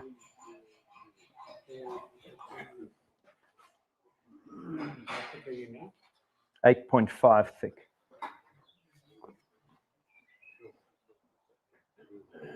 Yeah, 8.5 thick.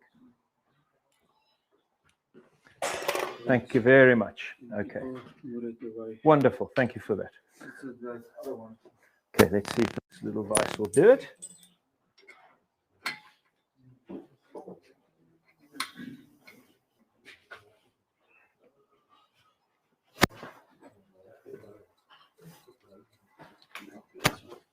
All right, so these little square blocks that I'm using here, in my workshop, I've got them with tiny little magnets inlaid into them that they click to the side of my vise. I don't need apprentices to hold for me. You know, they just hold themselves in position. I can tweak it. Right, so now you need to just slightly overbend. No, it won't break. Remember, if your thermal cycling is done properly, your knife can be pulled as it needs to be right now. Right, so I'm holding it up against a bright surface. No, it will definitely, yes, I must never say definitely or it will not. Imagine in a demo and it's being filmed.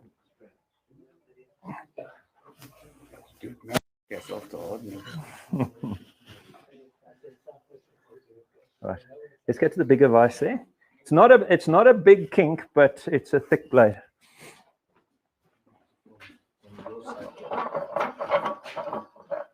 Right, so 2 there.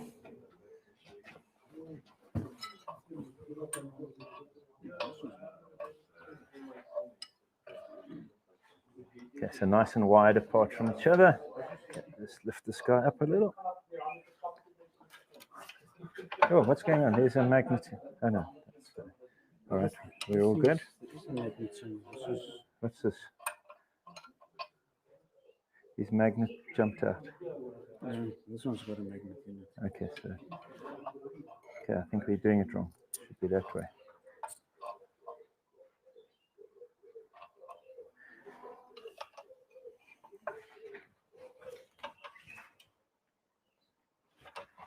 So you've just got to go past that, what they call it, the elastic limit.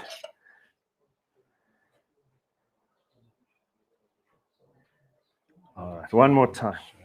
One more time. We're nearly there.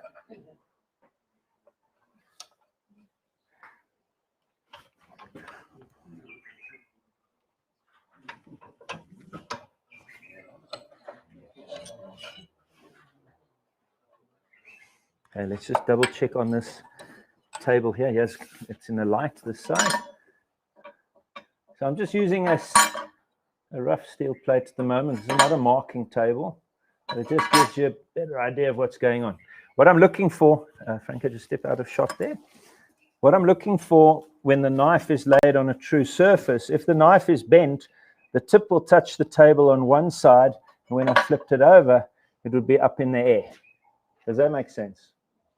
So for the moment, it seems quite straight. So what I see is encouraging. All right. So now I'm going to clean my ricasso. I'm going to focus on my ricasso because the ricasso is on which everything on this knife is built. The guard fits up against the shoulders at the ricasso. The taper forward is built on the ricasso. The center of the cutting edge here is dependent on how you grind your ricasso. Everything, the ricasso is important in a nutshell. We sort that out. We make sure that it's not ground in a wedge. It's very easy to overgrind your steel near the cutting edge side and leaving it thick near the spine. When you grind, you've got to make sure and check that that is parallel across the width of the blade. It's very easy to grind the ricasso into a wedge. Let me talk about something else real quick without the noise of the machine. This is something you might enjoy building. There are so many little gadgets. This is just a bunch of magnets, and they're held between mild steel plates with little handles on each side. And this here is used to hold my knife against the grinder. Now you can use those welding magnets. You can buy those at hardware stores. But this I found to be stronger. I've got more magnets in here. The welding magnets are usually a ring magnet that is held in mild steel cover plates. What is really interesting when building this magnet clamp is the orientation of your magnetic fields. You would think that they need to attract each other. So you put them head to head down the length of this, but you've got them arranged north-south, south-north, north-south, south-north. They're repelling. And the way the magnetic fields jump across here makes it much stronger. If you've got them north-south, north-south, that they stick to each other, the power here is much weaker. It's just one of those phenomenons of science. Okay, so I'm going to now hold my knife against the belt grinder. I'm focusing on the ricasso.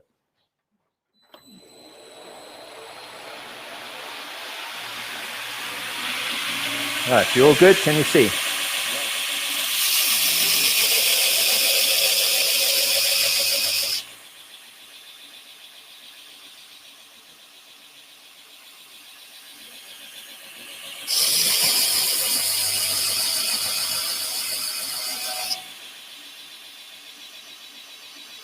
So if you've forged it smooth, there shouldn't be great big dents. I'm going to do the other side.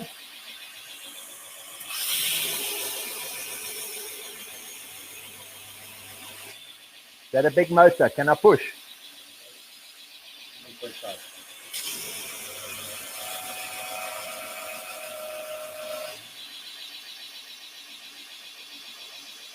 All right, so if I were to bring my plunge line straight across there, there's still a hammer mark visible. So I need to grind that a little bit more. The other side is clean.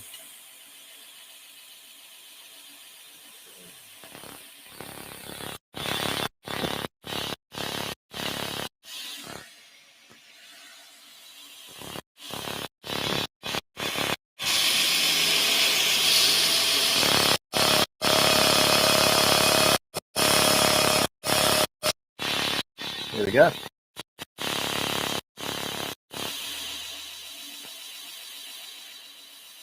All right, so what I'm going to check now is that I'm equally thick there, there. So if I put the vernier across there, I don't want it to be in a wedge. I'm not measuring, I'm just checking that it's parallel.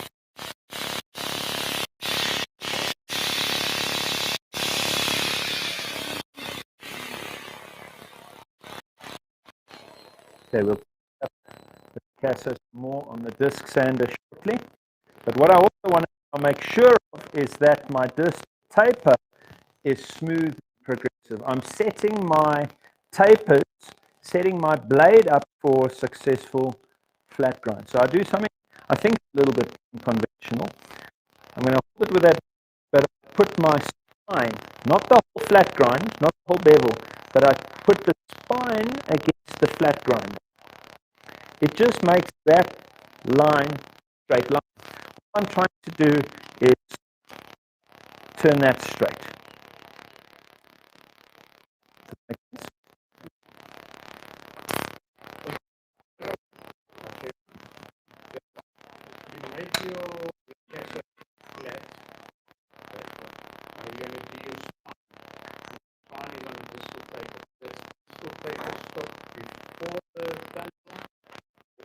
Yeah, it's kind of in line and opposite with the chalk. My ricasso will always be blocking and parallel in every direction. The taper forward must start just ahead of that. By the time you've done your plunge lines and your runouts and all that, it all kind of just flows. And by the time you hand polish it, the amount of taper that is, it's a tiny little degree. It's a decimal of a degree. But yes, you bend it, so it becomes just very subtle.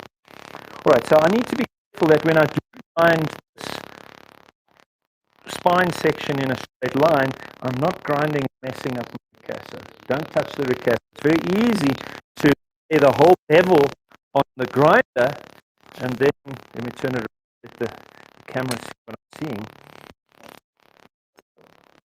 So if I the whole bevel against the flat grinder and I drop down, I'll end up grinding that whole plunge of the ricasso away. Then you land with your ricasso on the same plane as your bevel. then you don't have a step down. Yeah, you got to be careful. All right, so we're going to grind the spine. So I'm looking down between the belts and the knife.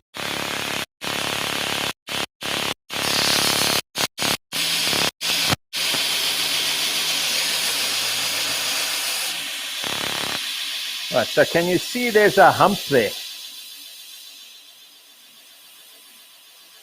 So there's a hump there, probably a dip there. So we'll grind a bit more.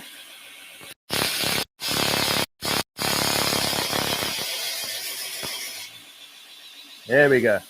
So now I call it a witness mark, where you land up with it touching all the way down to the tip, and it's just lightly touching up to here. It sort of fades out here. And I can see a slight change in the reflection if I play it in the light like that. But essentially now, what I've got is a straight line there.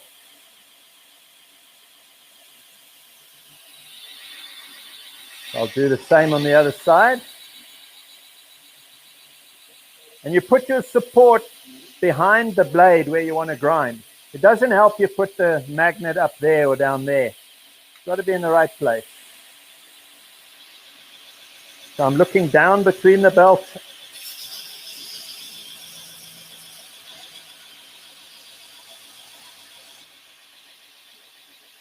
All right, so it's not much more to go, but there's a slight little hammer mark right there. That little dip. There's high steel up there. We grind it until that dip disappears.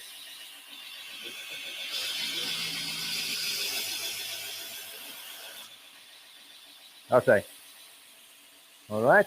So I've got a witness mark running all the way up the blade, fading out somewhere here. And if I'll just cool it.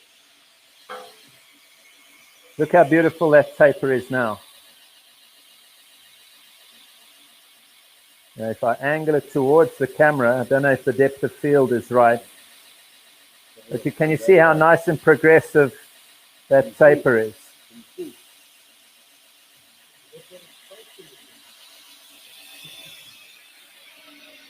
Right, is that little trick something new to you guys? Okay. What I want to do now is just on the disc sander, both sides, I've got the same 150 grit disc on two sides. I'm just going to clean and flatten the ricasso on both sides. Let's use this little block as a push stick. All right, I'm going to give the cameraman just opportunity to set himself up. So I'm going to be working over here. Okay, is that all good for everyone?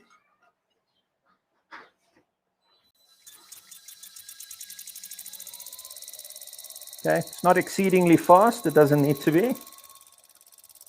All right, so now I'm not stock removing big time. I'm just cleaning up the ricasso. And I'm taking away the grinder marks. Now, I've been grinding up to now with a 60 grit belt. I'll talk a little bit about my belt selection and progression. There we go. I can see where I need to grind. There's, excuse the band-aid, but there's the last little bit of 60 grit marks visible over there. So I put my pressure right behind where I need to grind, and there they are gone. All right, we'll dip in the water, and then we're going to do the other side. Now, one can do if you've got different grits set up on your disc grinder, or you've only got a single-sided disc grinder, there's nothing wrong with doing that. But just be very careful that your support is up close to your disc. You don't want your thinner cutting edge to fall in the gap between the support and the disc. So I like to just support the thick, wide spine. And you'll end up swapping hands. You'd learn to be ambidextrous.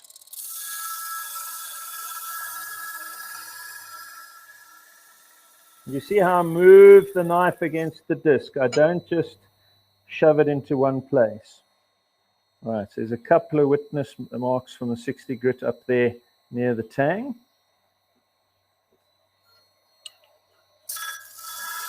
See, this is the Captain Morgan stance. There we go. All right, all clean. Yeah. You get a good view of that?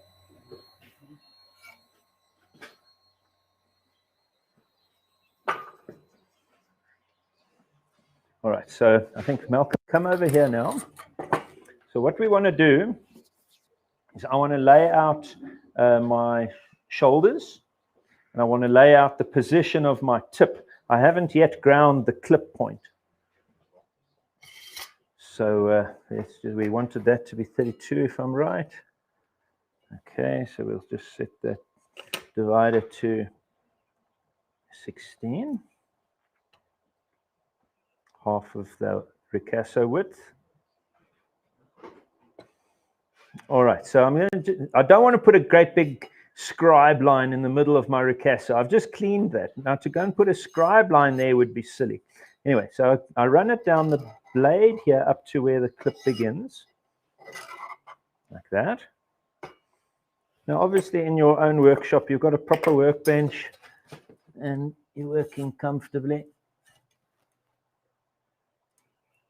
Anyway, so I just line up on that, and I'm going to just run this scribe line right through. Do you see now? Do you see where the tip of the knife is and where it should be? My tip is a little high. So I can grind that tip lower if I wanted to, and I do want to. So it just puts the tip of the knife on the line of thrust. Okay. So I'm just going to rough it on the flat grinder now. If you've got a round contact wheel, it's actually convenient to grind your concave clip on a wheel, but we won't worry about that.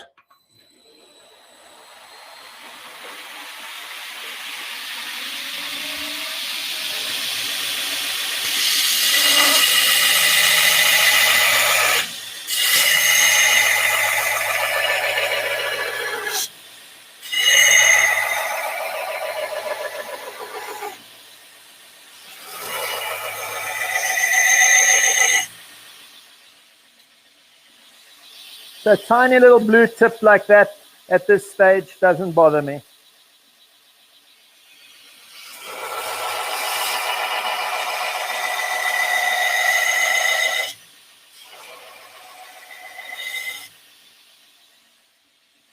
So I want this clip point to curve and aim forward. I don't want it to turn upwards. Right, so I don't want a pixie shoe here on the front. And I often see that where the clip point turns upwards. To me, it doesn't look attractive. So it must aim forwards at the tip. But that's a personal thing. It's not wrong if it's a little bit plain. In my eyes, it's wrong.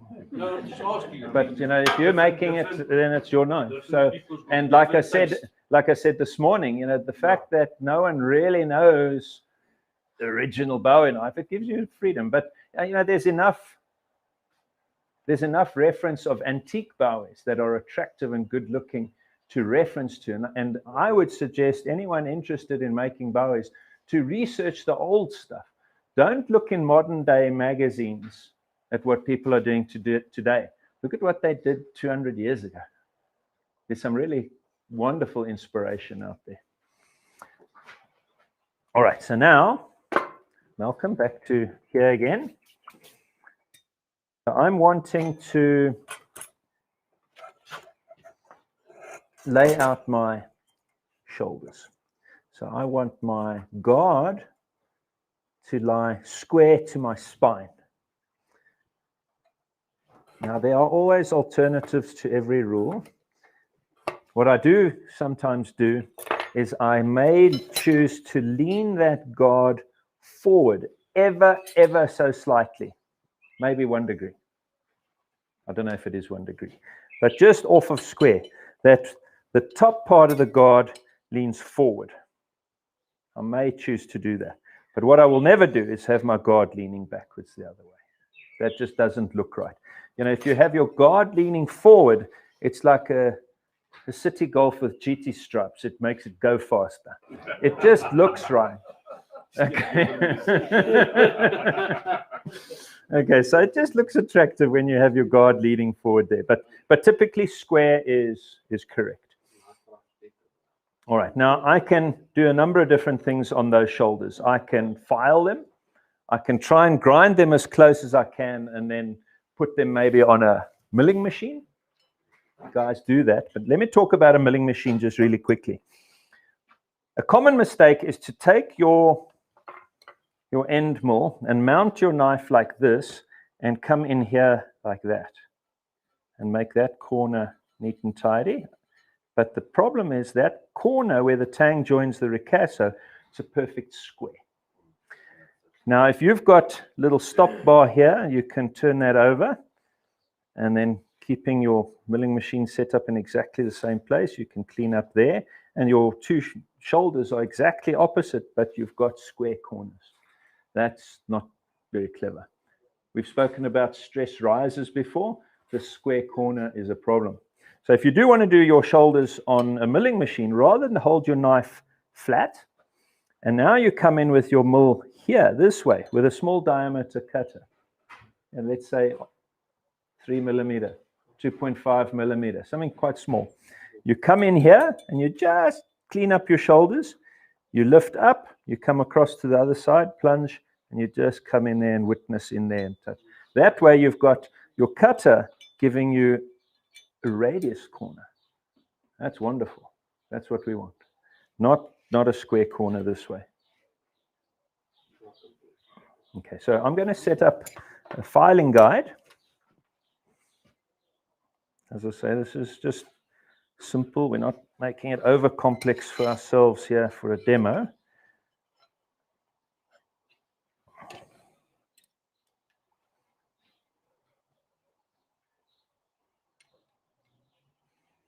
Okay, so this filing guide is made out of D2 tool steel, my one, hardened and then just lightly tempered that it doesn't go very soft. So D2 comes out of the oil, probably something like 65 Rockwell. It's very hard. Right, we didn't double check here.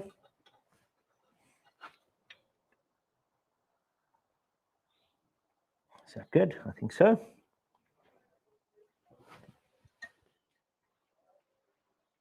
All right, that's wonderful. I'm going to move that backwards, less to file.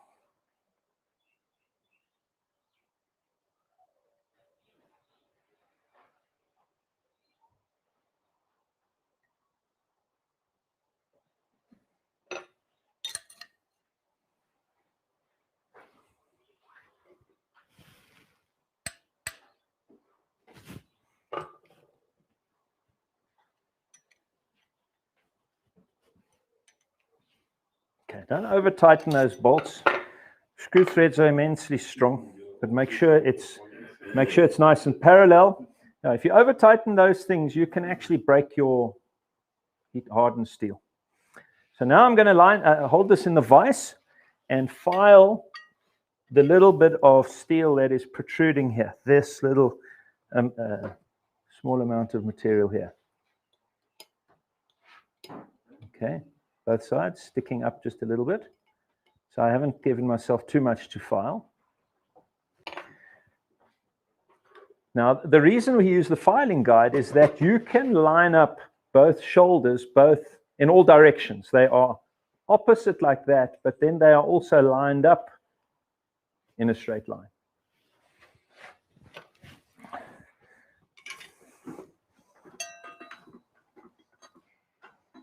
Okay, let's just see if this temporary vise is going to hold. If it doesn't, I've got another plan up my sleeve. All right.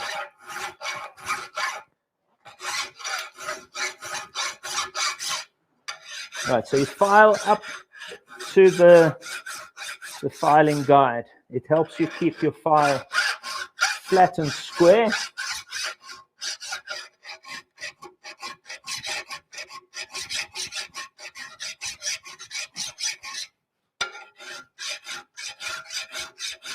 There we go. Now I'm also trying not to file a corner that is too square.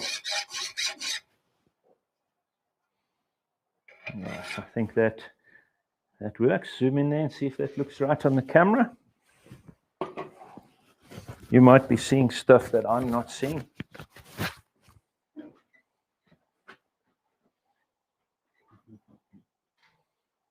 It's good. Yeah. And you know, in your own workshop, you can take as much time as it takes to do it right, checking that out with an Optivisor. But you guys are getting the idea, I'm sure.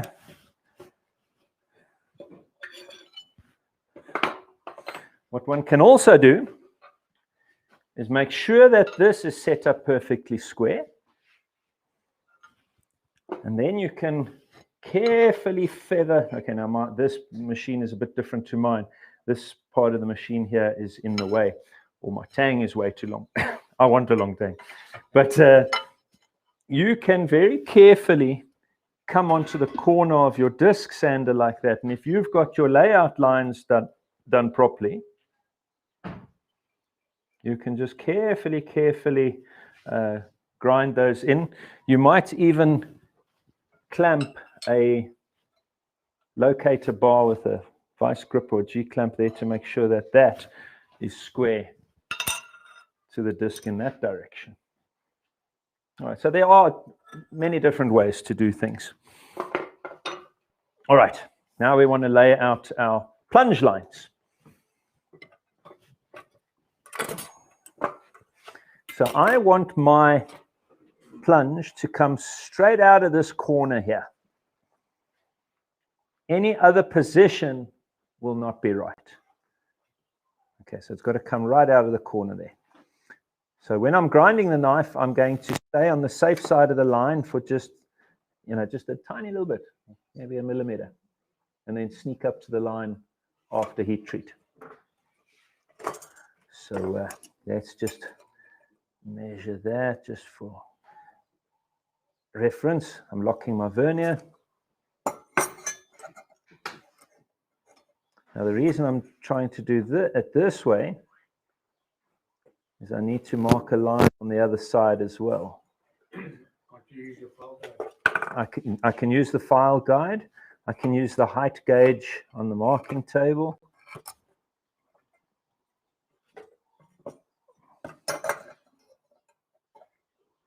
See, because you can't reference off of your forging on the bevels itself. You need to measure off of the shoulder.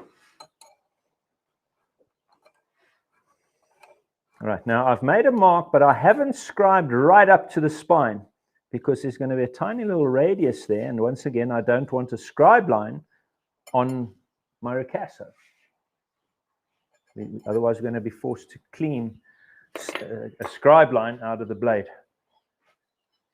Right, so I'm going to put a fresh belt on here now. Wat gaan aan?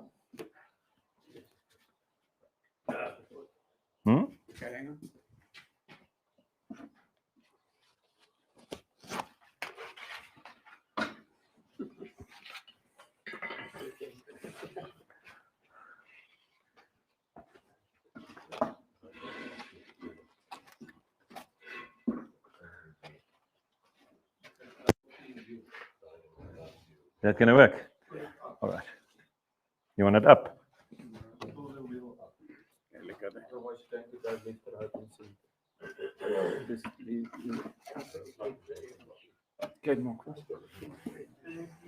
Okay, got it.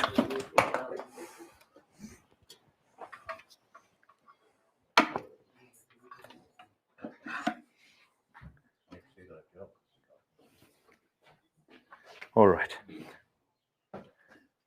So before I get going, a couple of things about how you hold the knife and how you're going to stand. It's all important.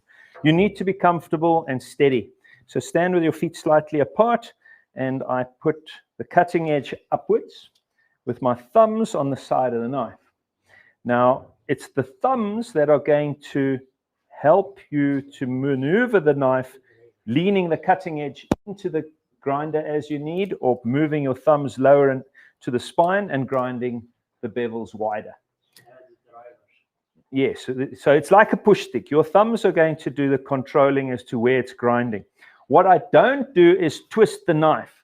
If I want to grind thinner, I don't do this. So if I want to grind wider or higher, I don't do this.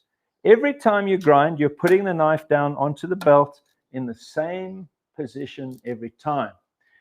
By just adjusting your pressure, you're going to encourage it to grind one way or the other. All right, so once we get going, there's lots to talk about.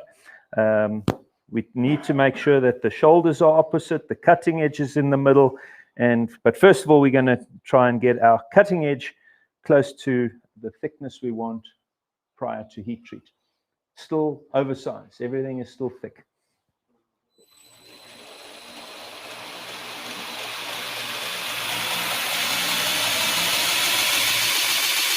Okay, so adjusting the tracking, I just keep the belt running nice and center and true for now. All right, keep your arms tucked into your body, and once we get going, we'll see what happens.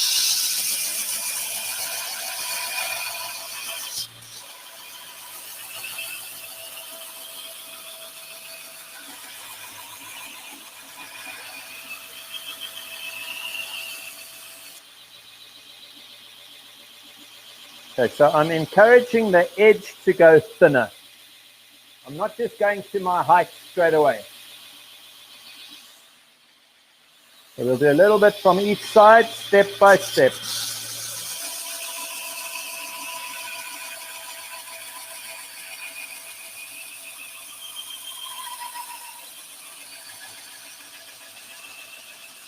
You see where my thumbs are? They're closer to the edge than the spine. I'm grinding the edge thinner.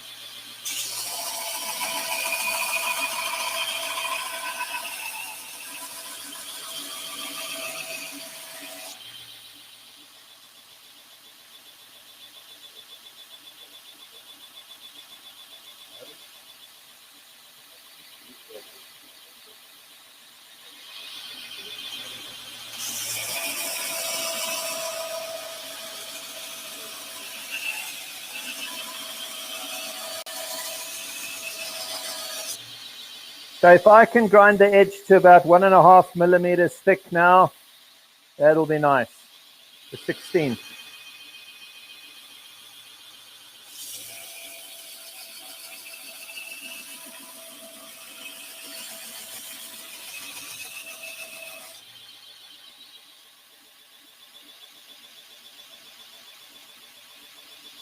Okay, so make sure that you're keeping your cutting edge down the middle.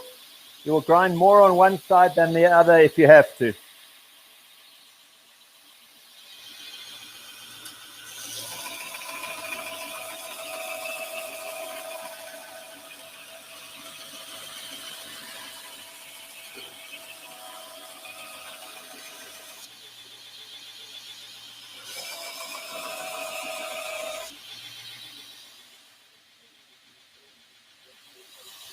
Now, a very nice trick to use, I'm going to just turn this off for a second. When making small knives, it's very easy to keep your bevels flat. But when you start making a big knife, you can get undulations forming where there's waves. It's like rolling waves of the sea across your knife. You're grinding dips and high spots. What you're trying to avoid is those. So what I do is I will turn the knife at angles like this, which takes the high spots off. And I grind it like this. It takes the high spots off.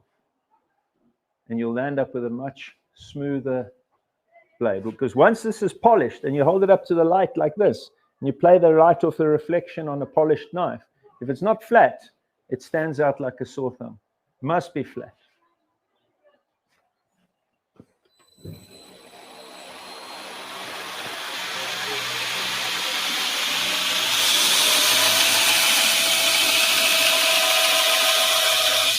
Okay, so let's start playing with flatness, like this. See how the direction of the scratches changes. Now I'm nearly at the height here, but not there. So I'm going to grind more here and a bit more there.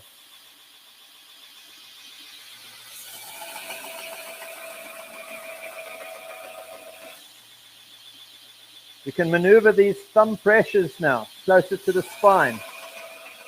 My edge thickness is approaching what I want.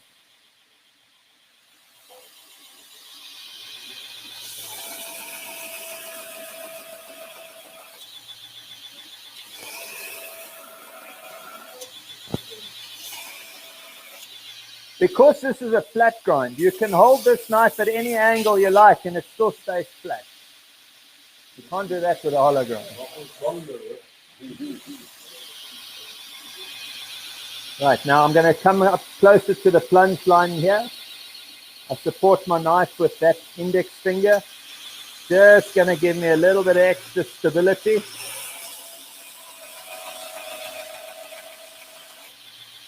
There we go.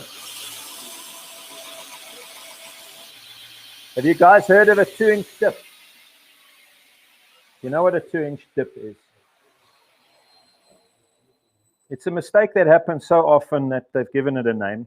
So what happens is when you are trying to focus your grinding attention right in here at the plunge, at the ricasso, you're so busy focusing right there that you forget that the other side of the belt is also grinding, or it's still grinding.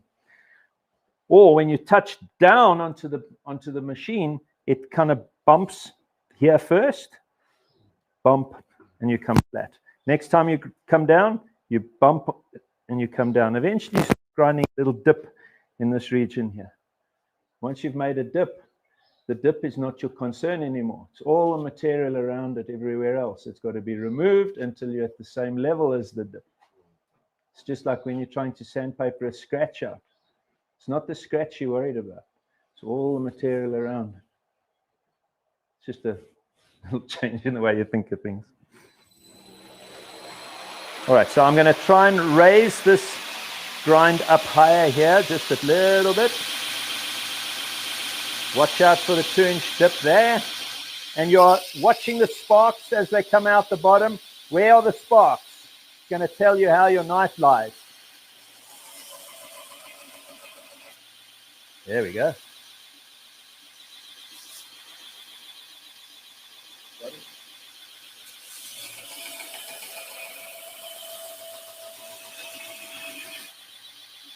Now, another thing we can talk about are your senses. So you heard me when we were straightening the blade. When you're tapping it on the anvil, you can hear when it's straight. The sound changes. You're feeling the vibration coming through into your tongs. You're using all these little different tricks to try and communicate with your brain as to what's going on. So while you're grinding, what other senses have we got? Well, certainly vision. Okay. But then it's your fingers. Now, it's that fine sense of where it's touching, how you are manipulating this angle with your thumbs. You can tweak this thing around like this, either making it better or worse, depending on what's needed. So feel is a good thing. Now, you get people that do want to grind with gloves on. Now, I prefer to not grind with gloves on because it kills the feeling in my fingers. And if you're going to be burning your fingers and that's why you're wearing gloves, well, you shouldn't be burning the steel in the first place, really. Okay, so that's not a good excuse. Putting your fingers in the machine and using gloves, I don't know, you just got to learn how your machine works and not put your fingers there. You know, if you're going to get your finger in here, whether you've got gloves on or not, I think it's going to suck you in. So, you know, putting your fingers here to stabilize yourself, that's quite safe. But if I've got big old gloves and the fingers are longer than my, the leather is longer than my fingers and I'm sort of working here, I don't know, to me that just seems dangerous. But that's your own call, whether to wear gloves or not. Now, the other sense that I like to use is hearing. So as you put pressure onto the machine, when everything is going well, there's a certain sound it makes. It's like a hissing sound. Okay, it's a pleasant sound. I want to hear that sound, and I call it falling rain. It's a good sound. But when you hear fighting cats, it's a different sound. That's when your knife has gone crooked. That's when you're grinding gouges and dips. You're messing up. Stop. When you hear fighting cats, usually it's associated with big bright sparks under the belt grinder. You're pushing it onto the corner or something like that. So just pay attention. You know, when you're grinding, you want to focus on what you're doing. To grind with your cell phone playing music in your ears, it's like grinding with gloves on. It's killing one of my senses. I want to hear what's going on here. All right, let's do more.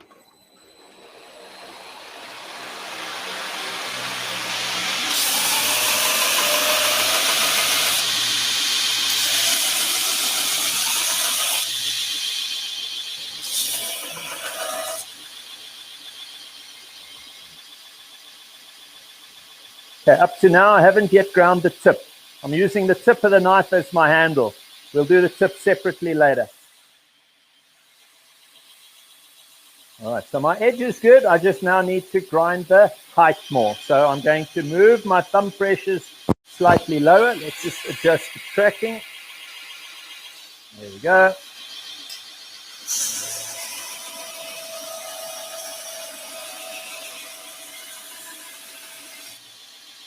And you don't always have to start at the plunge line.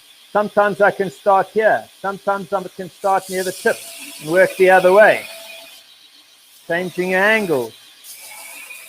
You want to feel that it touches down flat every time. It becomes like a tennis player at Wimbledon.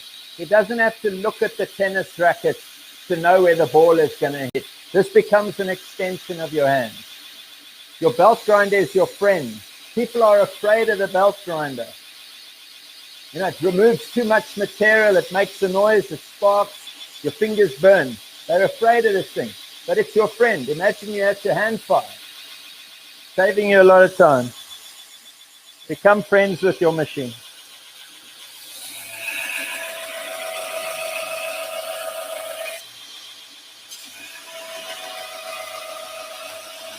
Look where my thumbs are. They are closer to the spine. I'm not pressing there, I'm pressing here. But I haven't twisted the knife. All I'm doing is encouraging it to grind closer to the spine.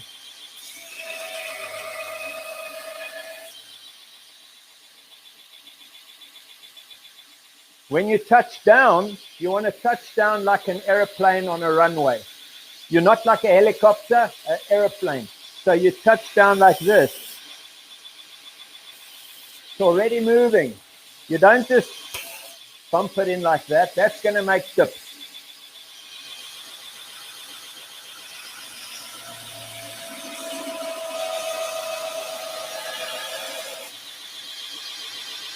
Right, so I want to go higher here, but not so much up there. Just that first little bit. I'm watching where the sparks are coming out of. I'm grinding closer to the ricasso than out here. Doing exactly what I want.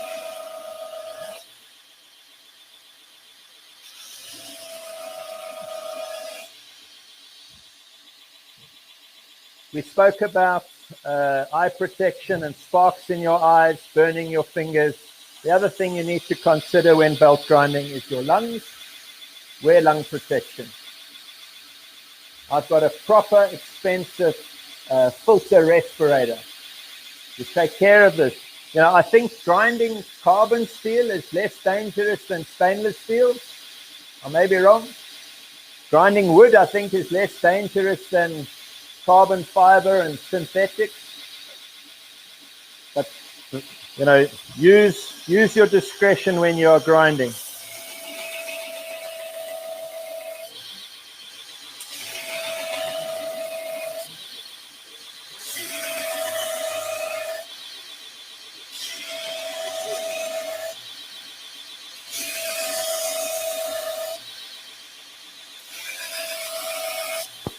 See, I'm changing direction all the time. It helps me keep a flat surface. The fact that these scratches are running in different directions doesn't bother me.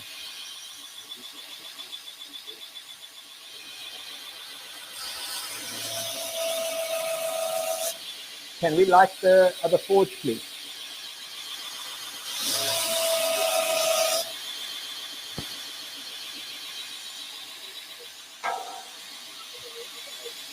I think it can run on one cylinder. It will be fine. It doesn't use much gas.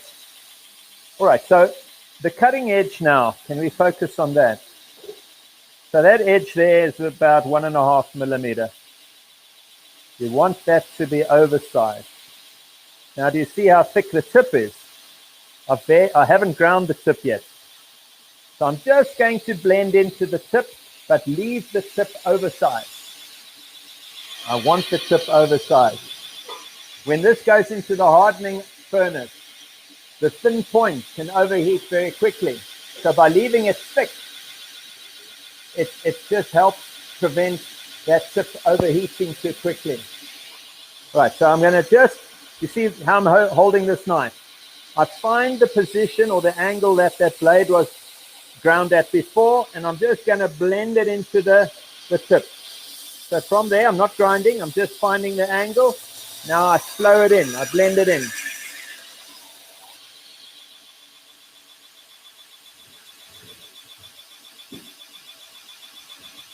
Right, I can do this way if I like.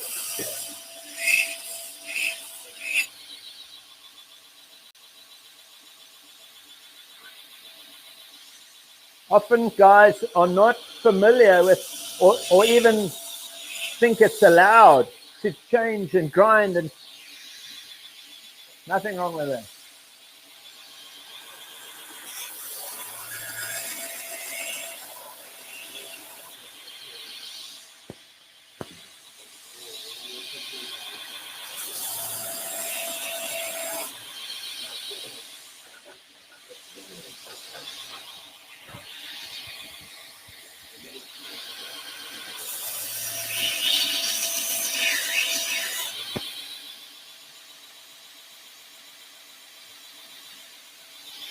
Right, so I'll switch off for a moment. I haven't yet done the plunge line right up to that scribe line. I'm going to sneak up to that in a moment. But I don't know, do you want to just get a nice still shot of that for the moment?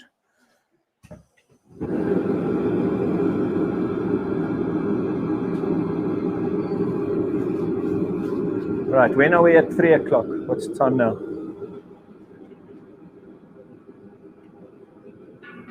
Okay, so by 3 o'clock we're going to start doing, well, metallurgy basics. That's the slideshow. Okay, so I'm going to just work on the plunge line just a little bit. I need to move it back just a little bit. So if I'm working off the right-hand side of the belt, that's the side the light needs to shine. That's the side where I'm going to support my finger on the machine. And you just very gently are feathering it in there. Make sure your reading glasses are on.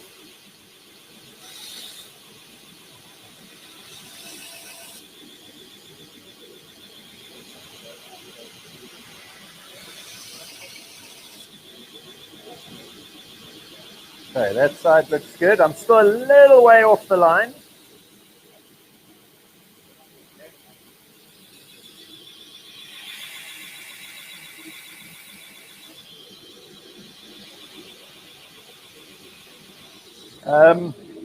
I didn't realize I've got the metallurgy talk first, so that's a bit noisy for now. Yeah, so it doesn't take too long to get hot.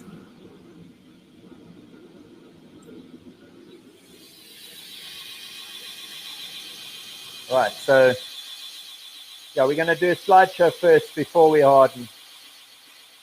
Right, so just I want that light coming from this side now.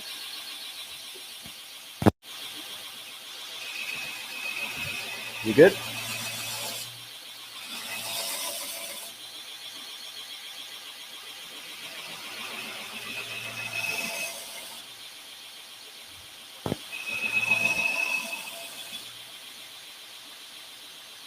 Very nice. All right, you know what they say, quit while you're ahead. Makes you seem better than you really are. Okay, so that is pretty much your rough grinding. I'm going to pass that around to you. It's not hot.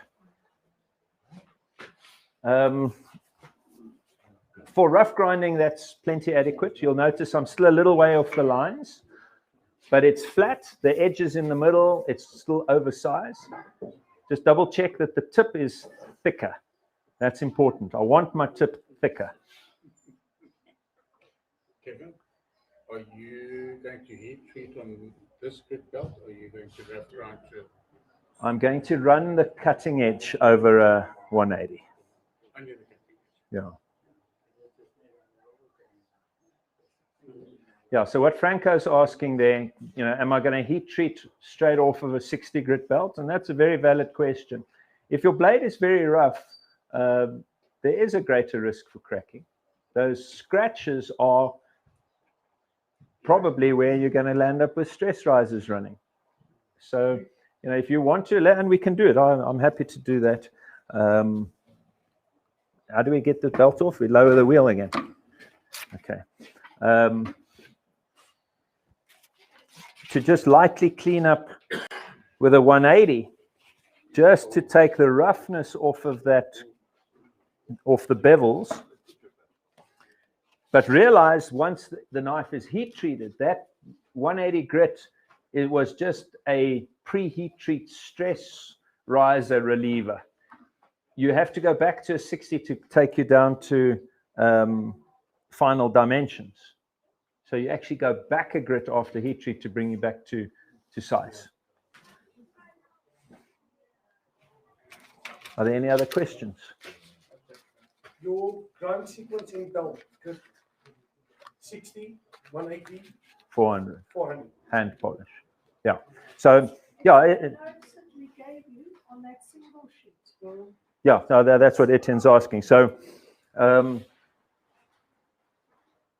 I like starting at a 60. If it's a really big ass knife, maybe a 36. Or if it's forged well oversized and there's lots to grind, maybe a 36. But typically a knife like this, I do on a 60, 180, 400. So I only keep 3 belts. Otherwise, you've got an inventory of so many different grits. You know, to go 36, 80, 120, 220, 320, 400. Oh, goodness. You're going to be forever grinding and you're going to spend all your money on grinding belts. So typically you are doubling your grit size. So 36 to a 60 is a logical progression. It's times 2. Going to an 80 would be times 3 and still legal, but much more than that as a jump would be too much, I think. From a 60, you could go double to a 120. A 180 is times 3, still legal, but no more. You see what I'm saying? If your jump is too big, then the finer belt has got too much work to do. So jumping from a 60 to a 400 is silly. You know, you're going to land up with the tops of the scratches polished, but you're still going to land up with wild scratches left behind. You're going to land up grinding and grinding and grinding, and when you hand polish, you're still going to find rough grit scratches left behind.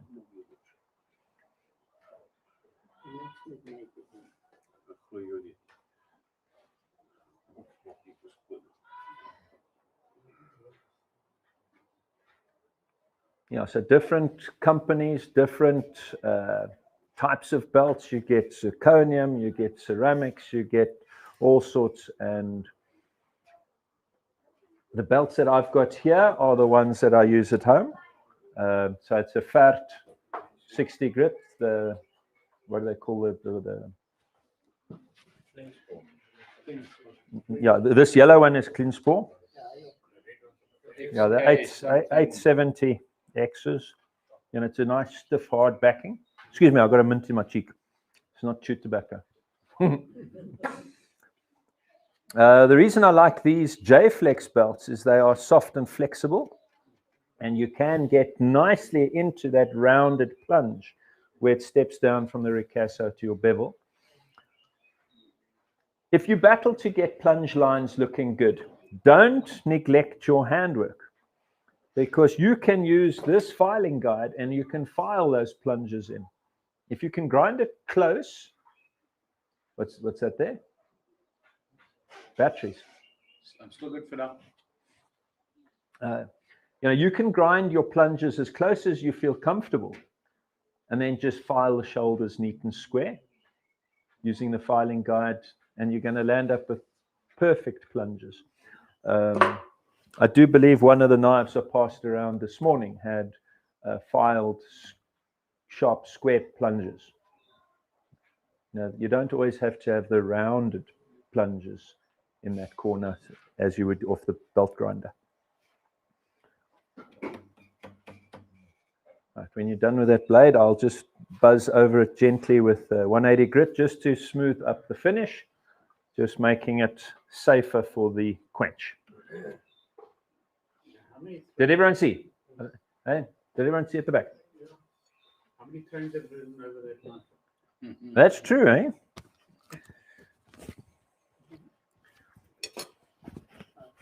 In fact, I can answer that and say none, because it was one of those quality control pieces from the mill that makes train track. So no trains. Yeah.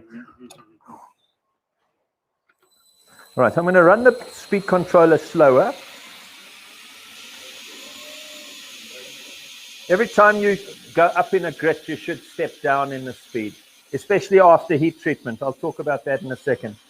All right, so I'm just going to go over my cutting edge just a little bit like that.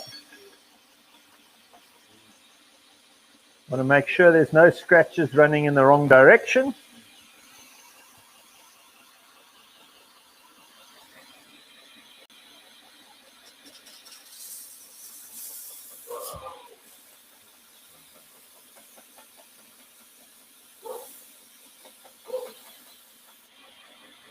So I'm trying to just do a little more work in the plunge with a yellow belt.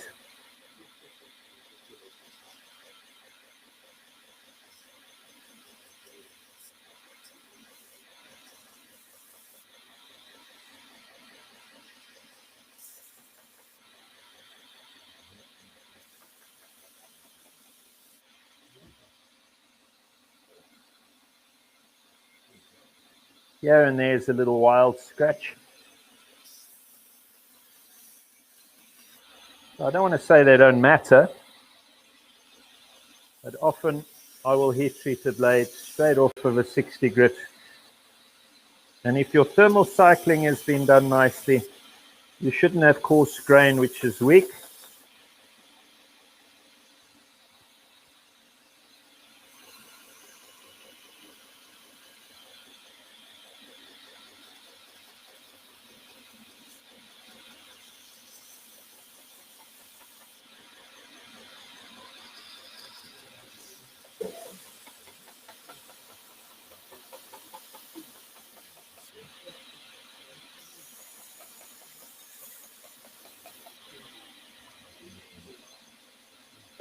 Can you see the couple of wild scratches there? I'll work on them a little bit more. But know that this goes back to the 60 grit belt after heat treat again. This is not the last we see of 60 grit.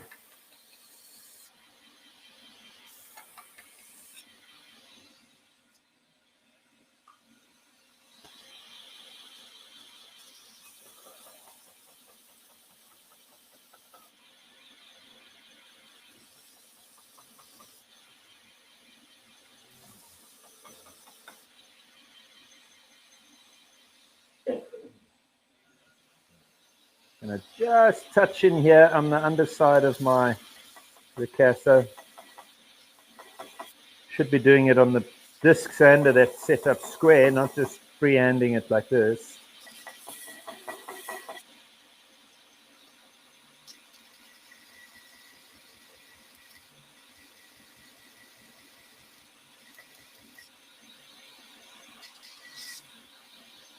Can you look right in there? There's some rough stuff going on.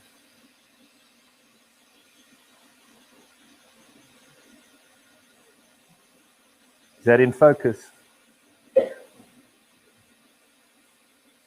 Anyway, so you don't want any rough stuff going on in the corners there. You want to just take out any hammer marks. That's right there at the plunge is often some place where you'll end up getting little foldovers. When you've been working on the anvil and you've hooked your choil over the anvil like that, and you give it that smack on the spine here to define your choil, sometimes it smears a little bit of steel and you get a foldover. Got to watch out for that.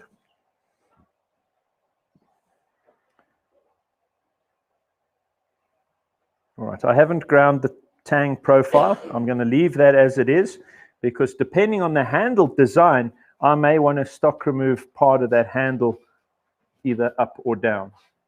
So depending on my outline, I may want to modify the exact position of my Tang, that the Tang lies neatly in the middle of my handle material.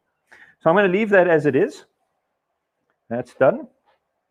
And are we on target for the next thing? Okay, so you guys wanted a pee break, so off you go.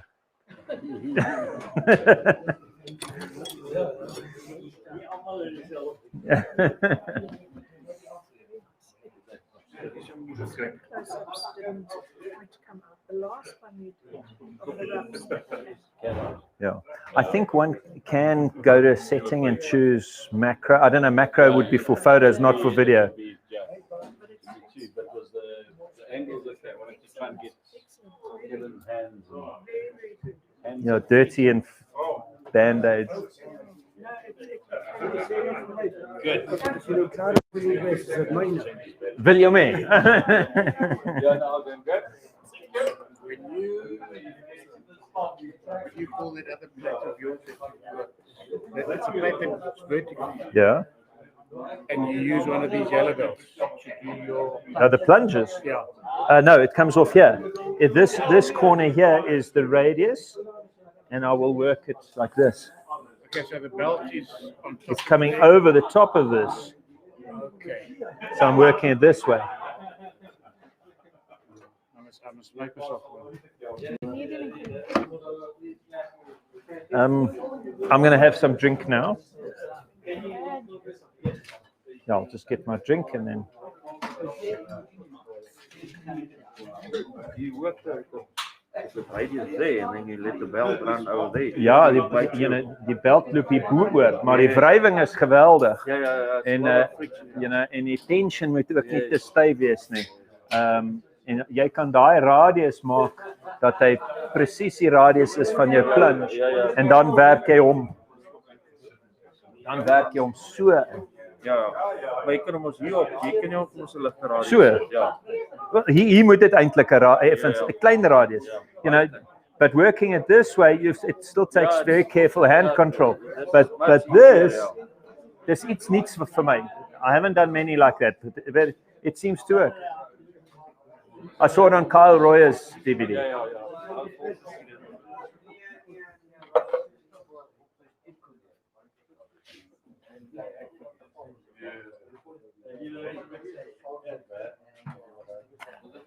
Is this annoying you, this strip? No, it doesn't matter. No, just every now and then falls over, but it's fine. I do want just a pointer for the graphs now. Like a stick? Yeah. Do you have a stick for Kevin to point the graphs that are going to be on the screen on the slide? Dikker as 'n welding rod.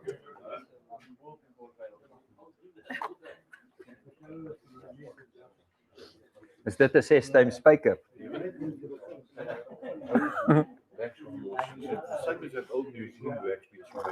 It's just a softer accordion now. Yeah, So it's the same it's stuff. same stuff, easier to use. Yeah, because I still got that. If it goes hard, just put a little bit of white spirits or heat it up. Yeah, I suppose if you heat it up, it will do the same. Of course, I don't make a lot. That's why I'm asking you. It's all the same stuff. I say, okay.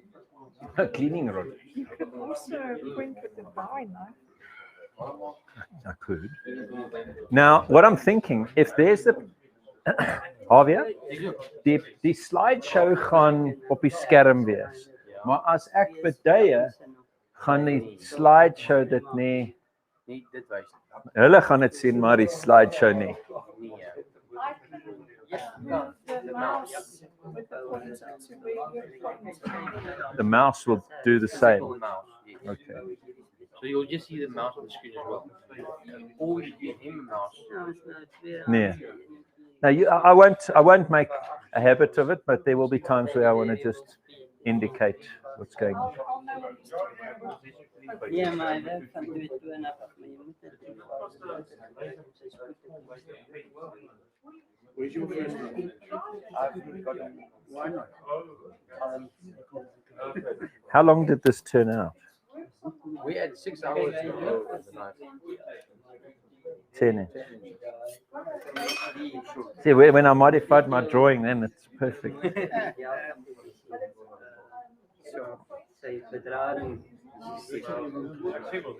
All right, so closer to, as we start approaching 15:30, if you would like, give me sort of light 10 minutes, and then just idle it low. Can I ask a rookie question? Why is this yesterday like the... As ek die punt nou baie dun grind, sodra hy in die vuur gaan die dun punt overheat. Ek los dit as spris oversize vir nou totdat hy verhard is en dan grind ek hom dunner. As hy sterker op. Want die grindstryker gaan baie beter wees. Ja, ek wil nie hê dat hy Yeah. Because the more the metal there is, when it's heat treated, obviously, ja. There's going to be Die grein word nie verswak as dit geoverheat word. Yeah. Okay, makes sense. You mentioned that as well. A lot of the questions that I've been asking you have been basically. Yeah, I know that.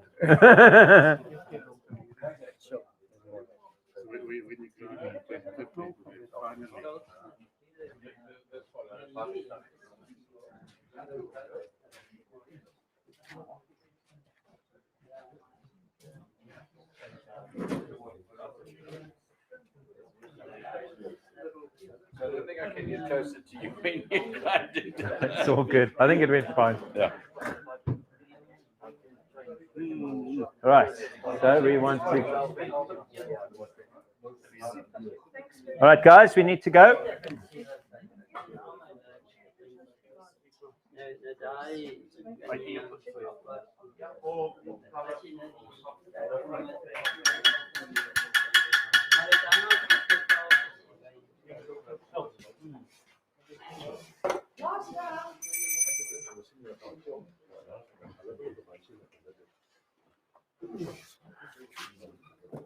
Right, Harvey, are we good? Are we go?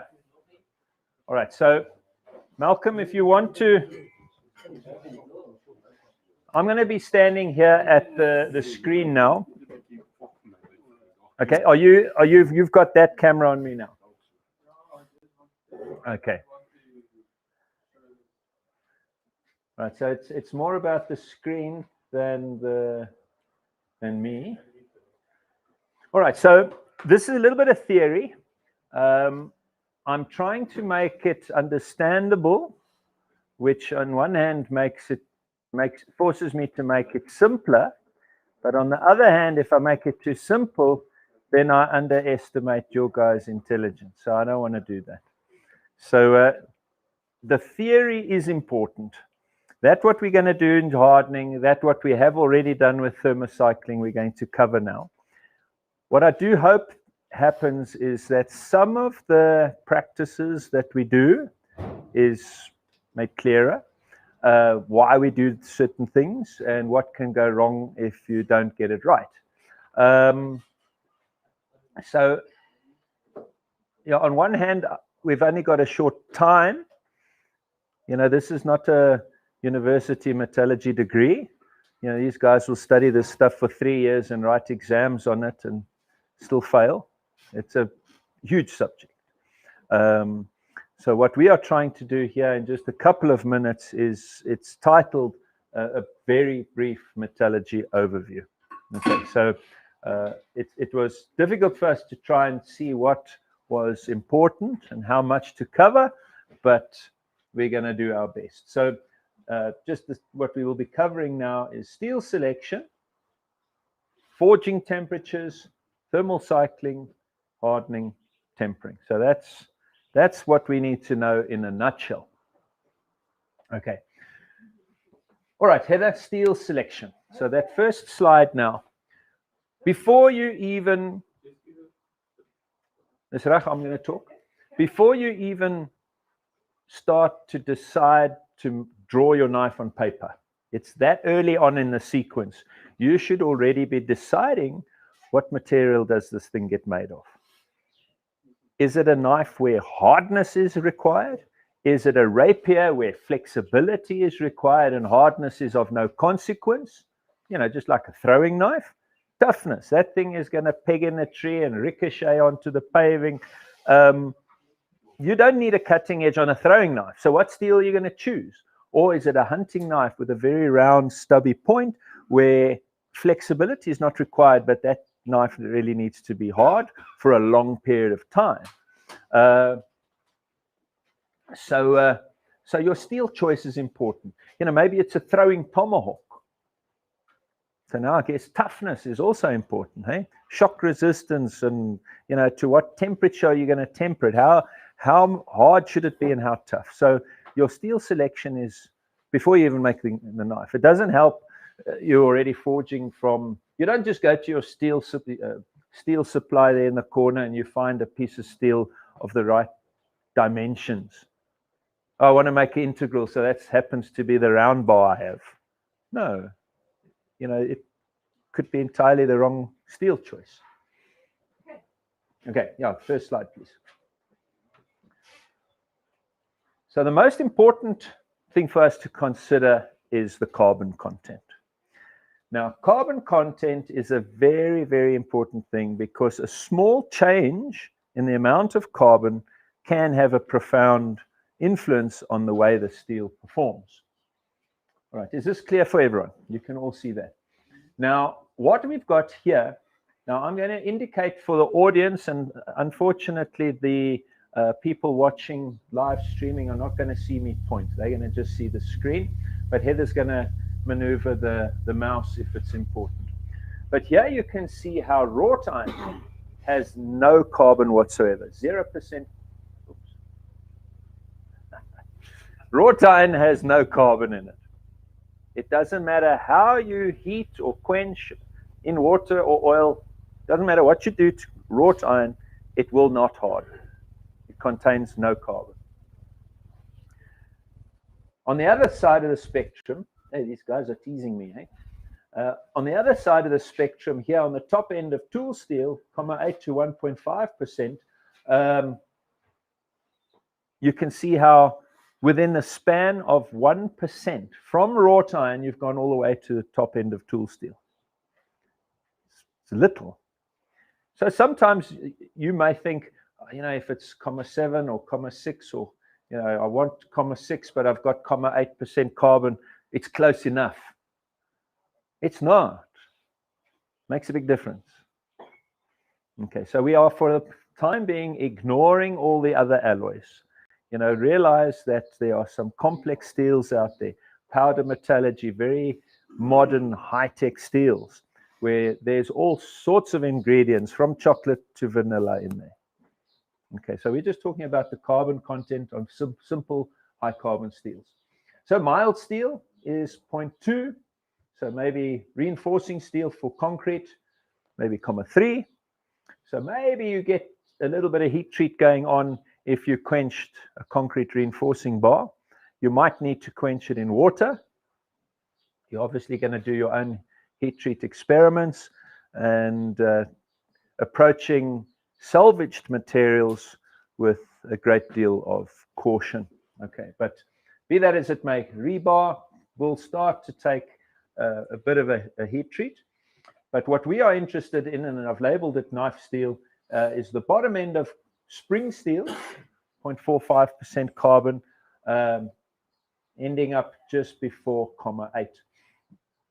And metallurgically, something really interesting happens when the carbon content changes from less than or more than 0.8% carbon. We'll get to that just now. But this is important to just understand that a small amount of carbon difference can make a big change. Cast iron has 3.5% carbon. Now, does that make cast iron a good knife steel? Definitely not. Okay, the reason they've got so much carbon in there, the higher the carbon content, the lower the melting point. Now, because they're pouring cast iron into molds, the less energy they need to put into that furnace, the more electricity and energy they're saving, profits go up, and it flows into the mold better, the product quality improves, so that's why they've got such a high carbon content. You can't treat cast iron like knife steel and think you're going to get a hardened blade. It doesn't work. It's a different creature. All right. So this side here, with the low carbons, we don't use those for blades. You might use those for knife fittings, guards and bolsters and stuff. They forge very nicely. You can polish them and etch them and get textures out of wrought iron. You might polish and gun blue mild steel. You've seen some of the guys do the most amazing gold inlay with gun bluing on mild steel for fittings. So these low carbon steels can be used on knives, but not for blades. All right. Okay, next slide. Okay, so who was it? It was Franco who teased me about my giraffes or giraffes. That word was actually coined by Master Smith Lynn Ray from Arkansas when he came and visited at our place and helped present a ABS intro class. So anyway, I'm famous for doing that. On my whiteboard at home, I've got this typical stance, and they're just teasing me there. On our 2-week ABS intro class, we have a little lecture session, a little informal classroom session every day just about, where we will take a certain aspect of what we're covering at high speed. It's like flying down a gravel road and touching the corrugations only in the high spots. That's what we're doing now. So yeah, on our deck is our classroom on the fair weather days, and there's the dogs just checking I'm doing it right. All right, a common thing that you'll often hear people talk about when describing the color of the steel or the temperature of the steel, and they will say it's cherry red. Now, I don't like that term, because as you can see in the photo there, what color are we actually talking about? Because you get black cherries just about, and you get yellow cherries, and every color of red and orange in between. So I don't like the word cherry. So on this table here on the left, you will see how they talk about dull red, medium red, bright orange, yellow, bright yellow, white. You know, those are, I think, better color descriptions. Just be very careful when describing steel as cherry red, because the cherries we buy where we live are not the color I want to heat my steel to. Okay. Next.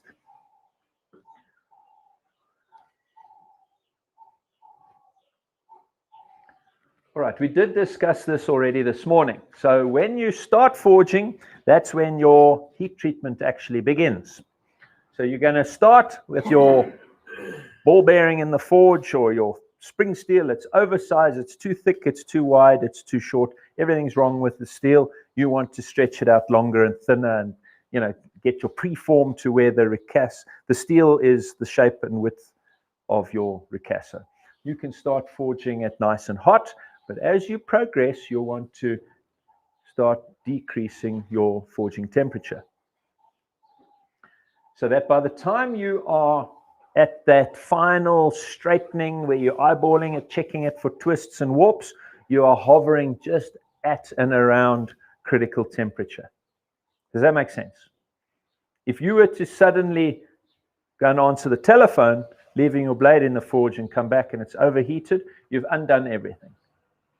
All right, so it's important that you pay attention while you forge and you try to work at ever decreasing heats, that those final thermal cycles, when you are eventually at the stage of thermal cycling, you're turning the lights off, you are monitoring the color, you've got the magnet in your hand, and you focus just on that. You know, trying to straighten your blade, but you're normalizing at the same time. Oh, no, that doesn't work for me. I have to set aside a specific session at the end of forging for the thermal cycling, but during forging, I've made sure that I work on a decreasing temperature scale. Okay, now this is called the phase diagram. Now, this is something that looks very, very complex, but once you just take some time and have somebody explain it to you a little bit, there's a lot of information there, don't get me wrong, but it does make sense. So the part that we as knife makers are interested in of this graph is just this little section here. Okay, all of this up high and to the right has to do with cast irons and molten steel. We're not there. We can ignore that. Not that it's not important, but it's not applicable to us now. So what we are interested in is in the carbon content in the knife steel range, not the cast iron range. So on this horizontal axis, you've got carbon content, and on the left-hand axis, you've got temperature. So what is important for us to just be aware of is that how each of these thermal cycles, with their fancy names, have a specific temperature range. That's why it's a band. It's not a particular number. It's not you have to homogenize your blade at 890 degrees C. It's not just one number. It's a range. You've got a tolerance. It's between this and that. Okay. So, but to know that each process, homogenizing, normalizing, spheroidizing, happens at a different temperature, and you'll notice 1, 2, and 3 gets lower and lower, as we described earlier. And it starts to get interesting, as I mentioned here at this 8% carbon designation. So steels to the left of 8 carbon, meaning less than, lower than 8, those are called hypoeutectoids. Hypoeutectoid steels. Steels with more than 8% carbon are called hypereutectoids, where the steel at and around 8 exactly is called a eutectoid. All right, so one needs to just be very careful when, not so much forging, but when thermal cycling and heat treating the very high carbon steel. So 52100 bearing steel has 1% carbon. It's a hypereutectoid steel, and it's very easy to overheat those steels when thermal cycling and hardening. And it's not something that is often understood. Is this applicable also with some of the powdered stainless steels? 12C, 27? Gee whiz, I would rather just follow the manufacturer's instructions, because the moment you start adding alloy, particularly chrome and, if I'm not mistaken, nickel, this whole graph, the way these lines fall, rises and moves to the right. It shifts. So that's why you'll find that Sandvik 12C27 has the same carbon content as 5160, but it has about a 200-degree difference in the hardening temperature. You see, 5160, I mean, I don't want to get into number specifics now, because that starts making it like a recipe, and you must understand the concept It's not about the number. Go and research the number and apply it to your knives. But know that the moment you're adding chrome, that temperature is going to get higher. That's why we are hardening Sandvik 12C27 stainless knife steel at 1060 degrees compared to 5160, which might be 840 degrees. Yeah, it's close to 200-degree difference. Okay. This is one of the most interesting little experiments you can do for yourself. Now, there is the myth or the misconception that steel can be compressed or compacted. Okay, that cannot happen. The crystalline structure fractures, it breaks up, it becomes finer with forging, but you are not compacting steel. It doesn't get more dense. The specific gravity, if you know what that is, doesn't change. Okay. But through thermal cycling alone, it doesn't require hammering. You can change the grain structure, the grain size. So this one on the right is steel that has been overheated and quenched. It's either been forged too hot and quenched from too high a temperature, and when that steel is broken, the crystalline structure inside is very coarse and weak. A knife like that has no toughness. It just breaks. The steel on the left has been thermal cycled correctly. The normalizing particularly, cycle that we call cycle number 2, the normalizing cycle, the grain refining, has done its job properly. And when that was quenched from the correct temperature and fractured, it's the same bar of steel. Look at the difference. The force it takes to smack the left-hand one in the vise to break it is much more than the one on the right. The one on the right is like breaking schoolboard chalk. Just breaks. Easy peasy. The one on the left requires a good old smack.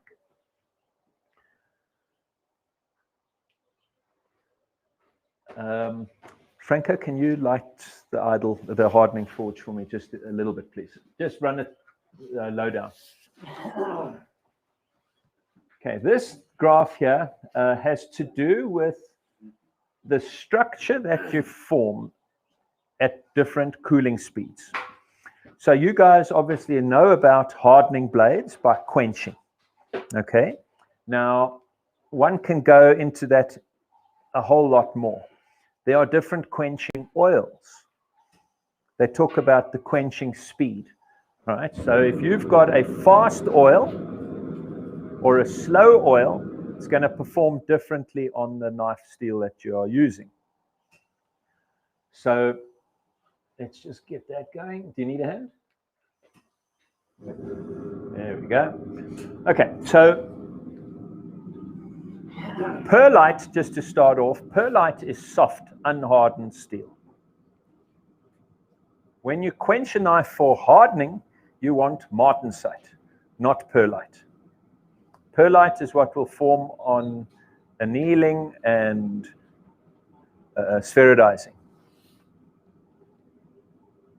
So as you cool your knife, so temperature on the left axis and time on the right, so quenching is a rate of cooling versus time. Okay, are you with me so far? So if the rate of cooling is slow, meaning you're taking your knife out of the forge from critical temperature, it's non-magnetic, and you bury it in ash, or you put it in vermiculite. It cools now through the threshold, becoming magnetic once again, very slowly. So the cooling rate versus time is much slower, takes a longer time. As this graph decreases, you're going to land up intersecting and coming into this perlite nose. They call it the perlite nose. If you were to heat that blade up, and instead of putting it in the ash, you just put it in the air on the brick next to your forge to air cool. So now the cooling speed is just a bit faster.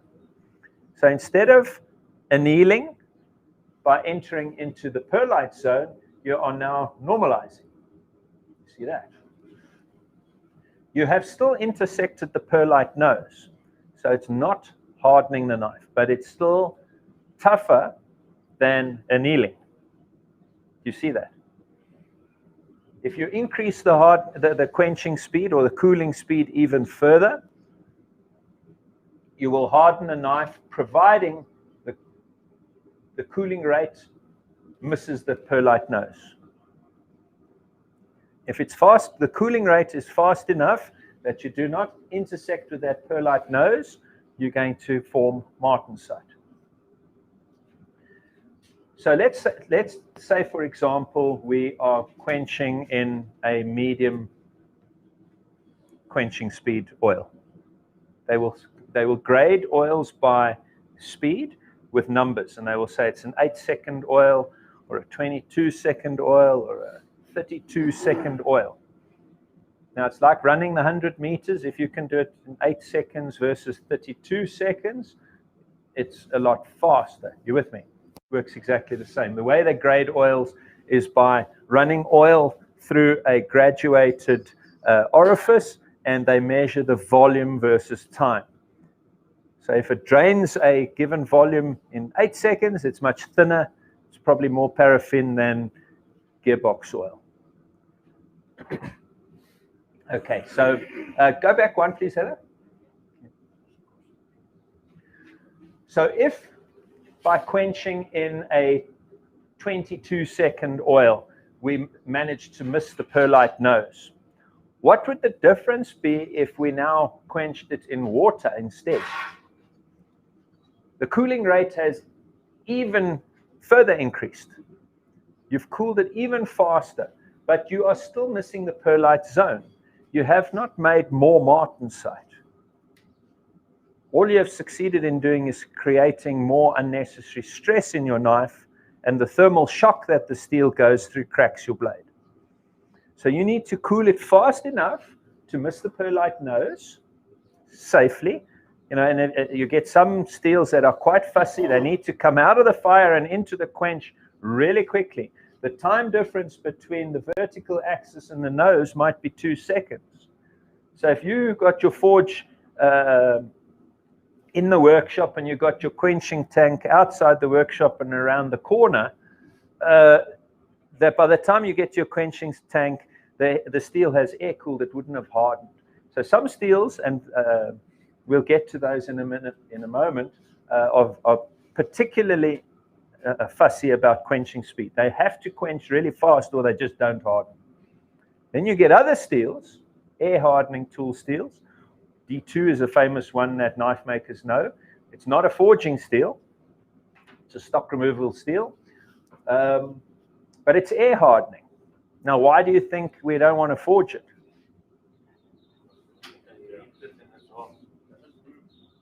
What are you saying? Every time you put it in the fire, it gets hot. When you take it out to do whatever you want to do with it, it's air cooling and it's hardening itself. And you put it back in the fire because you're not finished yet. And each time you do that over and over again, that steel just starts to crack and crumble. So air hardening steels, definitely you don't want to use them as forging steels. All right, so here we're already starting to understand that we get steels that need to quench fast and some steels that will harden anyway, even if they quench slow. You understand what I'm saying? Okay, so you get steels that are called shallow hardening steels and steels that are called deep hardening steels. So for example, if we're making a great big industrial component, it's a big lump of steel and it needs to be hardened. You're going to dump that in quenching oil. The outside skin in contact with the oil will cool fast enough and harden, but there's a delay in the cooling time for the steel right in the middle of that big component. So the steel in the middle doesn't harden, and the steel on the outer skin does. Now, you do need to know that martensite and perlite occupy a slightly different volume. Hardened steel is just slightly bigger than unhardened steel. So when you quench this thing and you land up with hard steel on the outside, but the center core doesn't cool fast enough, remains unhardened, the skin tears itself off from the center part. That's why you land up with splitting and cracking. So now you must rather use a steel that's called deep hardening steel, that it doesn't need to cool fast in the center for it to harden. It will harden anyway. And now you've got martensite hard steel throughout. If you're wanting to do the Japanese style clay harden method, where you're packing clay on the spine, is that the next slide, is it? Okay, edge quenching. But yeah, so bladesmiths will choose different methods of quenching blades by playing with the cooling rate. So we can, like a stainless steel knife, quench it fully. Nothing wrong with that. We can quench only the cutting edge, landing up with a hard edge and a tough, resilient, springy spine. The Japanese were doing a method where they were insulating the spine by packing clay on the back of the blade, that when it went into the quenchant couldn't touch the spine, only the exposed cutting edge. So by playing with the cooling speed, you can play with the outcome, whether it makes martensite or not. Now, can you imagine putting clay on a deep hardening tool steel like D2? Okay, D2, as I mentioned earlier, is an air hardening steel. So whether you put clay on the spine or not, the cooling rate on the spine will still be sufficiently fast that it hardens anyway. And you are not going to get the selective hardening that you were trying to achieve. So choosing the right steel for the type of heat treatment that you want to do is really important. So we use, for selective hardening techniques, edge quenching and the clay, we are using the shallow hardening steel. So it has to cool fast in order to harden. If it doesn't cool fast, it just won't harden. So by edge quenching and the spine is up in the air, as in that photograph, or by packing clay on the spine of the knife and it gets deep quenched, but the oil can't touch the spine because there's clay in the way, the spine doesn't harden. It just didn't cool fast enough. So by understanding cooling rates and shallow and deep hardening steel, you can now start to have control over the outcome. By trying to use the wrong heat treatment method with the wrong steel, you're not going to get the result that you want.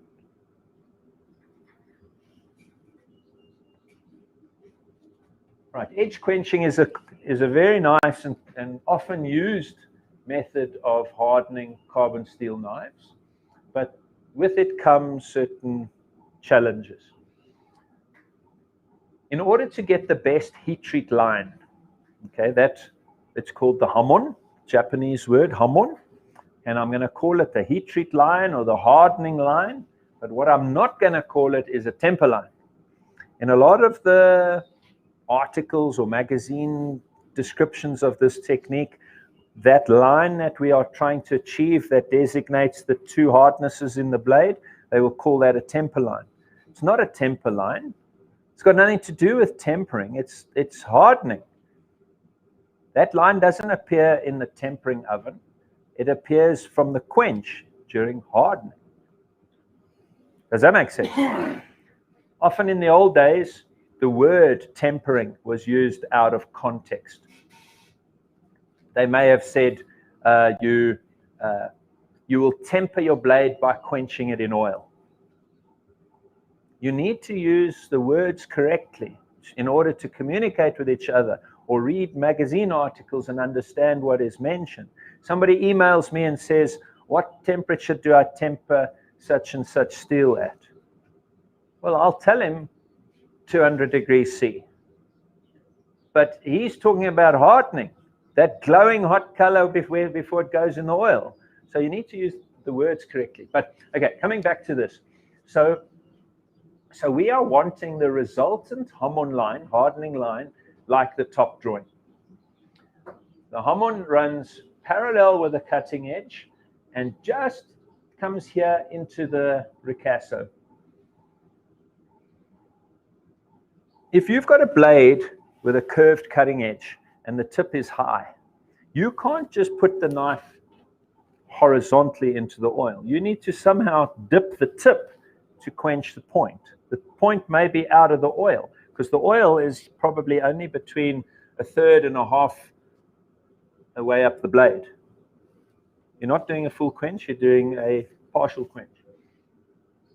So you need to dip the tip of the knife. Now, if you take too long, if you quench your knife and you take too long before you dip the point, the tip has air cooled, didn't harden properly. So only the part of the cutting edge where it's really thin, when you dipped it, may be hardened, and you'll end up getting your Hammond line being very narrow like that. So your timing was out. So to try and correct it now, you're going to try to roll the tip into the oil just a little bit faster. But by doing that now, you maybe even quench the tip first and roll the ricasso down. But now you were too slow, and your choil didn't harden. You see that there? You haven't got hard steel right up to the end of the cutting edge at the choil. Another reason for your cutting edge not hardening properly right there on that bottom example is that your ricasso, being thick, didn't soak long enough in the forge or in the fire.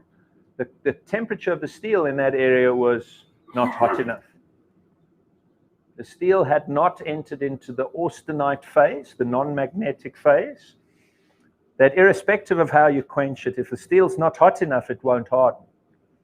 So there's a couple of issues there. So one just must understand what is the desirable Hammond line, the top one, and two mistakes that can often occur with edge quenching and the reasons for that. Okay, next slide. Okay, we've discussed this just a little bit already, but there's two very nice Bowie knives with clay on the spine. You can pack that clay in very interesting patterns. The Japanese turned that into an art. They gave each style of clay packing a name, clove blossom and all of that. And you could identify different smiths' work or his apprentices' work, or an age or a region within Japan by the way they pack their clay. But do know that the resultant Hammond line is not going to follow those lines of clay exactly. So you can be the most meticulous clay packer and think you're going to write someone's name in the Hammond. Okay, it's theoretically possible, I guess, but just because you pack the clay like that doesn't mean it's going to give you a hardening line like that. Okay, next one, please. Okay, now this slide deals with freezing knives, putting knives in liquid nitrogen or the deep freeze. Why do we do that, and what's the purpose? Okay. Have you guys ever quenched a blade, and when you took it out of the oil, it's still smoky hot, and you were taught that if it's still hot, you can bend it straight with thick leather gloves, and if you're quick enough, before the knife cools down, you've got a short window of opportunity to straighten that blade. Some of you have heard or done that. Okay, now why, when it comes out of the oil, is not glass brittle? That hardened structure only forms maybe a minute later. As the steel cools down, now if you try and bend it, you're going to snap it. Okay, so martensite forms as the steel cools. As time goes by, the steel gets harder and harder as it cools through the different phases. Now, you've got these two horizontal lines here, and I've labeled it MS and MF. Martensite start, martensite finish. Remember, martensite being hard steel. That's what we're creating when we quench a blade. So you may find that the temperature of martensite finish varies.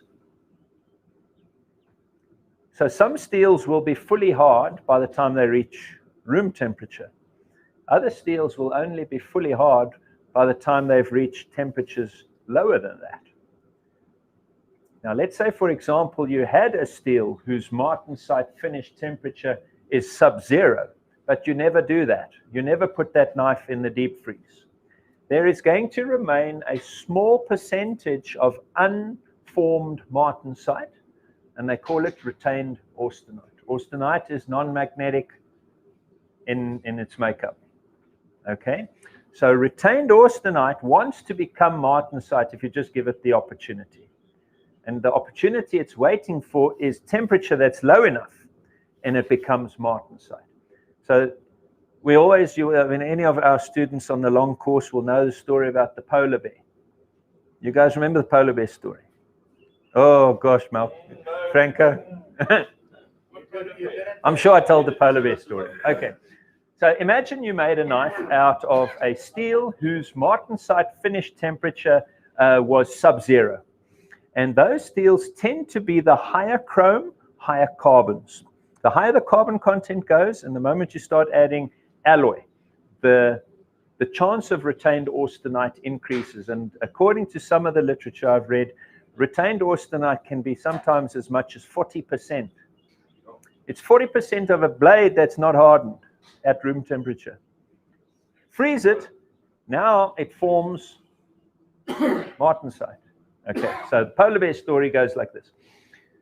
Two guys going hunting, they sleeping or sitting around the campfire, and it's ice and snow outside. They are hunting in Alaska somewhere. I don't know if they sit around campfires in winter, but anyway, these two guys are doing that. And they have a few shots of whiskey before bed, and the one guy goes to sleep in the, I don't know what they sleep in, maybe it's a igloo or something. We don't know about those things. But anyway, so they leave his hunting knife outside at the campfire. And in the night, a blizzard comes, and it goes to minus 40 degrees, sub-zero. During this blizzard, his knife is exposed to these low temperatures outside. That retained austenite that was never frozen before becomes what they call new martensite. It's not yet tempered. It needs to be tempered. And this is why if you sub-zero quench your knife, it will always be followed by a temper cycle. You're never going to freeze, and that's that. You will, whether you quench, freeze, which is the sub-zero quench, it completes the cooling cycle. So you quench, freeze with a double temper after. That's considered standard industrial practice. A lot of knife makers will choose to quench, temper. Now what's happening now? They're tempering that first 60%. The freeze comes between two tempers because you've made now new martensite. It needs to be tempered in the second cycle. I think I'm losing you. Okay. Okay, so anyway, so you make sure that you freeze a blade.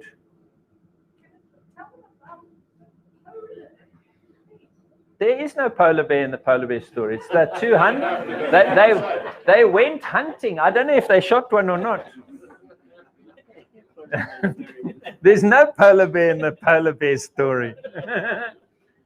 Okay, anyway, so just be aware that sometimes, particularly in these powder metallurgy stainlesses, particularly in the high carbon, high alloyed steels, martensite finish can be well below zero, and you need to freeze it. So there will be no value in freezing something more than one? No. And the other thing which relates to that is how long do you need to freeze it for? It only has to reach that temperature. Once it's reached that temperature, you don't need to leave it overnight, or it needs to reach, maybe stabilize and equalize thick parts and thin parts, and that's sufficient. Which is the best, to quench it and deep freeze it, or to quench it and temper it and then deep freeze it? Industry says it's a sub-zero quench.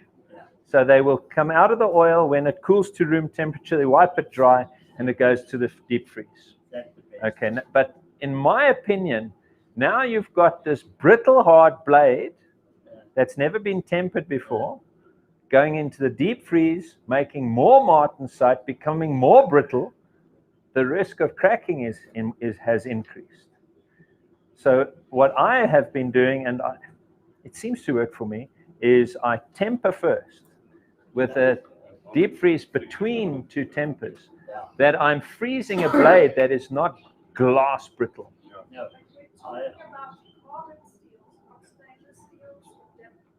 Yes, yeah, exactly. So, this is forging steels, carbon steels, not stainless or Dama steel. There you have to deep freeze, liquid nitrogens, the whole story. Okay.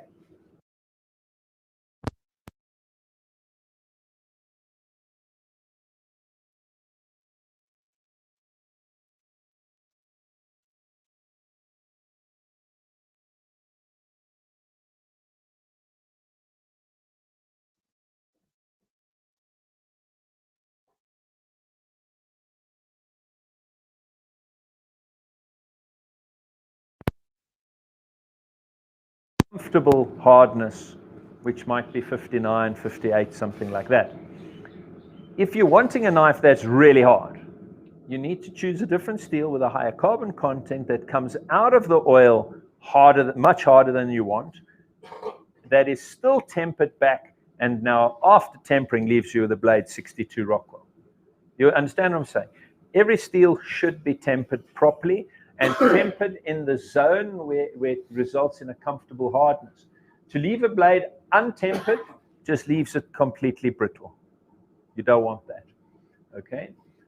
Tempering in the far right-hand part of that curve is unpredictable because different batches of steel, there are tolerances. When they make steel, there are tolerances. So the carbon content might be, let's say, to be classified as 1060, it might be allowed to have a carbon content of 0.58 to 0.62, for argument's sake.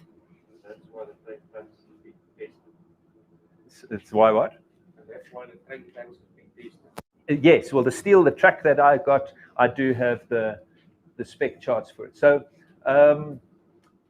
to work in this very far side of the graph will be variable depending on whether the steel was manufactured, I joke and say on a Monday morning or a Friday afternoon. All right, so there are going to be differences. All right, next slide, please. All right, so just like we did selective hardening by using clay on the spines or edge quenching the cutting edge to give us variable hardnesses, we can temper the blade in different ways to give us variable hardnesses on a fully hardened blade. So it's called selective or differential tempering. So this is a blade that would have been deep quenched. The whole blade is hardened martensite. Now you are unhardening parts of the knife more than others. Does that make sense? The other method of selective hardening, you are only hardening parts of the knife, leaving other parts unhardened. This method, you are hardening everything and then unhardening parts through selective tempering. So what I've done here is I've heated up the Tang to various colors of blue. The light blue or sky blue out in the Tang where I need it to be much softer. I need to drill it. It needs to be tough. I don't need hardness in the Tang. You're heating it to sky blue. But right there at the shoulders, I want dark blue. Dark blue is close to 300 degrees C. And on a hardened carbon steel blade, that's close to a spring hardness. So this region there, right at the shoulders, is like a spring. You can bend it, it bounces straight. If you've done things properly, incidentally, look at the radius of the corners there at the transition between the Tang and the ricasso. Rounded corners, not square sharp. All right, and then as the temperature transitions through the ricasso, you go through the shades of bronze to golden brown, and there will be no color change here, especially at the choil, there where the cutting edge starts. You don't want any color change happening there. And this you are doing by heating the tang with a small gas torch. This butane flame that they lit the forge with can be used for that. I've got a much smaller, what's called a jeweler's torch. It's a tiny little gas torch that I'm running off of handy gas oxygen, not acetylene oxygen. Okay, I'm using the same regulators and fittings, but it screws into handy gas. Handy gas flame temperature is just a bit cooler than acetylene because you're not gas welding or anything. You're not the temperatures we're working here are sort of 300 degrees C, maybe a bit hotter.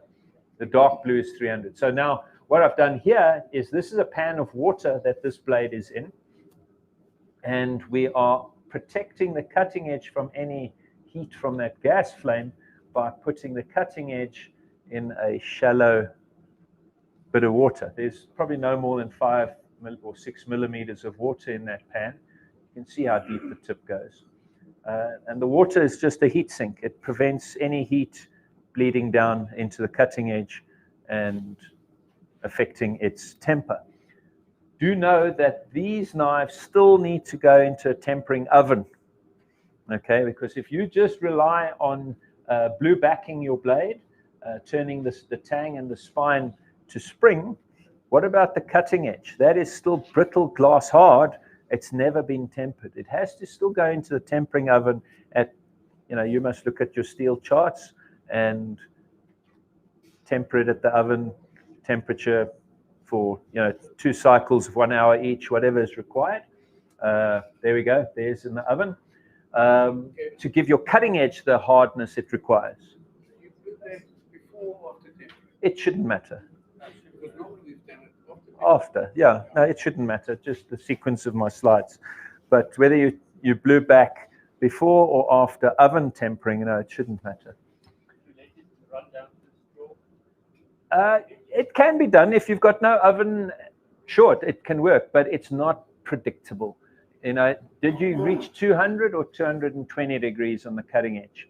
I would prefer to temper it in an oven and double check it using these little remote, whether it's a pizza oven thermometer. You get these little oven thermometers at, I don't know, what would it be, at Mr. Price Home or somewhere like that, Home Depot. So here I've got 3. Why not 2? Why is 3 better than 2? Because if you've got 2 and they don't read the same, which one's right? Okay, so 3. The 2 that agree are the right ones. Okay, I think we're done. Oh, talk about the rocks, okay. This is one of those cheap little 2-plate stove on top ovens, countertop oven boxes. This is not a fancy home oven.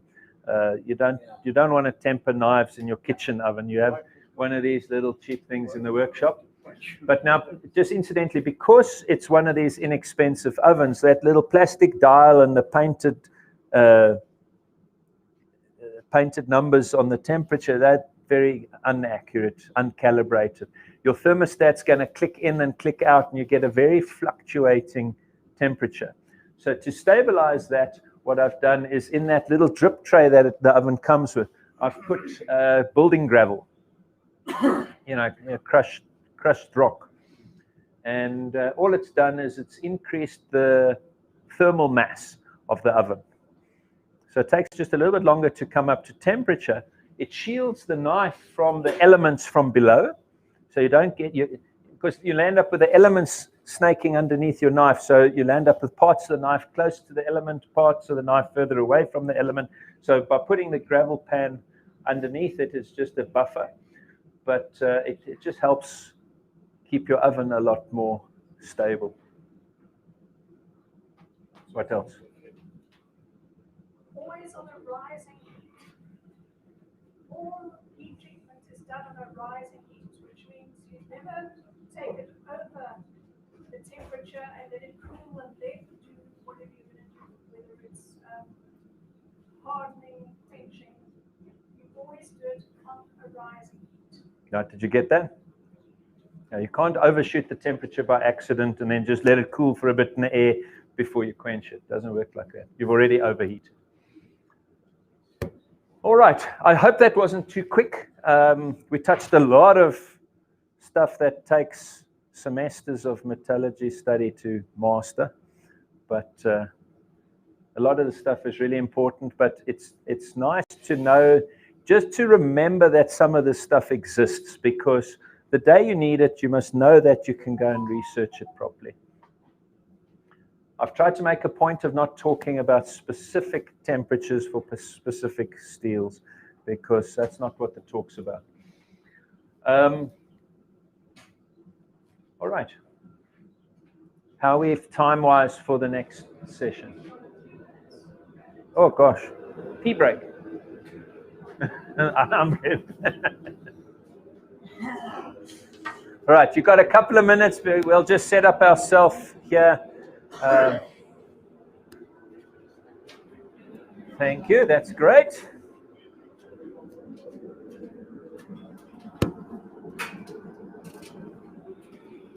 Oh, that's nice, clean oil, eh? Wow. You use a general oil or a different oil for Damascus? What oil do you prefer?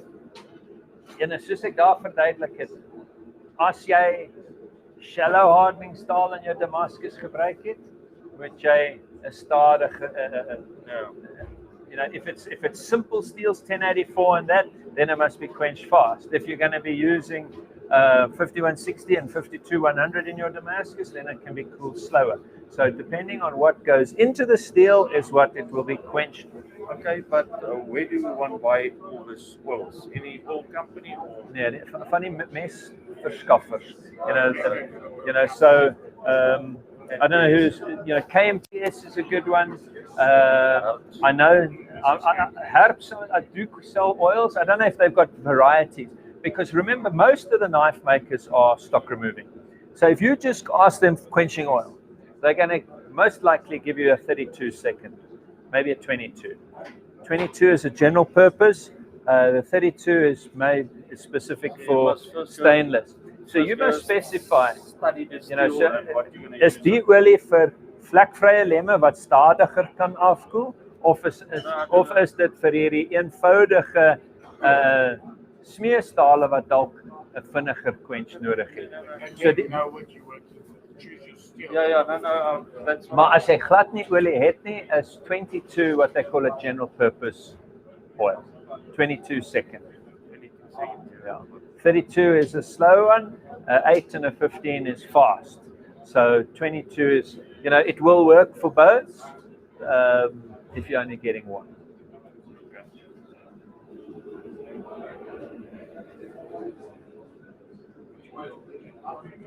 15:30. Hey, we need to go straight away. We're already behind.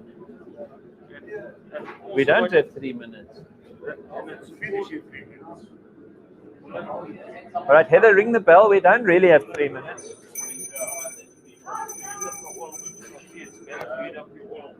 Oh, where's the knife? I'm going to work here, talk there, and quench here.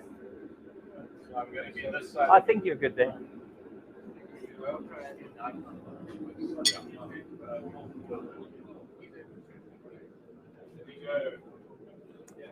Right, I need just the one pair of narrow box tongs, these ones here. Yes. I want my money back. Logo's there. All good to go.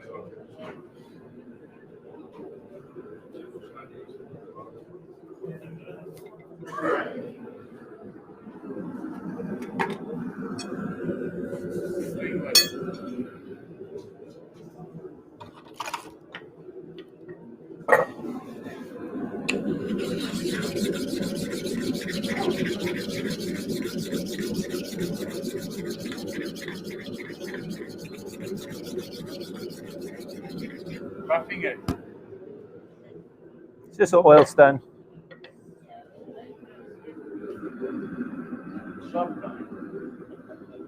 Okay, let's move this slightly forward. And we can take this away, we don't need that.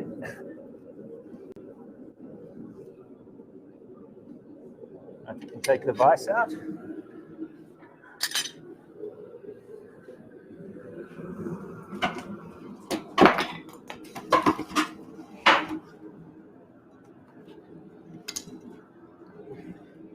All right, so Malcolm has reminded me I need to do my logo before I can harden the knife. So I am going to punch the logo into the ricasso. I'm not going to laser engrave. I'm not going to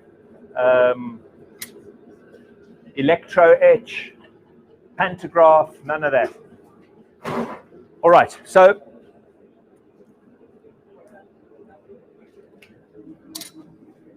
all right, are we good to go?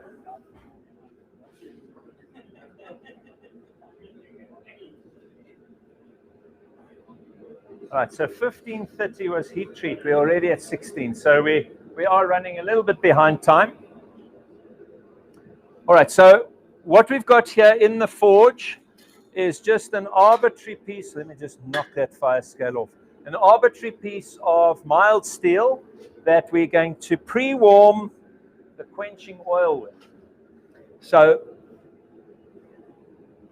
okay. All right, so you get these little baking thermometers, different things. This is quite a cool little one. You can put that in your quenching oil. Harvey, are we going? Okay.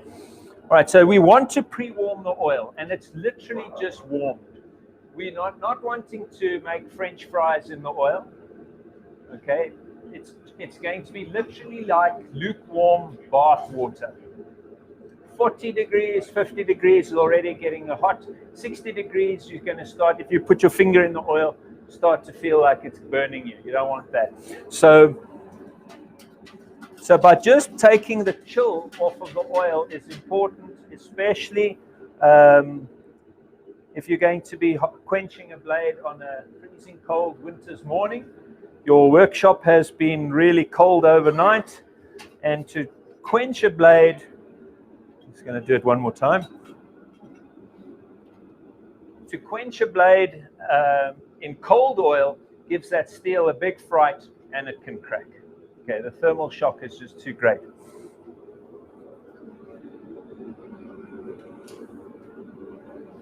Let's see what this says. Oh, do you have to take a sleeve off? All right, so it's actually already 30 degrees under this roof.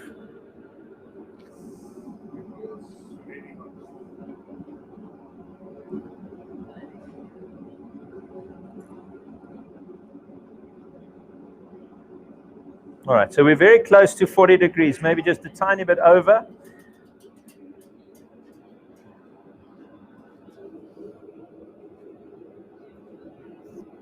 Thank you very much. Let's take that in.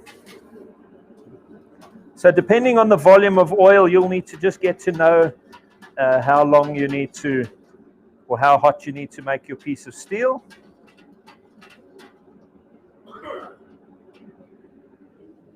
All right, so typically we are logo punching our knife on the left-hand side of the ricasso.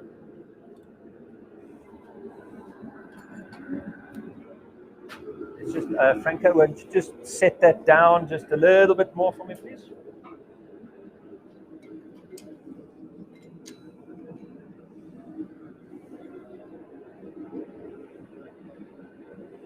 Okay, so which way around we're going to do that?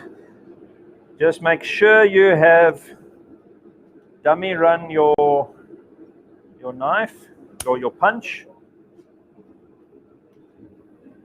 Okay, so I'm going to stand here. Okay, so right, so the left-hand side, you're going to take it out and put it like this. All right, there's nice and smooth there. So put that there, and I'm going to smack it right there. Right, so it's just going to come out straight like that. Right, so make sure your logo is the correct way around. Now, if you've got a fly press or a small frame with maybe a 10-ton bottle jack, it can all work very nicely. This hand hammering is sometimes, no pun intended, hit and miss. It can double bounce. Sometimes it's skew or out of position, because by hot punching here, when it comes out of the fire, you've got to put it in position and give it a quick smack before it loses temperature. So you've got no time to carefully position. It's got to happen quickly. So if you've got something that's going to be a little tool holder that holds your logo punch nice and vertical, that can't go skew, think of ways to make your logo more predictable, less accidents. Be careful of making your logo punches too large, because the bigger the punches, the harder you have to hit it. If you do design a logo punch on Coral Draw or Word or something like that, using a font for your name, just use single lines. Don't make big flat images, because those parts of the letters have to be, again, impressed into the steel really hard. You're going to land up bending knives and just causing problems. So a moderately sized logo with single line font. It can still be calligraphy, but just a single line, not thick and thin. So carefully consider how you're going to design your logo if it's going to be punched. All right, I'm going to put a glove on my left hand. All right, so we're wanting a dull. Right, let me just. I'm just quenching the tang, not to harden it, just to retard the temperature in the thin end of that tang. I don't want the tip end of the tang to overheat. All right, so when you come out, put the ricasso right there on that smooth part of the anvil where it's not going to knock dents in the other side. All right, so we don't want to heat this up so hot that you start messing with your thermal cycling. Okay, so bear that in mind. If we overheat it now for the logo, well, then again, you've undone everything. All right, Franco, let's do it.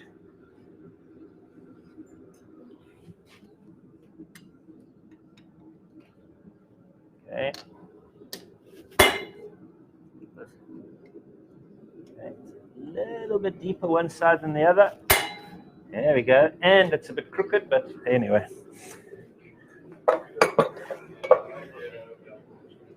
All right. Okay, do you want to get a nice close-up of that?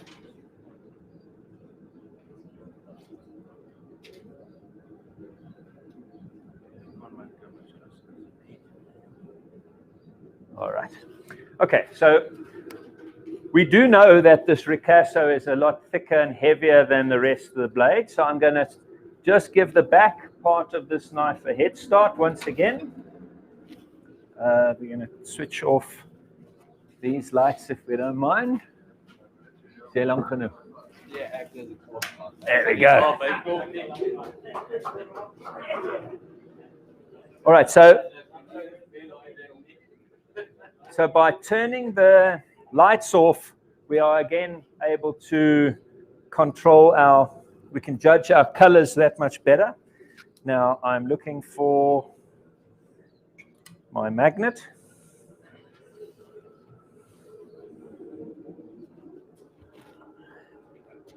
No, it might be stuck under the other anvil.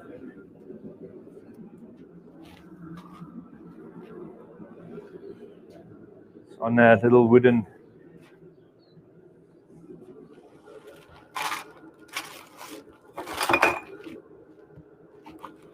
Okay, got it. Just too dark.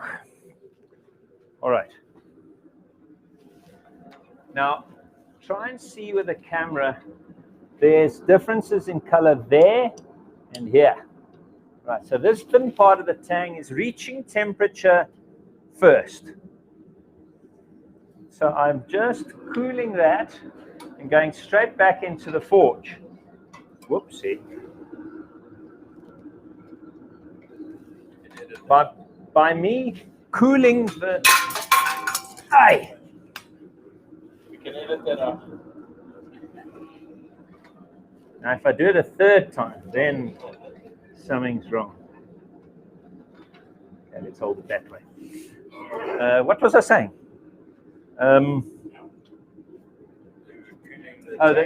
By cooling the tang, it just prevents the thinner part of the tang overheating. Now, if it is overheating, it simply means this is probably running too fast. Other one. All right, so if you find your steel's getting too hot too soon in the thin parts, it just means your forge is running too hot. Right, let's have a look at that now. The choil section is about right. The ricasso is still cold.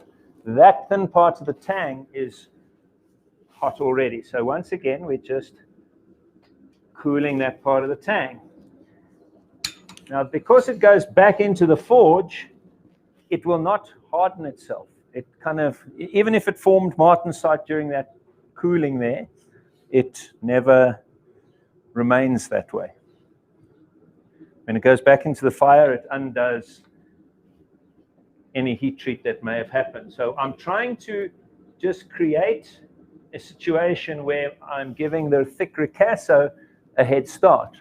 What some guys will do is they will have an oxyacetylene set just next to them here, set the gas flame to a nice bushy, not a welding flame, but your cutting flame, but just a soft bushy flame with a cutting torch, and just spot heat and pre-warm the thick ricasso.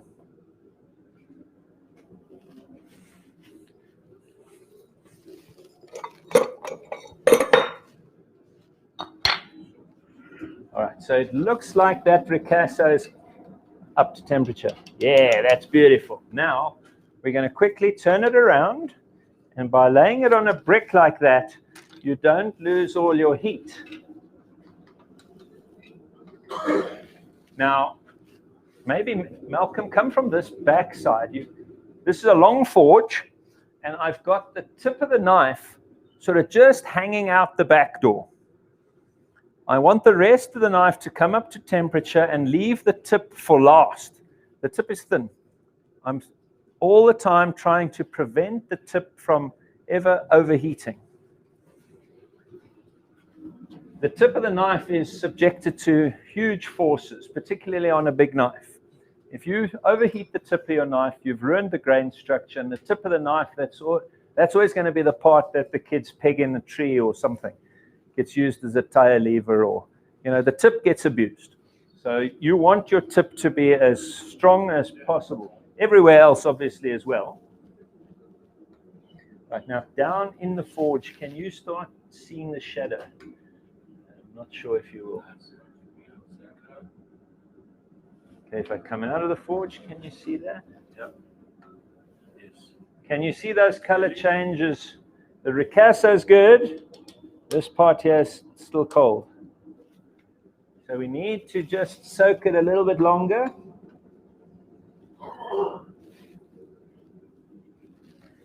Now trust your magnet. Don't get overconfident and feel you're just going to go purely by color. Because as we've discussed, the color that you see will differ according to the light in your workshop. So if the sun's coming in your workshop in the morning and it's in the shadow in the afternoon, the color you see is different. Use your magnet and use the magnet together with the shadows. Now, towards the front of the knife, sort of where the belly is and the clip starts, I'm going to take it out and just show you what I'm talking about. We've got a slight darkness right there. That is still showing shadow. Here we're non-magnetic. So that front part of the knife needs to soak just a little bit longer. Now, things that's going to ruin grain structure is particularly temperature. Okay, so you really want to make sure that the temperature is not overheated. The other thing that's going to affect grain structure is the time at temperature. So is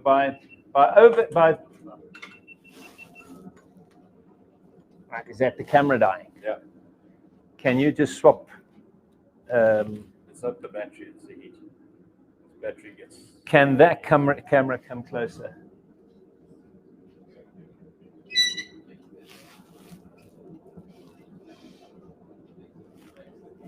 All right, so the camera is overheating.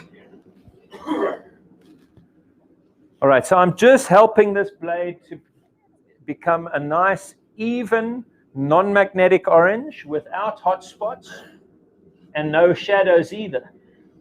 All right, so it looks like a very nice, even color other than right at the tip. The tip up to now has been hanging out the back door. Right, so now I introduce the tip into the forge, and it won't take long for the tip to come up to temperature.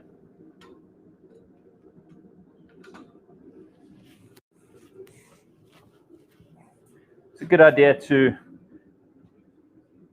wear gloves, because if that oil were to flash, you don't want to have your hands in the flames. Right, so I'm just helping the heat bleed down towards the tip. My choil is good. This forge is ideally suited to blades of this length.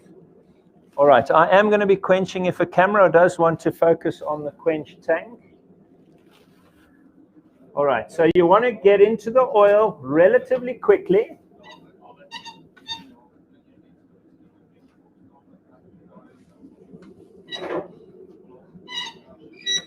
All right, so focus on the quench tank, and I'm ready to go in 3, 3. See, mate, I need to go.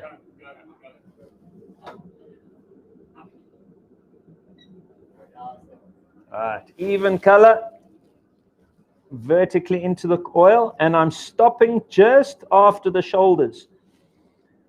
The tang is outside the oil. I don't want to harden the tang. Try not to get great big lungs full of this oil smoke. Right, now did you see there weren't great big balls of fire? If you carefully control your blade's temperature, it should not ignite the oil.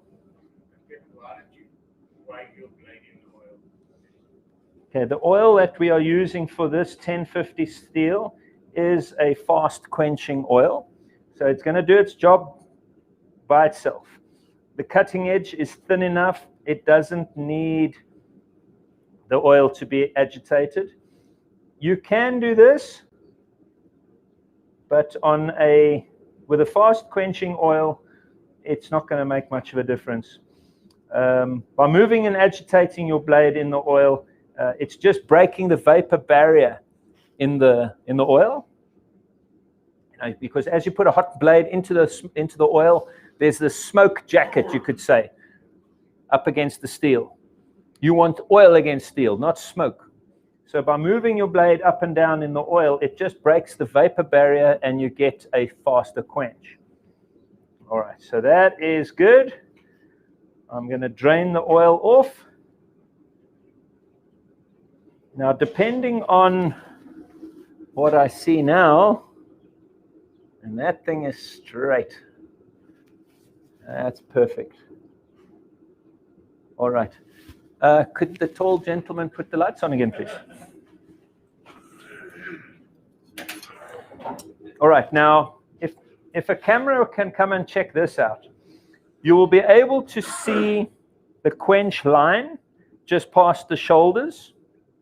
It's a black line distinguishing where I've quenched it to where I haven't. The tang was above the oil. And then another telltale sign that we look for is a wrinkly fire scale. Now, can I come there and you focus on that camera?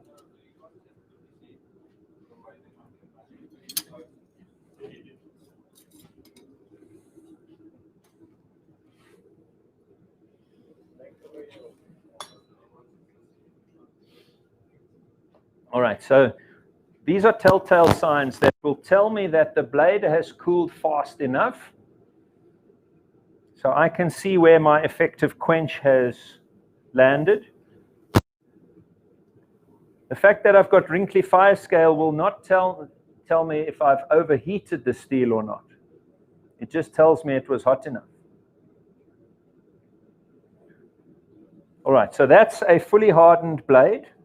This would now go into a tempering oven. Okay, now depending on the steel and the hardness I want, I'm going to read off the graph and determine the hardness I want. And it's now that one will customize. It's now that one will customize your hardness of your blade. So you don't just use the same temperature for every steel day in, day out, irrespective of whether it's a Hunter or a Bowie knife. You read off the graph, decide what hardness you want, and set your tempering oven to the temperature that's going to give you the hardness you want. It's a custom-made knife. You customize your heat treatment according to its function. If you want it harder, you temper it less. If you want it tougher, you temper it more. Going closer, Malcolm, on the ricasso. There you can see your lines there. Yeah, so the line just at the Tang's shoulders, and then that wrinkly fire scale where the fire scale has sort of popped off. That's a telltale sign. And then obviously quality control. I thought I brought another little file, but now I can't find it. No, I don't want a good file. This is an old second-hand thing. All right, so can you hear that? Slipping, sliding. Now, if I were to turn the knife around and file the Tang, which wasn't quenched, listen to the difference. Very different. Okay, I'm going to go closer with the microphone. Maybe someone hold the microphone close. Take it off here.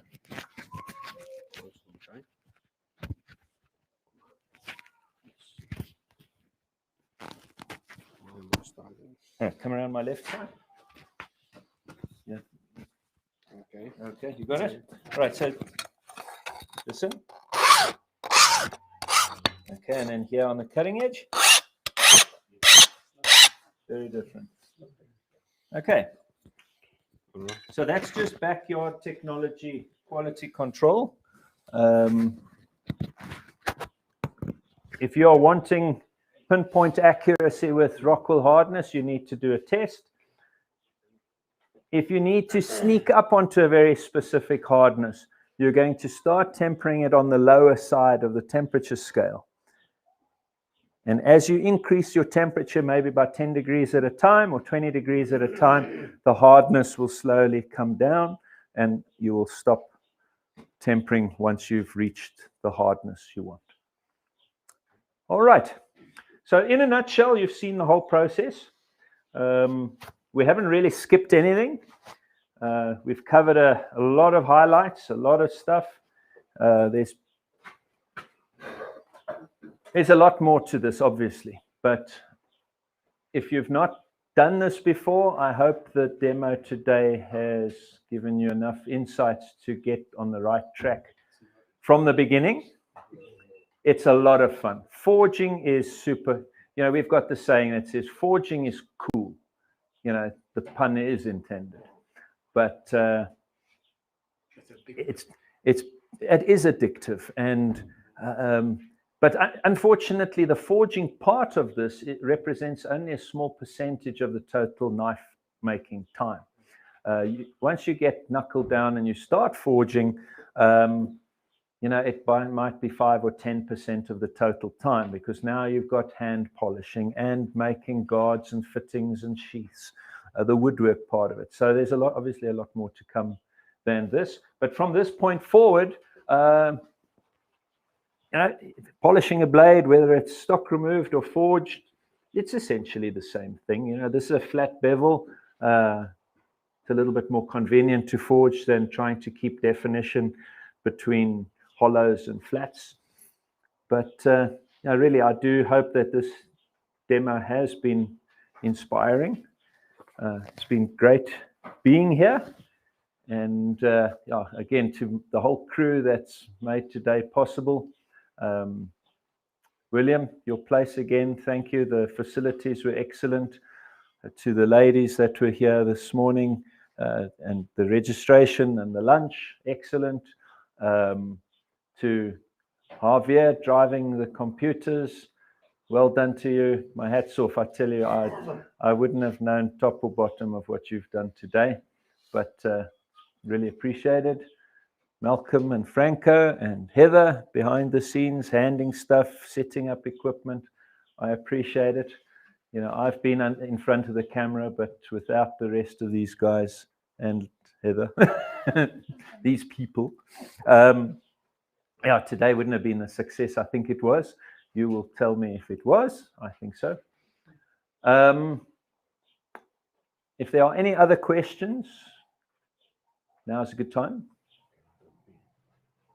What's that? A pee break.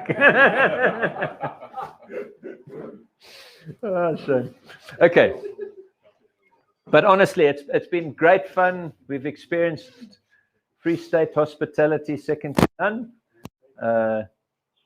We've driven 6 hours to be here and 6 hours back again, but that's a small price to pay for the fun we've had. Heather, what else?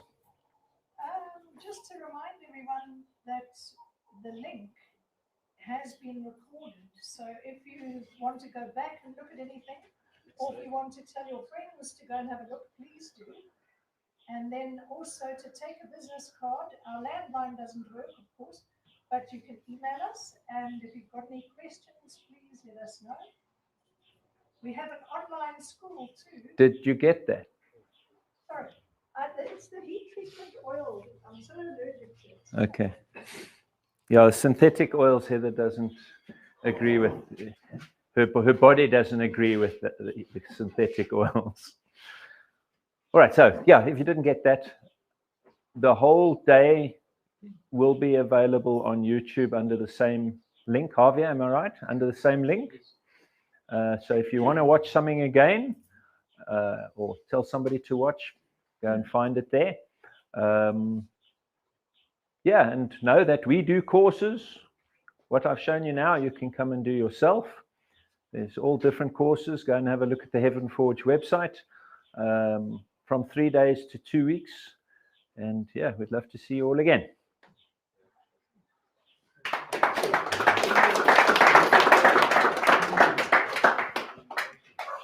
All right, time out.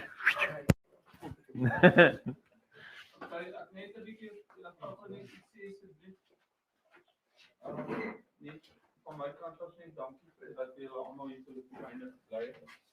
Ons sal 'n tydjie draai die vure sal reeds aangesteek. So julle kan julle diertjies nou maar uithaal en so aan. Die klap het jy ons vure van so 'n netjie draai en swaai hier en op met dat die uithaal spot. Where you sitting here or in the back? Ja, dis ongeveer aan.